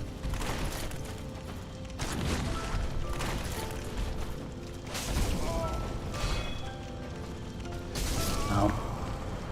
Once he starts laying into you, it's like your timing's all fucked up. I call them no lives. Back in the day, whenever I was a young man, in the MMO world, they were called poop socks. And the reason they were called poop socks is because there was a story of someone, because this was back in EQ, where there weren't any instances or anything in the MMO. So everyone had to share the same camps and stuff all the time. And the rule was that if you got a camp, right, as long as you were there at the computer, you had control of that camp, and if people came in and tried to steal it or whatever, they could get reported. So if you had control of the camp, you had it, and there were certain drops in that game that were so low chance of happening that people would have to spend days, like, camped out on their camp spots. And so obviously, if they left the computer, then they would have to potentially relinquish the camp. And so, oh man. So what they would do is, there was a story one time of someone who didn't want to give up their spot, and they really had to go to the bathroom, so they just grabbed a sock and went with it. And that story, I don't know if it's actually true or not, but that story proliferated, and from that point on, people who spent like obscene amounts of hours playing games, especially like long sessions, were known as poop socks. They were just like terminally online all the time. A little bit of MMO history for you. And then they like came up with the idea of instanced areas of games and stuff with WoW, and that all kind of went out the window. People didn't have to like hold games for hours and hours and hours, but my guess is that someone somewhere still does it in EverQuest, because that game is still going. I think they're on expansion 25 or something now, something insane. Right. I'm coming for you, Gwyn.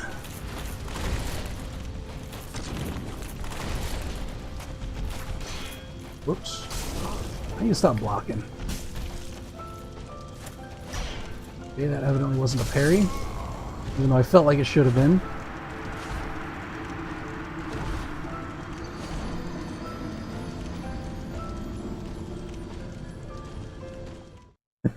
I may have chosen the most annoying way to do this. I don't know. He was ready for it, man. He is like always ready. He's been waiting for 1,000 years. Waiting for someone to walk through that door.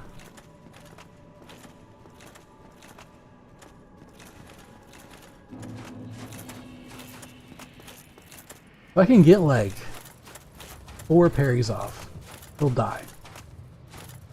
Can I get 4 parries in the Gwyn fight? Like, I can usually pick up parries pretty quick on littler enemies whenever I have like a little bit of time to acclimate to them. But when the boss kills you in a few hits, and you have to run all the way back, it really kind of messes up your flow. But we'll see if I can do it. I kind of feel like I need to do the challenge now.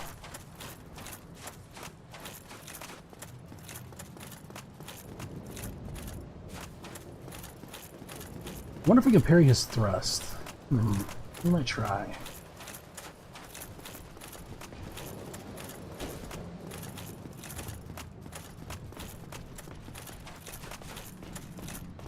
Yakety sax MIDI. As we like Curly Howard our way around all these dudes.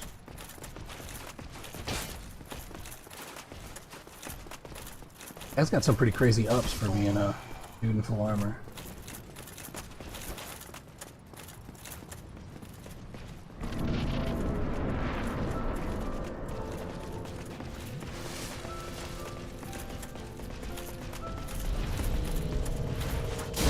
I was almost able to roll out in time. Oh, did you see that friggin' turn correction there? That was insane. You turned like 180 degrees at the end of that thrust. Unreal.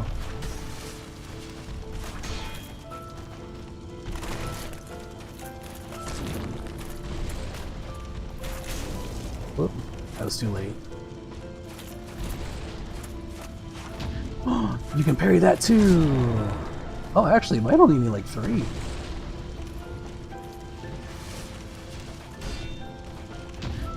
Hey! Let's go! Let's go! Let's go! Let's go!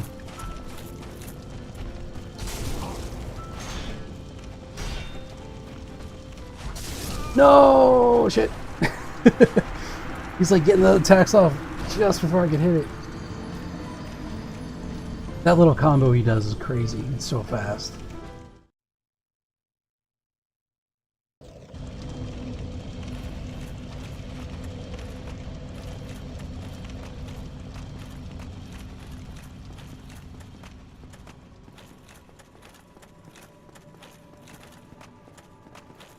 Yeah, if we get tagged by that knight going down there, the additional time it takes to heal before we get the weapon buff off is kind of annoying. It makes everything kind of sketchy to start off with.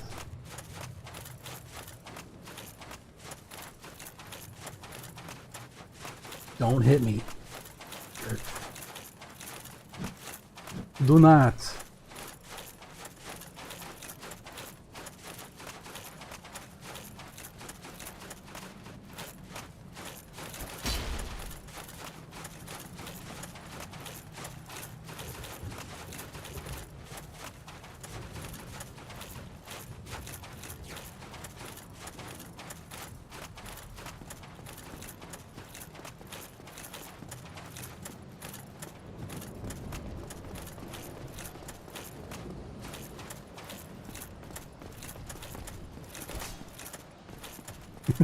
That part's always really scary, because I'm afraid it's going to clip me and send me off.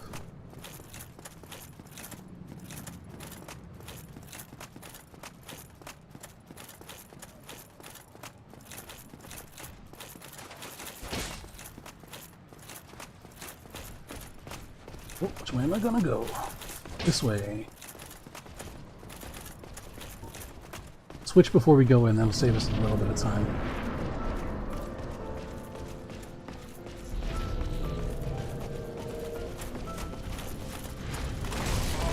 Oh, okay, cool. That's the part that sucks about trying to parry, is that if you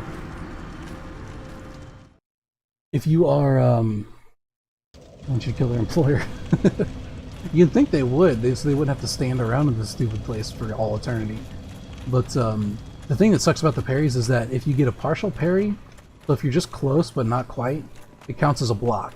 And if it counts as a block, then if you don't have a ton of stability for a dude with a giant flaming two-handed sword, it just knocks your shield out of the way and stuns you for a minute. So it really is, trying to parry Gwyn with this build is like kind of it's a dangerous proposition, to be honest. Because he'll like parry your stamina down really quick. Once that's down, it's like you can't roll, you can't do anything.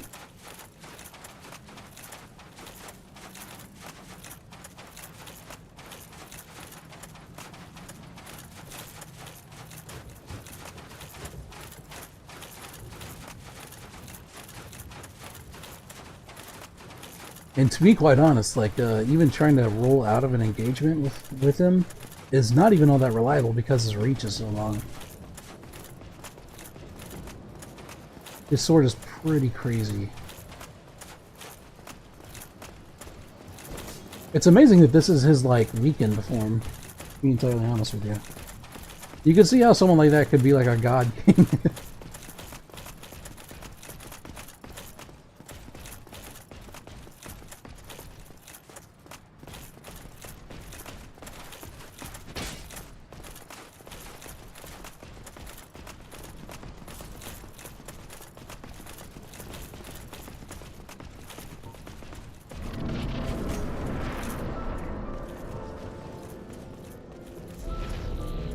About making a Discord.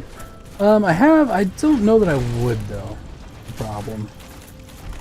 It's kind of hard to like, because if you make a Discord, you have to sort of.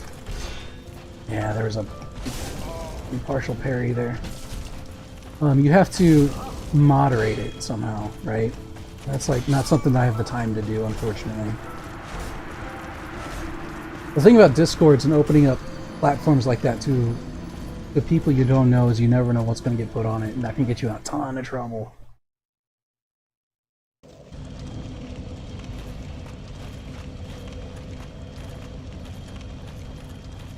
I do have a Twitter though, if you're interested in that. Just my name at Richter Graves, I think. Hold on. Probably should know my own. Probably should know my own Twitter handle. Yeah, it's at Richter Graves. Spelled the same way and everything. Oh, hold on. There we go. Now we're all set back up. Yeah, sometimes a lot of times I just wind up putting random musings and stuff on there, but I'll also talk about the streams occasionally. I'll let people know kind of when I'm planning on streams and things like that. Honestly, I have so few people that follow me that up until now I haven't had much of a use for it. But I do put stuff on there if people are interested.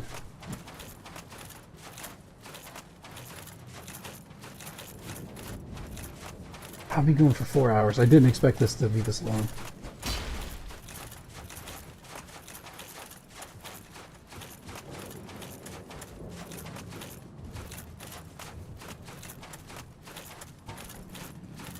You can shave like a second off if maybe like half a second. I switch to the talisman first. So whenever I go into the boss, go through the boss door, you'll notice that there's like a little tiny drop. You almost don't notice it. My character does whenever he walks through it. And I feel like that maybe kind of causes any action that you're trying to take. Once you walk through the door, it like, you know, it delays it for just that much more time. But you'll see it if I walk in through the door. Like if you watch my helmet, you'll see him drop a little bit. It's like the fog door spawns you in kind of a weird place, slightly above the ground. Right there.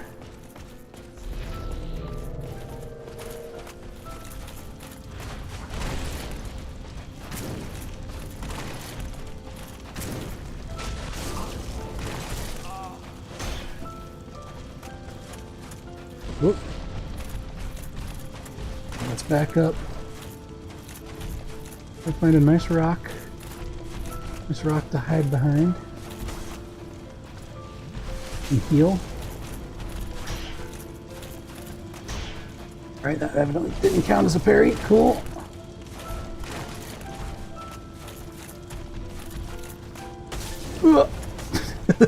Shoot.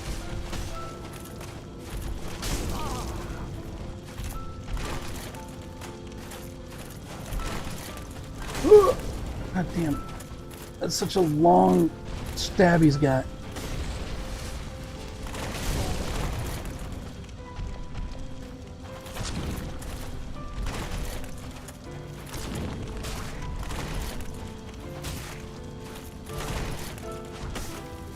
Alright. Yes, perfect. Not as good as if I had my weapon buff, but that's fine. I'll take it. A couple more of those and we'll be good. We'll be Gucci. Ow. Ah.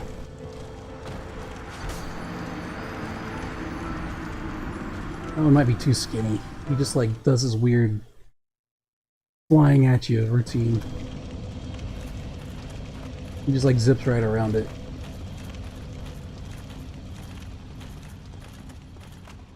He reminds me a lot of Ornstein, how Ornstein moves, but he's got way bigger area attacks.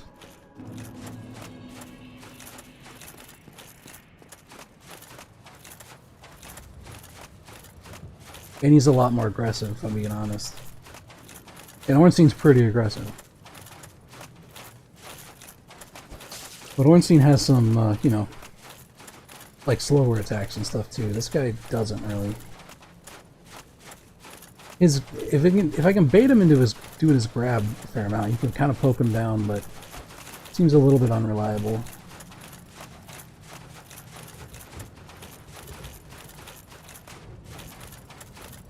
It also seems like he specifically times that sometimes, right? If he can knock you down, it seems like he tries to time that grab to get you right as you're getting back up, like perfectly. It's crazy. I don't know if they somehow like program that in, but it definitely feels that way.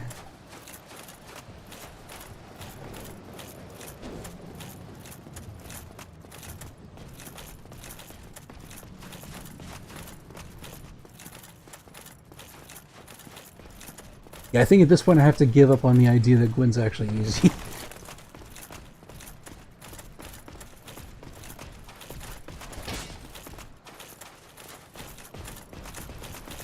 I have to apologize. I'm sorry, Gwyn. I was deeply mistaken. I apologize for my remarks. Please stop murdering me. Greatly overestimated my build.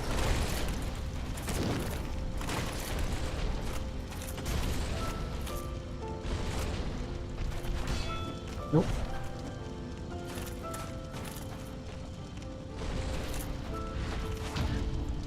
Nice. Okay, that one actually might be the easier one to parry, because you get a fair warning to start off with. Right, now we can just not eat shit here.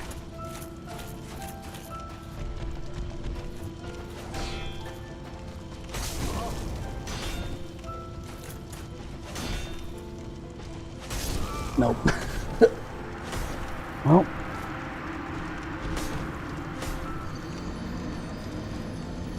All imperfect parries.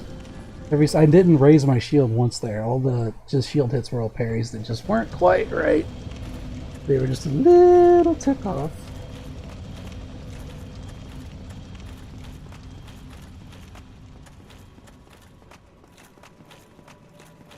No kidding, man. I was expecting this to be like a 2.5, 3 hour stream, something like that. Just a nice leisurely. I was like, hey, man, I'm gonna beat Calamite, and then it's gonna be just victory lap time. Like that's why I was like, yeah, we'll fight the Drake, we'll go fight Havel. I wasn't expecting Gwyn to actually be this difficult.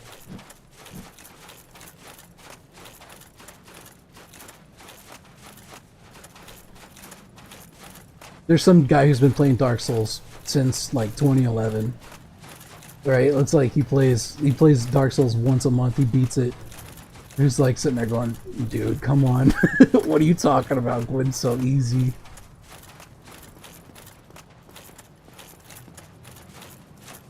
Yeah, give me a break, man.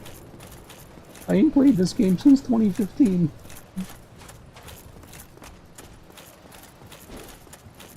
I should say I haven't beaten this game since 2015.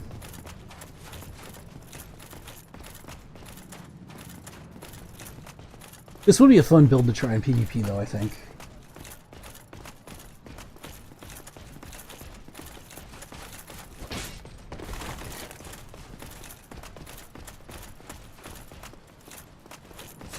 I'm already trying to think up how I want to make characters in Dark Souls 2 whenever I stream it.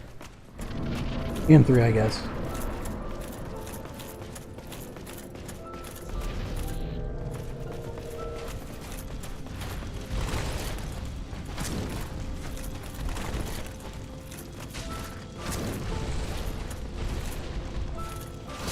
Whoops.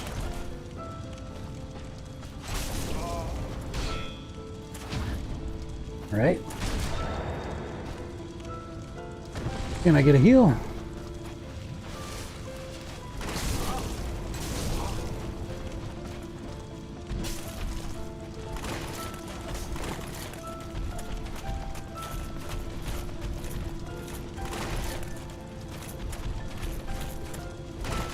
Where's a rock? There's a rock.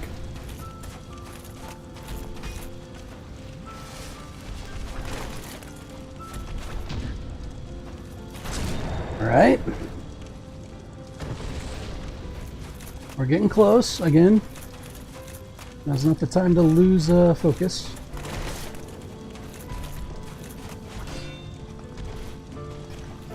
Uh-oh. Easy. Easy now.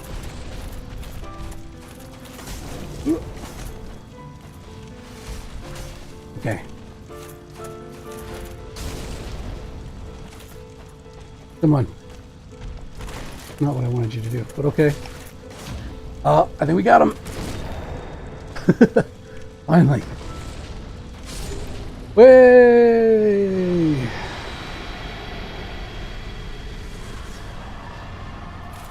Good gravy, man.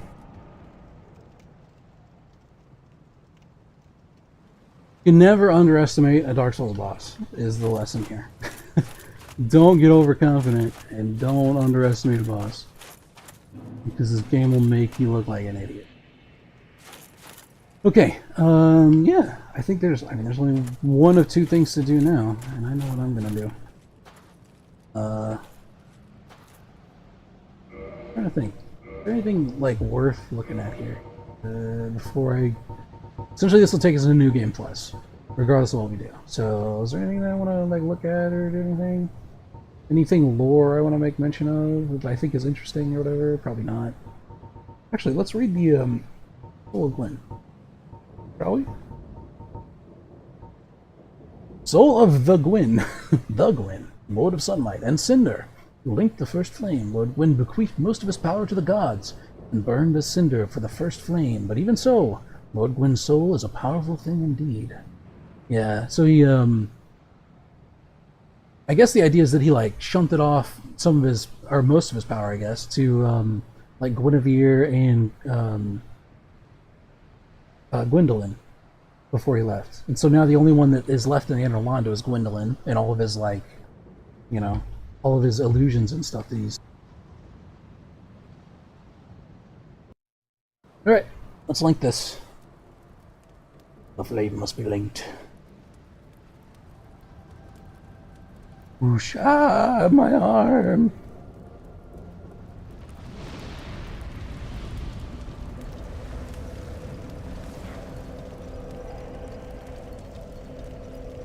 Man, that was nuts. I didn't think it would take that long.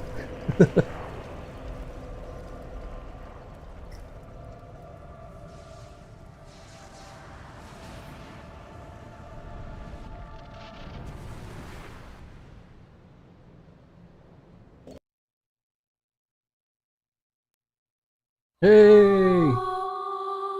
Oh, it's maybe kind of loud.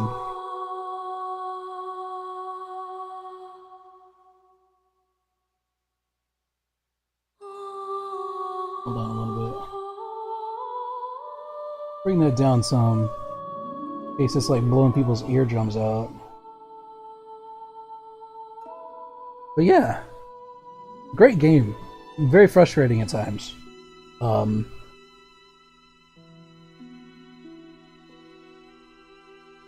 Yeah, it's interesting. The whole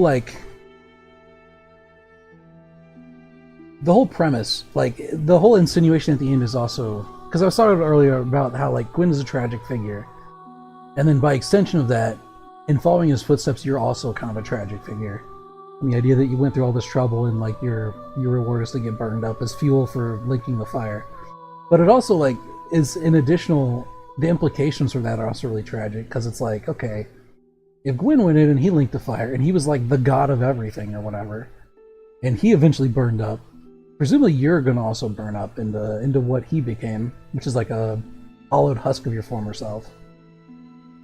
And when that happens, like the fire's gonna start to die again, and then some other poor bastard's gonna have to come and do this again. And this, I mean, this is like confirmed in Dark Souls 3, because as I recall, and like I said, it's been a while since I played that too. But as I recall in Dark Souls 3, like this whole process has been like pre-planned, like they've done this enough times that like they have a plan for it. They have a contingency.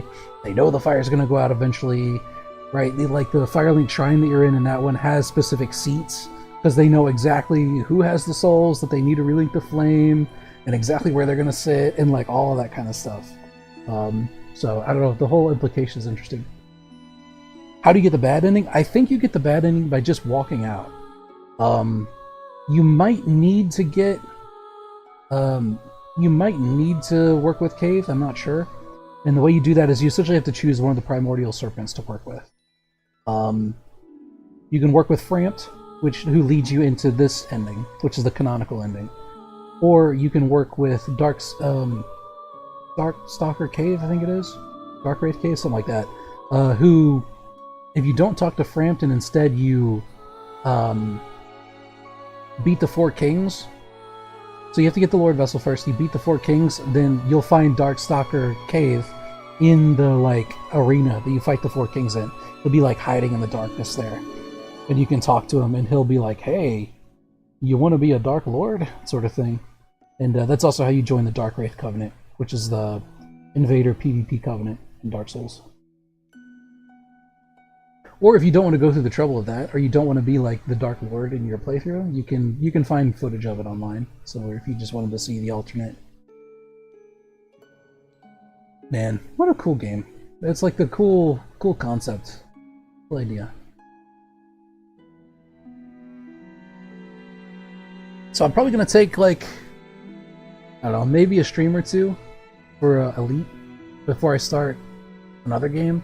Which at this point I'm probably leaning toward Dark Souls 2. I kind of want to get into it. Because it stands right now, a lot of people are playing, because like some pretty famous people on YouTube and stuff are playing the remastered version, for whatever reason. So it's drawn a lot of people into Dark Souls. My hope is that people who are playing the remastered version now are kind of finishing it, and then they'll move on to Dark Souls 2. Either ones that have never played it before, or have played it before and are trying to get back into it and want to relive it. And on that account, I should actually be able to play online, which would be kind of neat. To be able to play with other people and also maybe do some PvP and stuff like that. Traditionally, I really like doing the counter PvP stuff, the counter ganker covenants. So in that one, it would be the Blue Sentinels, I think, because they've got that whole like concept is kind of a neat idea. Where you have a covenant for people who like don't want to be invaded necessarily, and so you have the Invader Covenant, and then the like covenant of people who don't want to be invaded, then also the covenant that are there to counter gank the gankers and stuff. I don't know, it's kind of a neat idea. I like how they do it. Yeah, I want to do the good ending. I prefer the good ending, generally speaking. The dark ending is like, I don't know, it doesn't feel right. You know?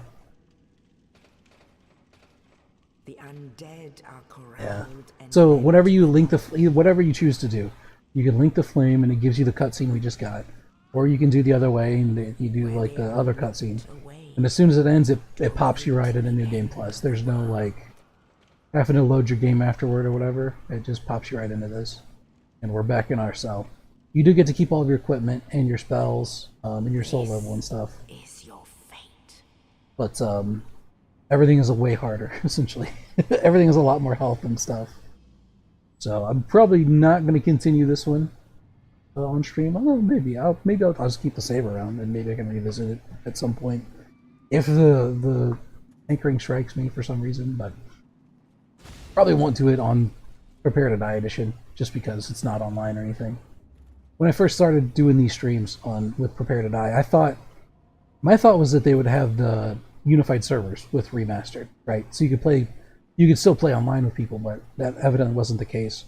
They'd shut down the servers back in 2022, and I didn't know about that. But yeah, now we start a whole new game. But that's Dark Souls. Nobody gets a happy ending in Dark Souls. Alright, perfect. Now there's an awkward silence and there's nothing playing in the background. I'm going to go ahead and play it in the stream here. And probably go to bed. Because this has gone on longer than I thought. So everyone, thank you for tuning in. Thank you, Glassy. I appreciate it. Mystic. Napalm. Mr. K. Honestly, I've never done streams where this many people have popped in to say hey and just talk and chat and stuff. It's super awesome to actually have people jump in and to have people to talk with and actually watch and things. I've explained in this playthrough why I stream and why it's not like the end of the world if people don't watch my streams. But with that said, it is a lot nicer whenever people jump in and have people to interact with and kind of do stuff like that. So I very much appreciate everyone for coming and hanging out. Right? And I hope that everyone has a wonderful night. Oh, hold on. Nope, that's the wrong way. There we go. So Beef Jerky Richter says, have a good day. And, if you're interested in space flight sims, I'll probably do an Elite stream at some point, maybe in the next 2 or 3 days. And if you're not interested in space sims, that's cool. Keep an eye out for Dark Souls 2, because I'll probably be streaming that at some point. Maybe within a week or so. All right? Awesome. I'm going to call it there. Everyone, have an amazing night for the 3rd time. Something you'll learn really quickly is I don't know how to do intros or outros, despite having done several streams. But yeah, anyway. Later.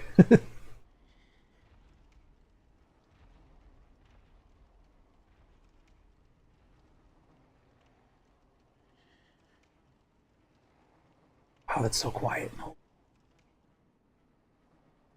Awkward.